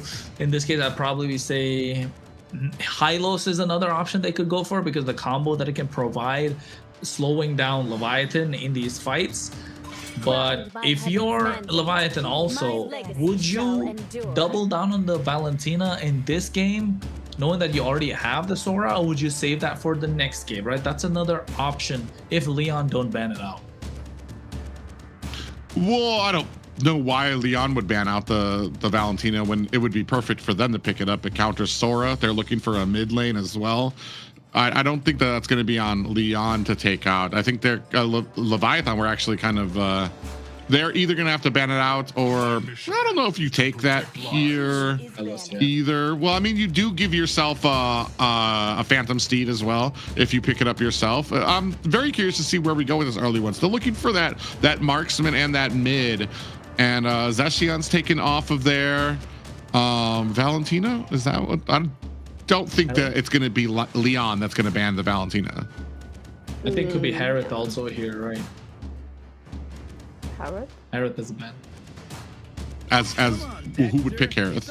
Oh, Claude. Okay, yeah, I was gonna say Harith could be a ban for Leon, but now Leviathan could just pick it up as the last pick. I'm just thinking Leviathan go for the Valentina because you're denying the Valentina on the other side, and also it's Yato's comfort pick.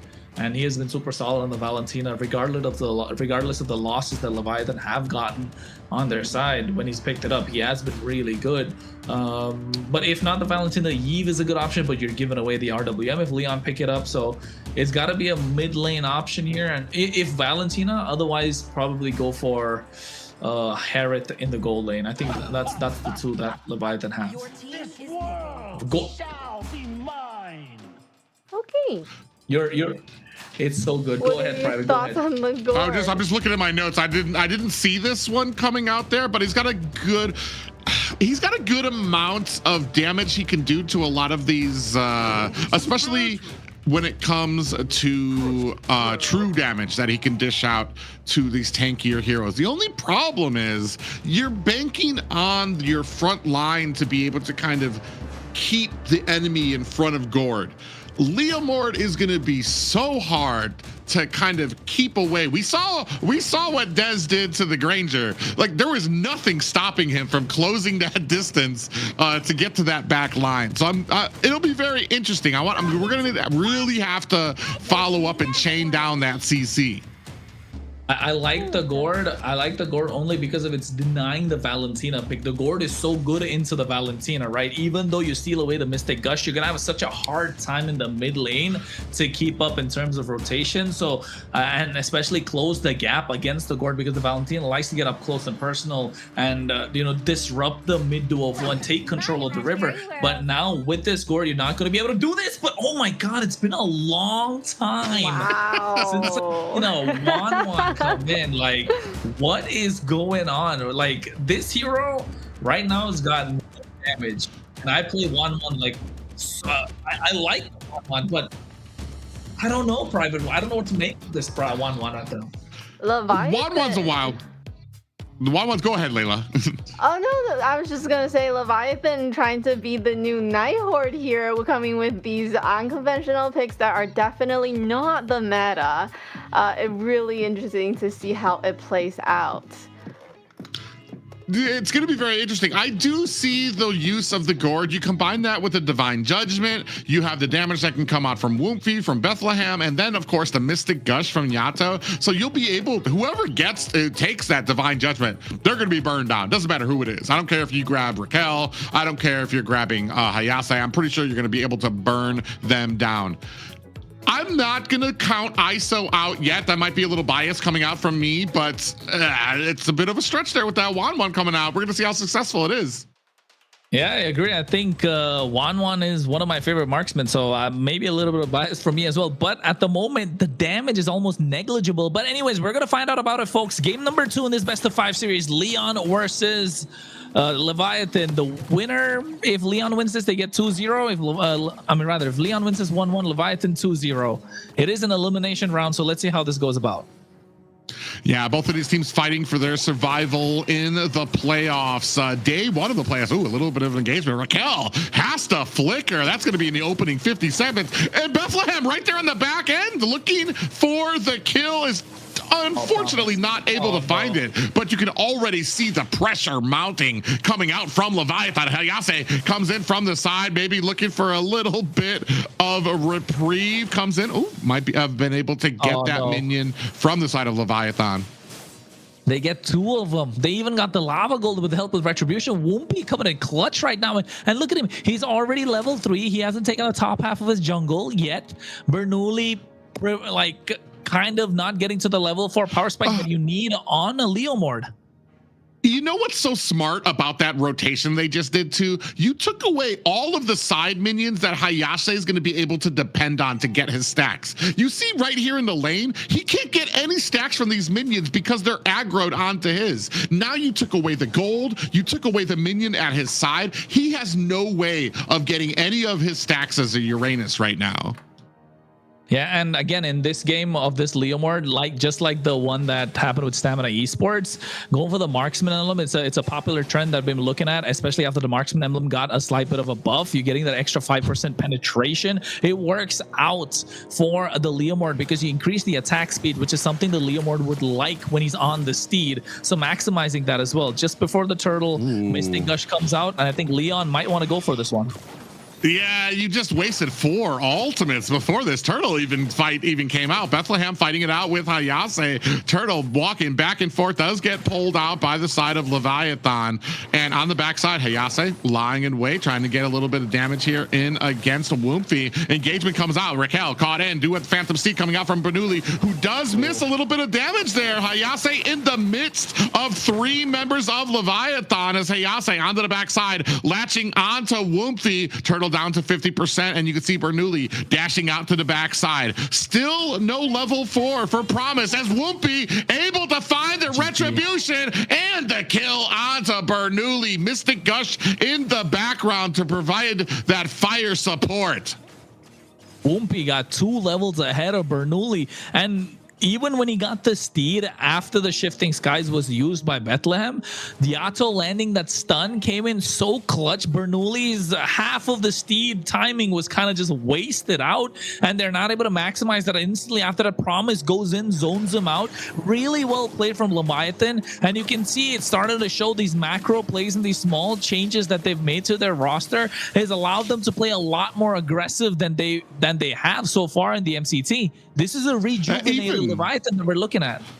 Even with Hayase on the Uranus, he was top of the damage charts there, just being a huge threat to the side of Leviathan. Leviathan able to really be able to find the maneuvering, get around that Lord Pit to find the retribution and find the kill onto Bernoulli, who had, I feel like maybe pulled the trigger on the Phantom Steed just a little too early as Leviathan really kind of backed off, let that thing tick down. And once you didn't have the Phantom Steed anymore, it was prime game for the rest of Leviathan to go in. Only a 1-0 game just yet for Leviathan.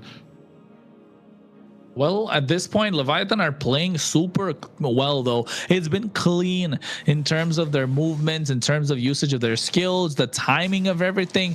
Even though it's a 1-0, it's been very nice, clean, crisp play that we'd like to see from Leviathan. Leon, on the other hand, going down their usual route of a slow-paced game, knowing when to pull the trigger when the time is right. But so far, you want to be a little more aggressive since you have the Leomord on your side. So I wonder if this is going to be the turtle where they are deciding to do that. Otherwise, you're just handing the game to Leviathan.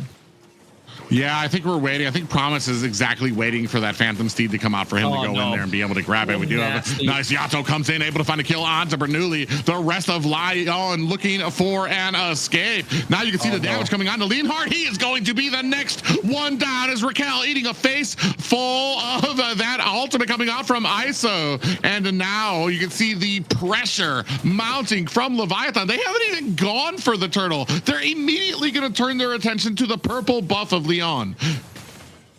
Yeah, and they take it away, leaving that small camp behind, slowing down the region of that purple buff. And not just that, Bethlehem has been looking to make these shifting skies plays a lot, and it's turning out to be a problem on the other side. I think the main problem being here, they got the crossbow of Tang unlocked just when the Divine Judgment came through. And not just that, even the Mystic Gush, everything right now is ticking for Leviathan. They're checking all their boxes. They're dotting their I's. They're crossing their T's. And Leon just don't know how to make a comeback. They don't know how to fight because they want to make sure Leonhardt gets to the point where he can scale and dish out the damage. But if you're not allowed the space to dish out the damage, if your front line's not going to be able to tank a lot, it's not looking good. And not just that, the finishing blow that should be dealt by Bernoulli on this Leomord is not going to happen because he barely has an item. Yeah, and that's going to be the big problem here. ISO already putting the finishing touches onto that bottom tower. So you're already taking out both side towers at the 6-minute mark. Little engagement comes up here with the shifting skies coming out from Bethlehem. Bernoulli is down. Whoopi finds a kill onto Raquel. Underneath the tower, ISO tries to take down POV, cannot find the damage just yet, but still at a 5-0 lead for Leviathan. And not just that, right? He popped the Purify and was still able to get 2 marks taken away. ISO is a beast on this 1-1. I mean, it was his comfort pick before. That's what, 2 years ago? But then again, right now in this meta, in this economy, you're playing a 1-1 and you're taking it to Leon in the elimination round. Yeah, I think this is a different Leviathan that we're looking at. Yeah, and you can go ahead and see the Phantom Steed is out as Leviathan dive in underneath the purple buff as well. Bernoulli running to the safety of his tower, still gets taken out by Woomfy. Leviathan continuing their pressure. This is our jungle, they are saying, at a 6-0 lead against Leon. And Leonhardt alone against 3 members. Hayase trying his best to try to take them out. ISO gets the kill, but pays for it with his life. Oh, at this point, Leviathan's teammates are saying you got to report ISO for giving them that 1 kill that they got. They're 7-1, 6K goal lead in the hands of Leviathan. But if you're Leon right now, you want Bernoulli to get at least 1 kill. He's 0-4-0. He's struggling at this point. And it's all thanks to the Gord that's come through. Not just denying the Valentina pick in the drafting phase, but also creating so much space and stopping the Steed whenever it comes out. And it's just not working out. They're not able to close the gap. If you're getting stunned up on your way to casting the Gord, I think the game is kind of lost there if you're Leon. And now you're relying on Pav to create the space along with Raquel and Hayase. This is not the Leon that we're used to seeing. This is not the Leon that we saw in the past few weeks. But Leviathan showing the same. Yeah, you can see Woofy is going to be able to pick up the Lord there as well. Mystic Gush in the mid lane as the rest of the team chasing down Hayase, looking for an escape. Divine Judgment catches him, and Yato putting the finishing blow down on Hayase. Well, it's a cake, man. It's a cake. It's what they're doing. They're building a cake. They're looking to put that cherry on top, and that's going to be ISO when he pops that crossbow off Tang. And at this point, the Lord, again, coming out the top side. We're talking about 9 minutes into the game. This is where they were at in the previous one, able to get the finish and blow one in 12 minutes, 14 seconds. We could possibly see a finish soon, a quick finish in this game as well. Woompi's level 15 and Bernoulli's 9. Yeah, this is just the overwhelming offense and the stun and the Mystic Gush. They have to expend flickers to get out of the way. Now pressure starting to mount at the high ground towers. Lord fighting for his life against some of these minions here up at the top. And now you can see the pressure starting to mount at the mid-high ground tower. You can see the damage starting to mount as well. Minions down at the bottom as the Leviathans turn their attention down to the bottom tower. Raquel alone to try to defend against 5 members who make short work of the high ground tower at mid, trying to find themselves a little bit of a bait there. The rest of Leviathan wisely turn from the engagement and go to clear out enemy jungle. Well, they're looking. Oh, no, Mystic Gush comes out. Jesus, there was an enemy hero there. There was a Leanheart, and Leanheart got stunned and Mystic gushed into dust. Now, minions starting to mount at mid and bottom tower. You can see Woomfy doing his best to try to clear out the minions at top, trying to create a whole lot of pressure from all of the lanes. Woomfy inside the base right now.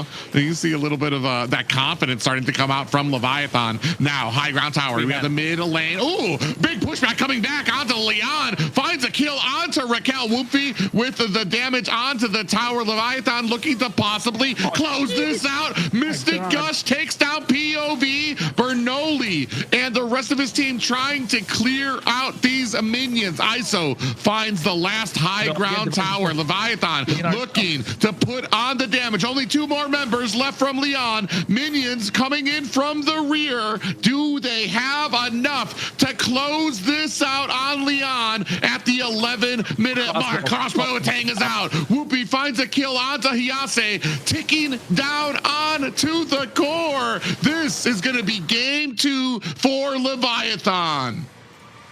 Hey, I don't know what you were looking at, Layla. Private and I were looking at a slaughter fest coming in from Leviathan. It was wicked. That was... I don't know, somebody ordered some meat because the slaughterhouse just got everything butchered down, and that 2-0 Leviathan rejuvenated. They look like a completely different team, and Leon didn't stand a chance. I mean, they are pretty much a different team with the 2 additions in their roster, and these 2 additions have definitely made, I feel like, a difference. I'm just really interested, who is the shot caller in this team? Because clearly it might be the 2 addition, as they are definitely moving way more different compared to what they were showing in the previous tournament. I want to say Promise was never going to be he was never really a question for me. I knew he's been a call-in for a lot of the best teams in North America. When they have a player that can't make it, where all the cards are out, you're trying to make it to the playoffs or something, or you've got a big important game, Promise has always been a stalwart pillar for any team to bring on. The big thing for me is bringing on Woomfy. Is this somebody that we know in North America, or is this a brand new player? Because if it's a brand new player, that's a hats off to me, to Leviathan, for trusting somebody brand new on the scene to be able to kind of help be one of those pillars for your team. And Woomfy has shown out here, whether it was the Fanny he played in the first game, did sustain damage, was able to come in from a lot of the flanks, or whether he was playing on the Suyo here, did an excellent job. Yeah, I think the Suyo as well doing super well in this particular game. But then again, the whole composition of Leviathan doing a fantastic job. Bethlehem was on point. Promise created the space that he needed. ISO just bought enough time for him to get the items and then popped off. Yato just getting the stuns on point, slowing down Bernoulli as much as possible. Technically, they never allowed Bernoulli to play the game even. I don't even know if he got a kill or an assist on the board, because Leon were just behind the 8 ball right from the start.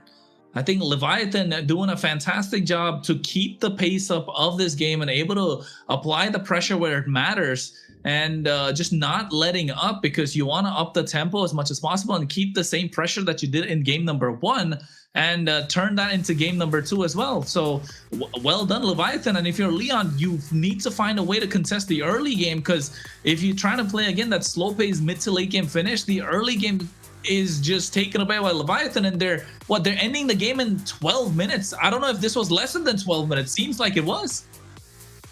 Yeah, Though- they ended it fast. They came in very, very aggressive, this game style, and being able to be aggressive with that Kaja in their team. I was gonna say I don't even remember that many divine judgments. He did an excellent job, even when you weren't depending on the divine judgments. I saw a few out there that he was able to get. The team was able to burst them down. Oh, but man, call me a believer now into the Kaja pickup, because that was especially when you mix it in with the Gord. Gord is a personal favorite of mine. I used to one trick him in the mid lane, but to see him on the main stage and do so well, and especially into a composition like this where his bursting ability is you're really able to take advantage of it. That's a huge deal and a great job. This is what I was talking about. Promise, whenever you put him onto the team, it's unfortunate that I feel like I often see him as a replacement for a player. I would love to see him as the stalwart beginning roster for somebody. But yeah, as we take a look at here at the highlights for Promise, a nice little divine judgment there to go ahead and yank down onto Lyon, and then they finish the job. The great synergy coming from that entire team. Yeah, and for the roster change just coming into playoff, for them to be able to have that kind of team synergy is just unmatched. Have they played together before? We know that Wumpy, we're not sure who he is. We're like, who is this guy? What about Promise? Hey man, Promise? he's a new face. He's a new face around. So it's a new name, it's a new face, and I think hopefully with the performance that he's putting out, he becomes a mainstay name, because at this point, a new generation of players need to be flooding in for North America and AMER as a whole, because how long can we cling on to the names that used to be? We got to move on and get to the point where there have to be new faces. So the esports ecosystem is growing. It's not going to stop. It's just about the new players that have to step up to the plate.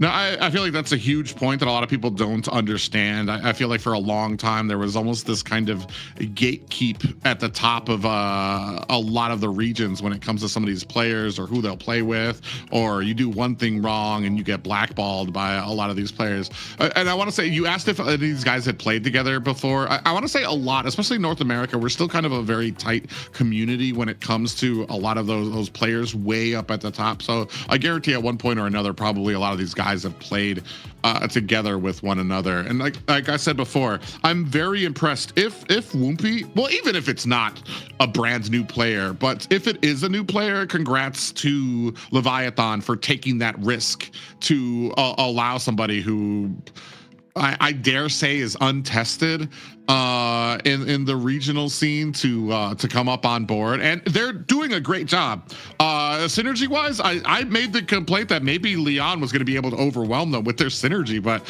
it looks almost like the opposite. I feel like Lyon have not been able to get onto the same page because of the amount of pressure that Leviathan do right from the opening bell. What either you saw from the first game when they had that early pressure when it comes to their draft. I believe it was the Khalid that they had as well. They were able to kind of really enforce that. The second game, even when they didn't, I don't think that they really had an early game composition. It's just that everybody was on the same page when it came to invading, clearing out the jungle, and then leaving. And like right from the opening bell, you already had Leviathan stealing away two jungle minions from Lyon. So it's just like I said, this is what we initially thought when we saw Leviathan's roster before the playoffs. So before the Swiss stage, this is the type of impact that we were kind of hoping to see. And this kind of, I want to say, invigorates, I want to say, a lot of fans when it comes to what they thought might have fallen off for this team. And this team, coming into playoffs and the elimination series for today, definitely a great time to take that chance and change up the roster if needed, or take the chance to kind of pick the heroes that are not meta, but you still somehow make it work. Hey, you know what? I did some digging, found some info about Whoopi. So he's always ran with the name Whoopi, all right? But the thing was, he was underage for a lot of these other tournaments. He wasn't allowed to play. So he's been grinding for quite some time, just pretty young. I think he's 17, if I'm not wrong. So, well, coming in, this is some new blood injected into the AMER scene for North America. And for him being so young, I think sky is the limit, and the ceiling is definitely grown a lot more. So hopefully he gets a lot more game time, a lot more that he can add on to his portfolio. You know what I mean, Private? It's funny to me that you mentioned that he hasn't been on the scene for a long time. I take a look down and I take a look at his picture. He's the only one that hasn't been grizzled down by the esports scene in this little frown, that big ear-to-ear smile that he has. He's ready, willing, and able, ready to be out there. I always get on this when it comes to like esports picture. I'm like, is there a problem with smiling? I want to see this new generation of players out there, ear-to-ear smiles, all whites on them. We're not UFC. We're not taking prize fights out there. Let's just show a smile out there and then get the job done. Going on to the draft of what we see here, still respect paid to the Kufra pickup, but it seems like the Kufra being taken off there is just stalled out Lyon. Not just the Kufra pick, but I feel like Leviathan had just had some great answers back to back that Lyon have just been completely unprepared for. Yeah, talking about that, I'm just happy to be here. Smile on Whoopi. Yeah. So I'm just interested, what kind of heroes that he's gonna be picking for this stage. I think also they're just gonna have fun, right, at this point. So very interested on what other kind of combination we can come up with. I don't know, man. When Private mentioned smiles, I was looking at ISO and it's like, his smile is just dead on the inside, if you ask me at this point for him, right? So, but then again, like looking at what it's there on the side of Lyon, they get themselves a Freya. So I think Leviathan oozing with confidence and they don't care. And instantly as the Freya was picked up, look at the reply, the Phoveus. It's a straight counter to the Freya. And Leviathan get the Valentina to prevent any sort of shenanigans on the other side. You can't go for the Sora. You can't go, whatever you go for is going to be for me too. So Leviathan already looks super strong right off the bat in the draft. Yeah, and that just, you hit a nail on the head. This is confidence speaking out of them. They said they're going to give up the Freya, and the draft allowed them to go ahead and pick up Valentina, who counters the Freya, and you take away Valentina's biggest counter or biggest threat out there, which is the Phoveus. It's going to be interesting. I've been saying before, I want to see how Lyon does with a good draft, and I feel like this is not a bad draft for them. The problem is their confidence kind of shot to the moment to where Leviathan have just been such a well-oiled machine from beginning to end. I don't think I remember too many opportunities in the last two games where I felt like Lyon had a leg up, or it's like, oh, they're actually turning this around. I feel like the pressure that has mounted from Leviathan, they haven't made a lot of mistakes. They have become very fast, very furious with a lot of the damage and the invades that they do. And there's been very little room in any of the objectives or any of these engagements for Lyon to be able to get that advantage. So it's gonna be very interesting to see how they can, how they do against this comp. I'm just gonna say something about the Cho pick right there. That is Promise main hero. So right now they're all, I am gonna show you my debut hero right now. So what a debut as well, right? For Promise as well as Whoopi. If they're able to get a 3-0 stomp in what's an elimination round for Leviathan after losing a series to Lyon in the Swiss stages, yeah, I think this is now all of a sudden we don't count Leviathan out, and all the standings and the predictions and all the talk about who's going to be moving on into the next stage is kind of gone off the window. And next thing you know, we'll be talking about Alpha 7 who? I mean, we're not that far yet, but I think Leviathan looking super strong at the moment. And with the second phase of the bans as well, Hylos being taken off, Leomord's off the table, you're really looking to choke down the hero pool of Bernoulli, because they've got an early goal lane side with the Freya. You've got late game kind of locked down with this Alice. You got consistent damage throughout the board with this Kimi. You're looking to expand on the early game pressure that can keep up with this Cho in terms of rotation. I'm looking down at Khalid because they already picked up the Hilda. Glue is gone. Kufra is not present, so Raquel's not going to get his comfort pick. I don't really want to see the Minotaur come out from Raquel because you're giving away more early game pressure, and Valentina on the other hand can pick up the Minnow and Fury. So I'm only looking at the Khalid right now if you are Leon to be picked up in the roam position, but Leon banning another jungler. Okay, Baxia's gone, so Leviathan Assassin again, Suyo's gone, Fanny, Joy's still good. I'm seeing Joy. here. Sorry, One Piece, 3 other heroes, or 2 other heroes are Ling and Lancelot, so we don't know if we're gonna see that. But no. So his favorite heroes, right? Not 3, Ling. Forget Fanny, about Ling. Ling and Lancelot. Ling is not showing up in this meta, no. A Ling, I feel like, what is it? Broken Walls pretty much killed Ling standing. Yeah. There's like. Got nowhere to stand. Here we've got Expanding River. Beatrix going to be making showing out here for Leviathan. It's going to be very interesting. I don't know where you go if you're going to go for a jungle on the side of Lyon here. You've got a pretty tanky front line in the name of the Freya. You got Alice who can come in from the back line or even try to get into your back line as well. The only problem is Kimi and Freya are going to both have problems when it comes to Phoveus in the early bit of this game as well. And Valentina, I was trying to think when Valentina takes the ultimate from Freya, she doesn't. I don't think she gets the auto attacks and she doesn't really get any of the other abilities, so it feels kind of useless for her to be able to take that. Ooh. Looks like they're going to answer back, try to answer back with something that we saw earlier from Leviathan. I like it. Right, if you're gonna really don't hold back and pick all the heroes that you need to try to make this elimination stage.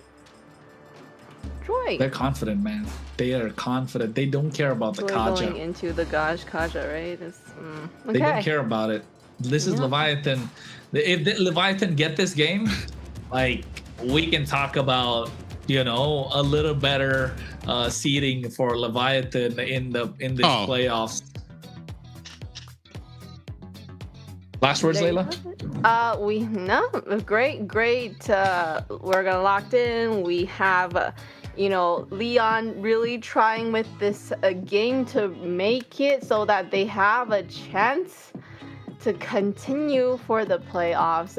A lot of the heroes that we do think are very meta in the moment are out, so we'll see what they can do with this lineup.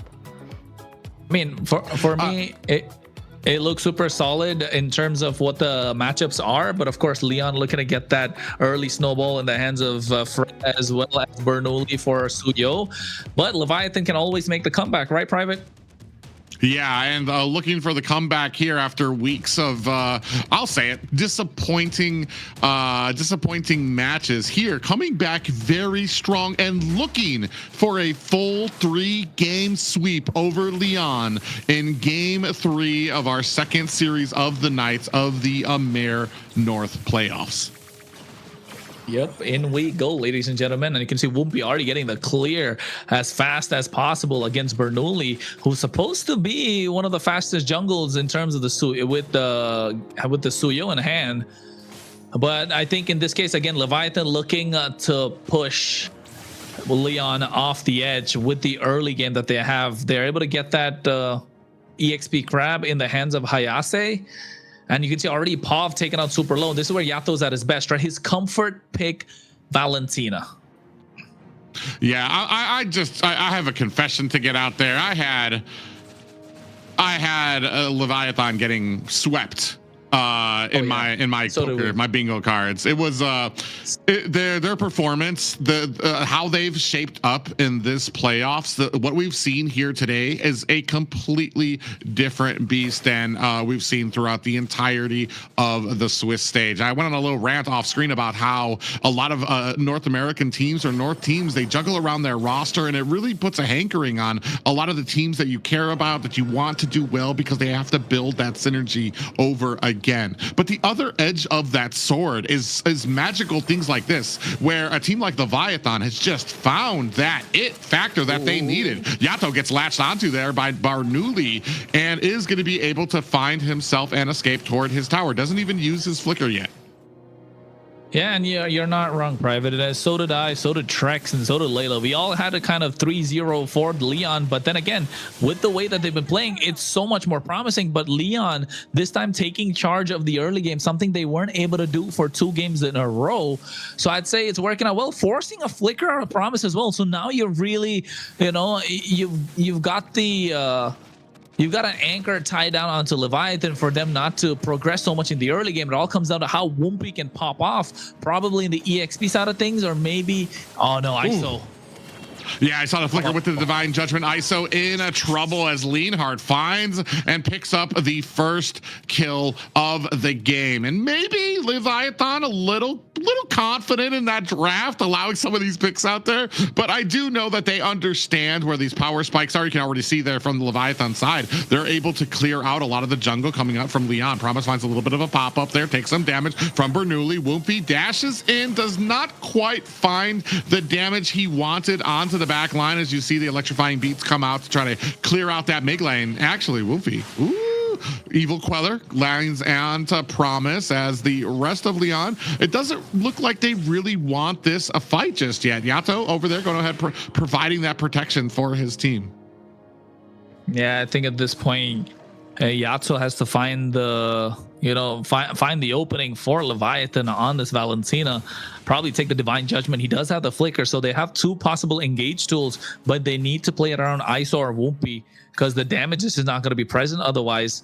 They've been able to get fast clears. River control right now in the hands of Leon. They've got about 500, 600 goal lead.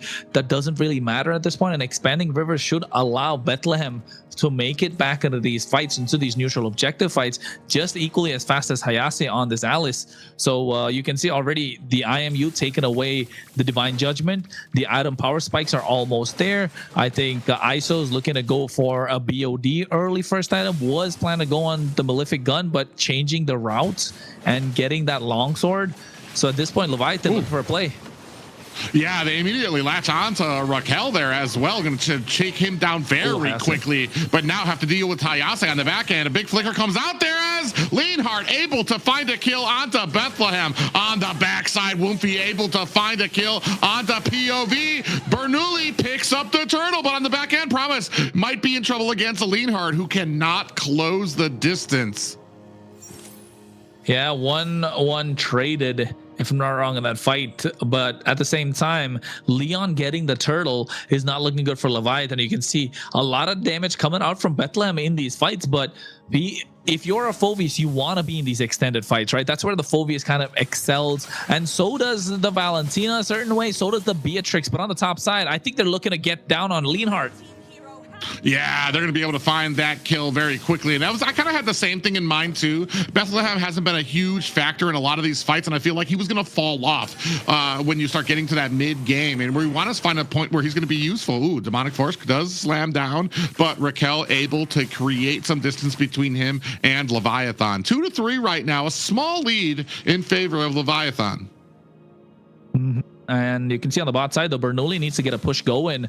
No turtle, no neutral objective, but no minion waves to respond to either. So even Leviathan playing the macro game to almost to near perfection at this point. They just need to get a couple of towers maybe, and I think it has been on the top side. They need to keep this Freya at bay, who already has 2 kills in her pocket, and once the Freya starts popping off, it's going to get difficult for Leviathan to make any sort of comeback, and that's why you can see Bethlehem not really making a lot of oh no, never mind. Top side, Divine Judgment could come in.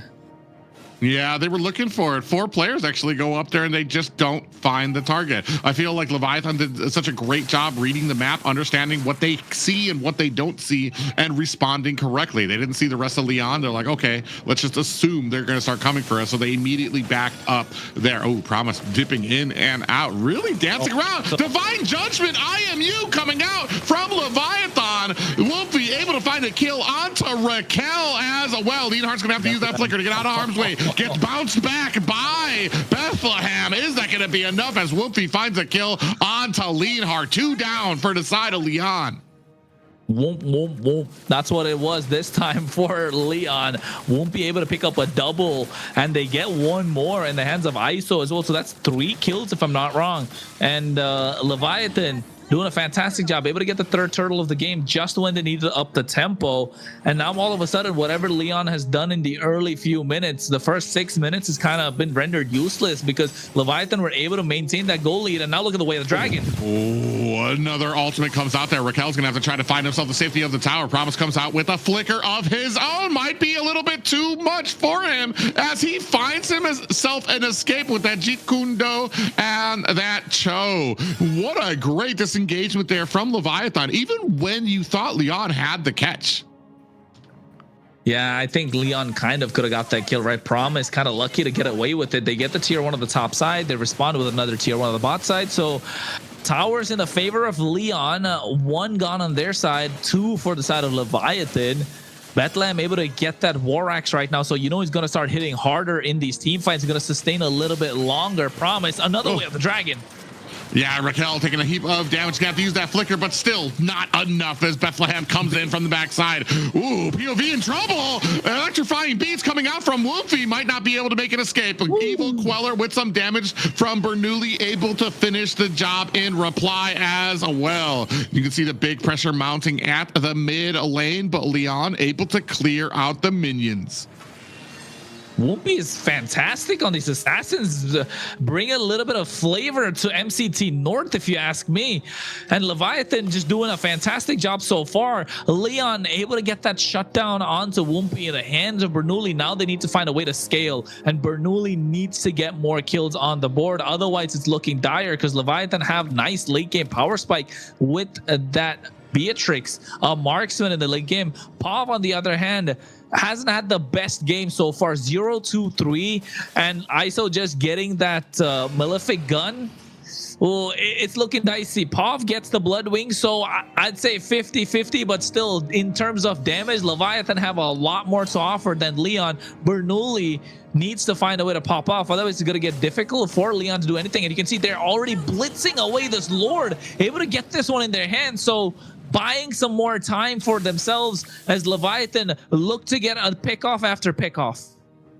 Yeah, but the thing is, Leon, we need to be able to kind of make some plays here. I feel like we've been very, very passive in the early game where we were supposed to have the advantage. Promise on the back end, putting some damage onto Bernoulli, getting stunned, might be in a little bit of trouble, is still able to find that escape. There was this little point at the beginning where Leon had the advantage, but they weren't pressing it. They weren't looking for engagement. They were free to just let the Leviathan kind of pass them by. Now they might have a little bit of that opportunity out again as they go ahead and try to put some pressure onto this mid tower. In comes the demonic forces as well. Big pop-ups landing out of the Bethlehem, able to find a kill onto Raquel. Evil Queller coming out from Bernoulli, dashes in, looking for the soul sever, but the damage coming out from Bethlehem is more than enough to take him down. A big reply by Leonhardt gets answered by Bethlehem again, putting us into a 10-4 lead for Leviathan.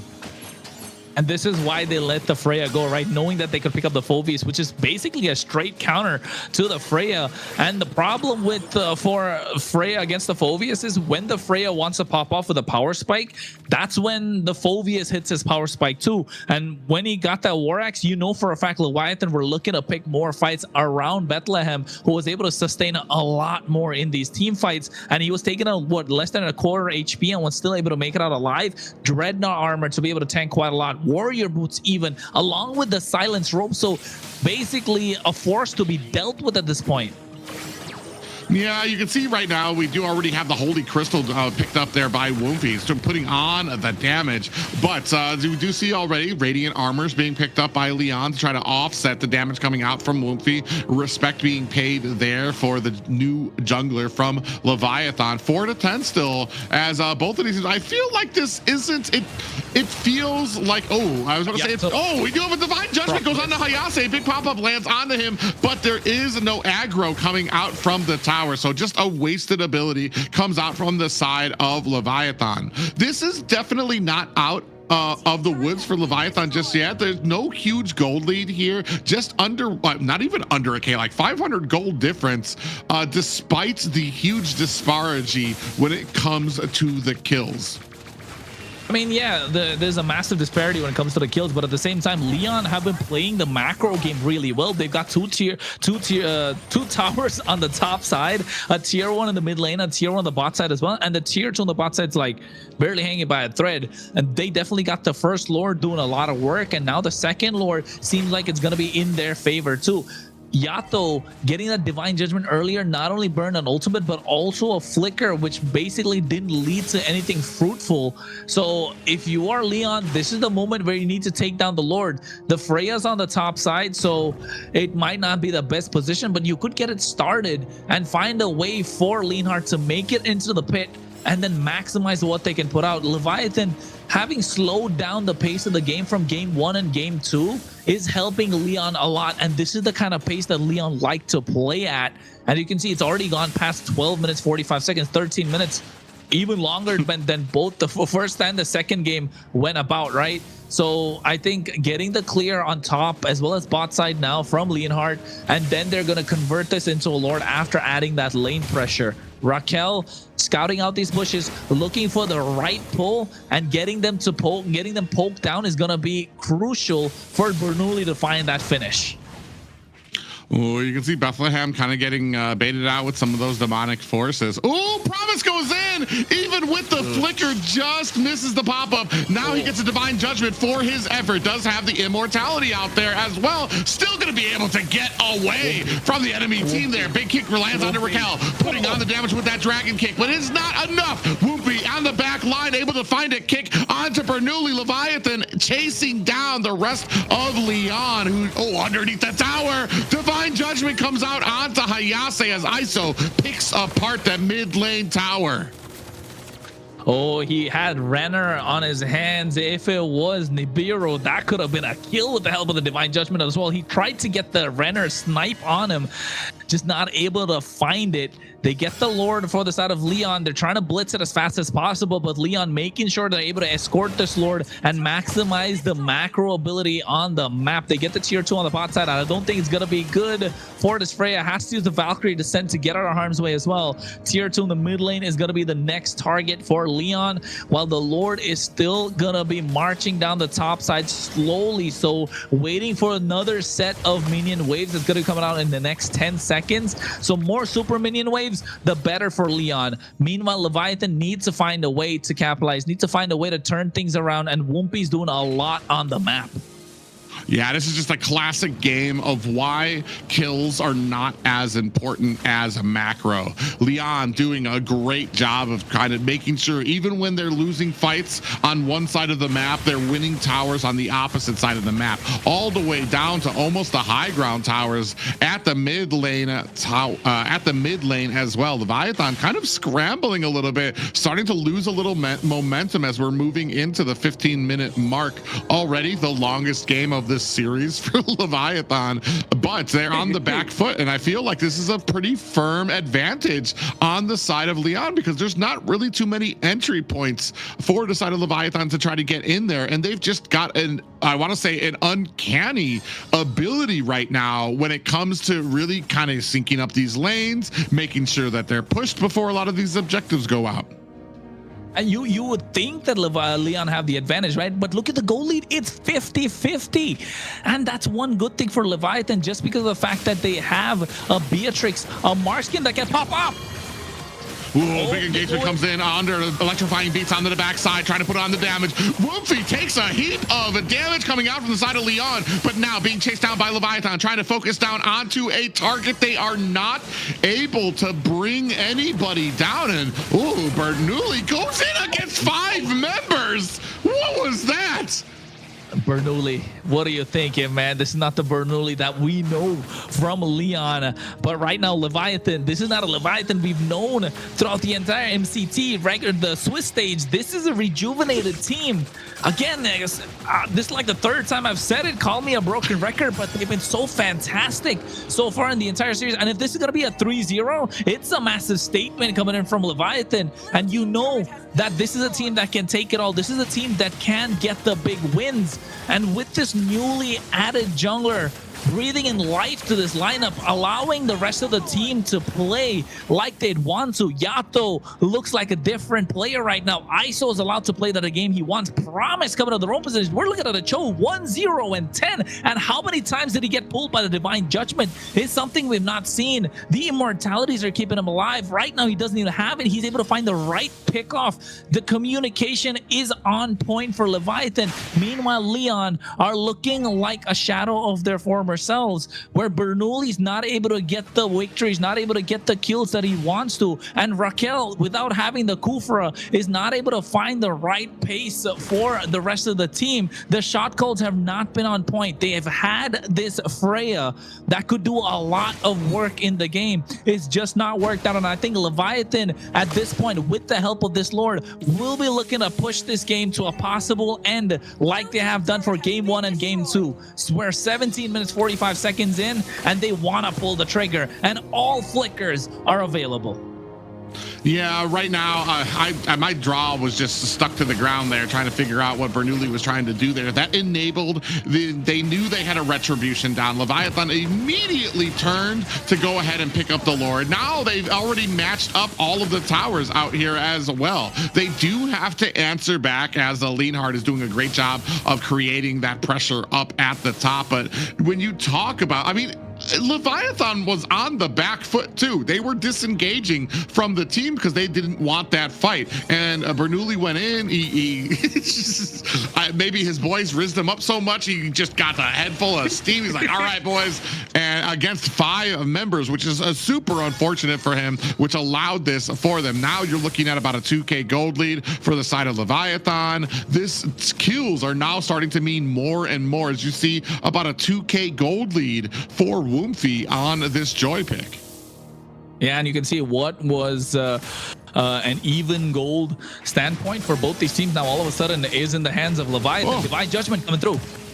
Yeah, I promise, but he does have that immortality out as well. Finds himself a kick. Immortality has been procced for the side of Lyon, and down goes POV. Next is Hayase on the chopping block. 3 down for the side of Lyon as Leviathan looking to close up this game. Bernoulli, or Raquel, not Bernoulli, sorry. Raquel does take a little bit of damage, still has the immortality, but the rest of Leviathan have to answer this Freya. Leonhard at the bottom lane, chopping away at this tower, now getting chased down. You can see that Yato and a Promise trying to chase him down. Leonhard gets hit with a Way of the Dragon kick there. Yato trying to rain on some more damage. Ooh, Promise actually has to get away. This is the strength you have of the Leonhard. But, ladies and gentlemen, with a clean sweep, Leviathan advance in the playoffs. Somebody get the broom, because Leviathan just swept the Lyon in a dominating fashion. Yes, the 3rd game went a little bit back and forth, but never did they lose control of the entire game. They had control. I have to give it to Lyon for really giving it their best in this last game. Unfortunately, they just couldn't outplay Leviathan, and they will be eliminated today. Unfortunate, but great to see Leviathan. It's a kind of new team that we haven't seen this whole tournament, so really excited to see what else they can bring to the table for the rest of the playoffs. I think you guys kind of touched on it a little bit. I feel like this is kind of a statement, and this is going to change around a lot of people's predictions for how these playoffs might go, especially with this brand new Leviathan who has just steamrolled through the competition. I mean, there's synergy there, great picks. They're very patient when it came to that game too, waiting for just the right mistake to come out of Lyon, playing passively. You saw a lot of engagements they didn't like. They backed up. They took some deaths. And they just needed that one mistake from Bernoulli to be able to turn this immediately around and find their advantage. Yeah, very unfortunate. I think that's what made the difference in that advantage that Lyon had, was the Bernoulli jumping into a whole team. Oh. Well, I mean, they tried, right? It wasn't the best performance from Lyon, but then again, they didn't really have a lot of opportunities because Leviathan just controlling the chaos in this game number 3, and also looking at game number 2's replay, they played really well, where Yato was the one that kind of really popped off on this gourd, and Woompy, a new name in North America right now, impressing on debut. Promise, yes, he debuted, but we've seen him play at the highest stages and he's played super well. But Woompy here, not just in game number 2, not just in game number 1, in game number 3 as well, on this Joy, able to lock down the right target and making sure he gets them a lot of pressure right from the early game. And you could see making his entry at the right time, finding the right target, just doing everything right. This was the only time you gave a kill onto Bernoulli, but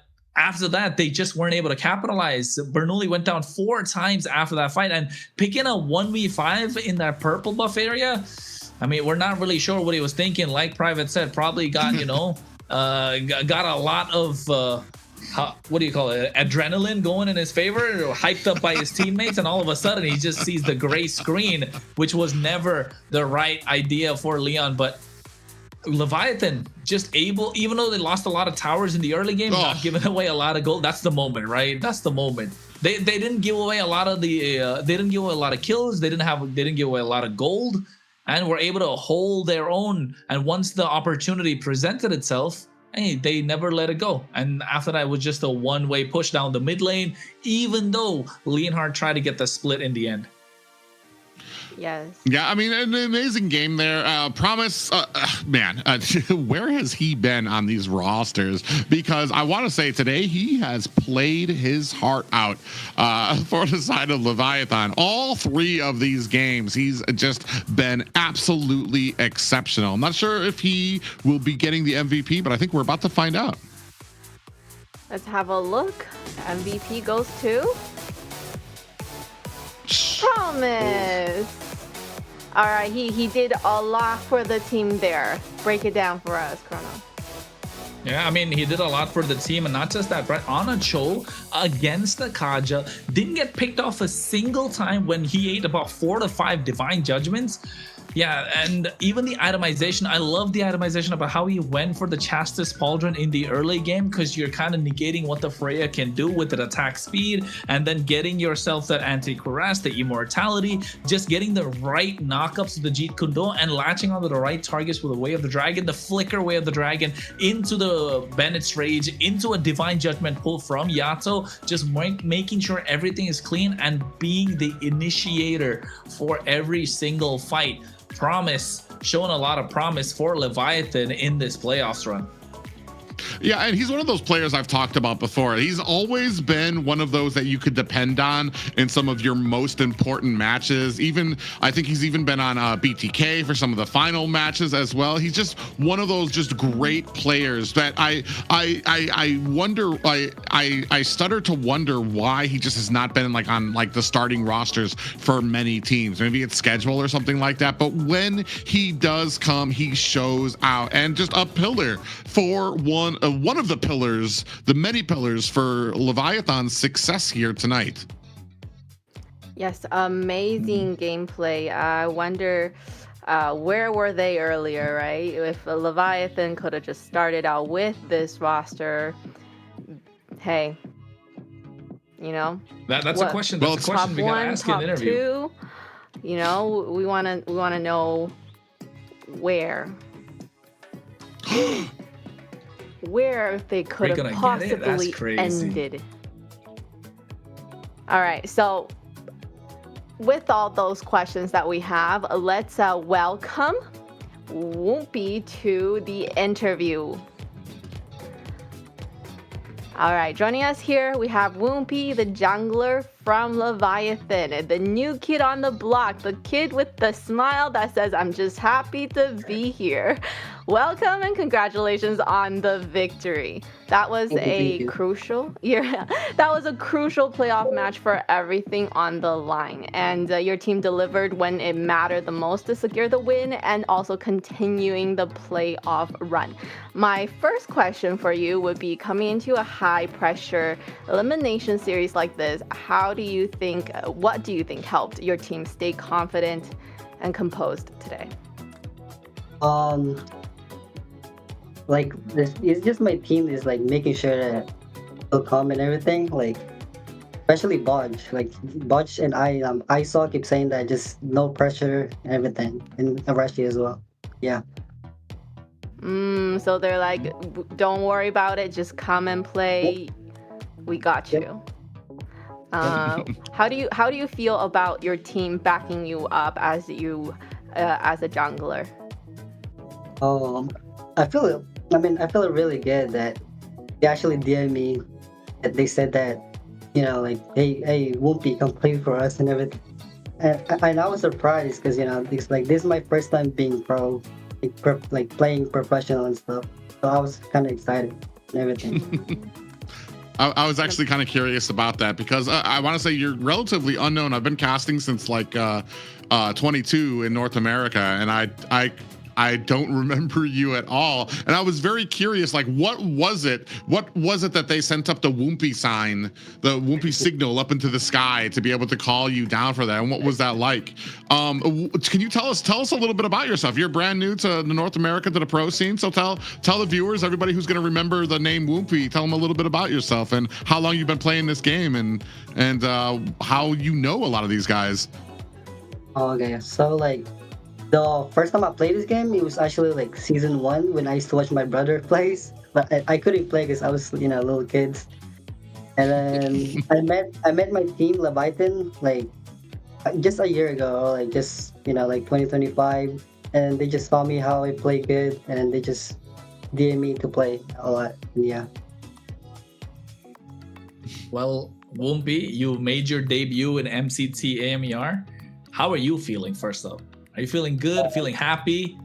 I feel happy, but I'm also kind of nervous during the first game. Yeah, I was kind of nervous in the first game. It was like my first match in the pro scene. But yeah, trust me, we didn't see the nervousness at all. We saw the fanny pop off. It was fantastic, and thank you. hopefully this experience channels into a lot more for us to see you in the many more years to come for MLBB in North America. But where were you, bro? Where were you during the Swiss stage? Why didn't you get the call up earlier? I heard you were in another lineup in the qualifiers. What happened there? I mean, I was put in as a sub, you know, and after that, I just quit. Like I just didn't play. Like I just had no passion playing. And then ISO just DM me like 2 weeks ago, and they said if I want to do some scrim and play, so I just did. And here I am. Okay. Now you're not going to be a sub anymore, bro. You're not going to be a sub anymore, 100%. With that kind of a performance, with that kind of a dominating performance, hopefully we get to see a lot more from you. And are you looking forward to the next game that you have to go through in the series that's to follow? Yep. I think the next one is against Vendetta. Are you confident to go against Tarzan in the jungle, the king of the jungle? You're trying to take that title? I'm very confident. Yeah, I am trying to. It's good. I will. All right. Keep the confidence going. We want to see a lot more from you, and hopefully we get to see a different angle and not just assassin, some of those tank jungles, fighter jungles as well, and be the full package. Because, you know, at the moment, with not a lot of names being there for the best jungler in NA, if you're coming in at the right time, hey, the throne is empty. It's just waiting for someone to take it. be that one. Yeah, Yeah. I'll take it. I'll definitely take it. There you go. There's the confidence. Woompy, your future, I feel like, is going to be brighter than your smile right now. Thank you. Once again, congratulations on the victory, and thank you so much for joining us today. Best Thank of you. luck to you and your future tournaments. All right, thank you. Thank you.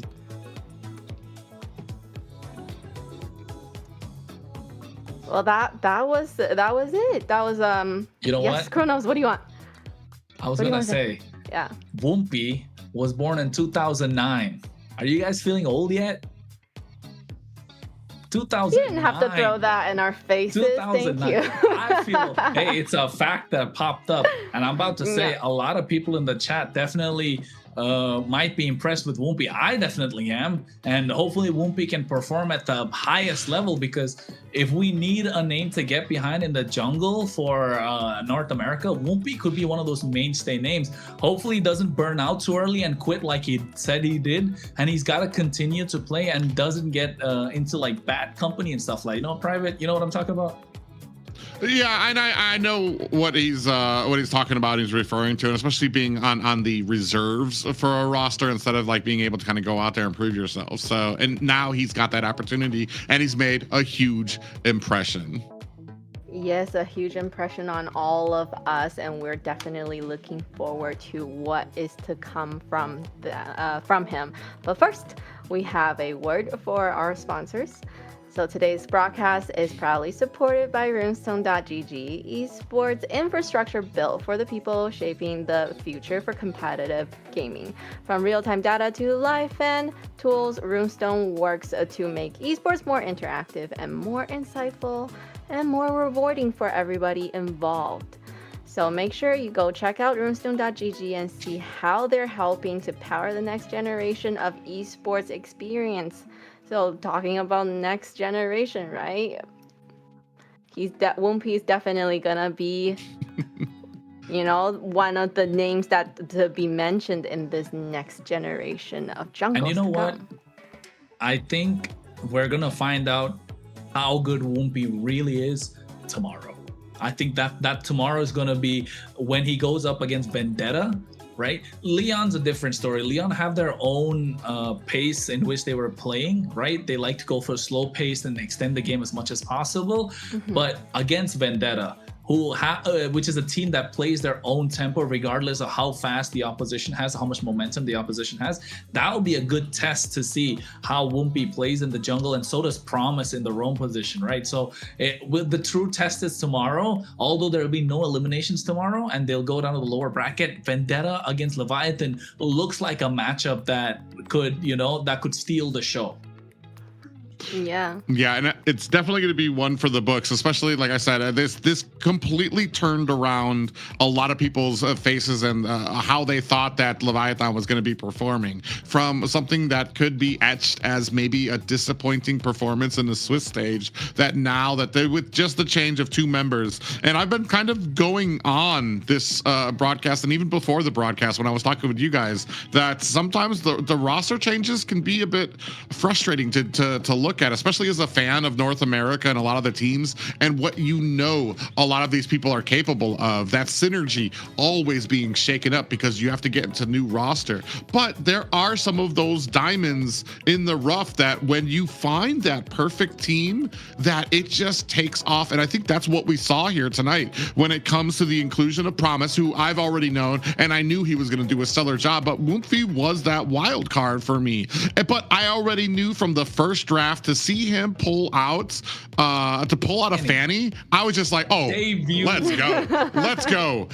Like I've been one of the big things, if you're gonna be like a Fanny's got to be to pull out a Fanny, even especially in the current meta, you just have to be so confident with your ability out there. And you could see a little bit of those nerves maybe in the first game. He wasn't great, like it wasn't like jaw dropping on the Fanny, but he still did very, very well. And that coupled by the rest of his team, which has been a common denominator that we've been discussing here with a lot of these teams here, especially at the bottom four right now, where synergy, team cohesion has been a huge topic. Leviathan I feel like we don't have to talk about that. What synergy, team cohesion for these guys, they've got that in the bag. So, I mean, a great game. Great games all around here today. I am so excited for tomorrow as well. Yeah, so let's look at tomorrow's schedule, what we have coming up. All right, so tomorrow in best of 5, first match, we have Influence Rage versus Stamina, and then for the second match, we have Vendetta versus Leviathan, and that's a match that we are definitely really looking forward to now that we see what Leviathan can bring to the table, and really these two teams that we also think are really, really great North American team to battle it out. Yeah, I think Influence Rage Origins versus Stamina. Again, I think after looking at Wumpi's performance, of course, we're looking forward to the second series, but also the first series, right? Influence Rage Origins have lost out to Stamina in the Swiss stage, but the way that they have found their footing, they found the groove, and this is an Influence Rage of new that's in the playoffs that can really go toe-to-toe against Stamina, and dare I say, even sweep the floor against Stamina. So Stamina coming off of a really strong performance will be amazing.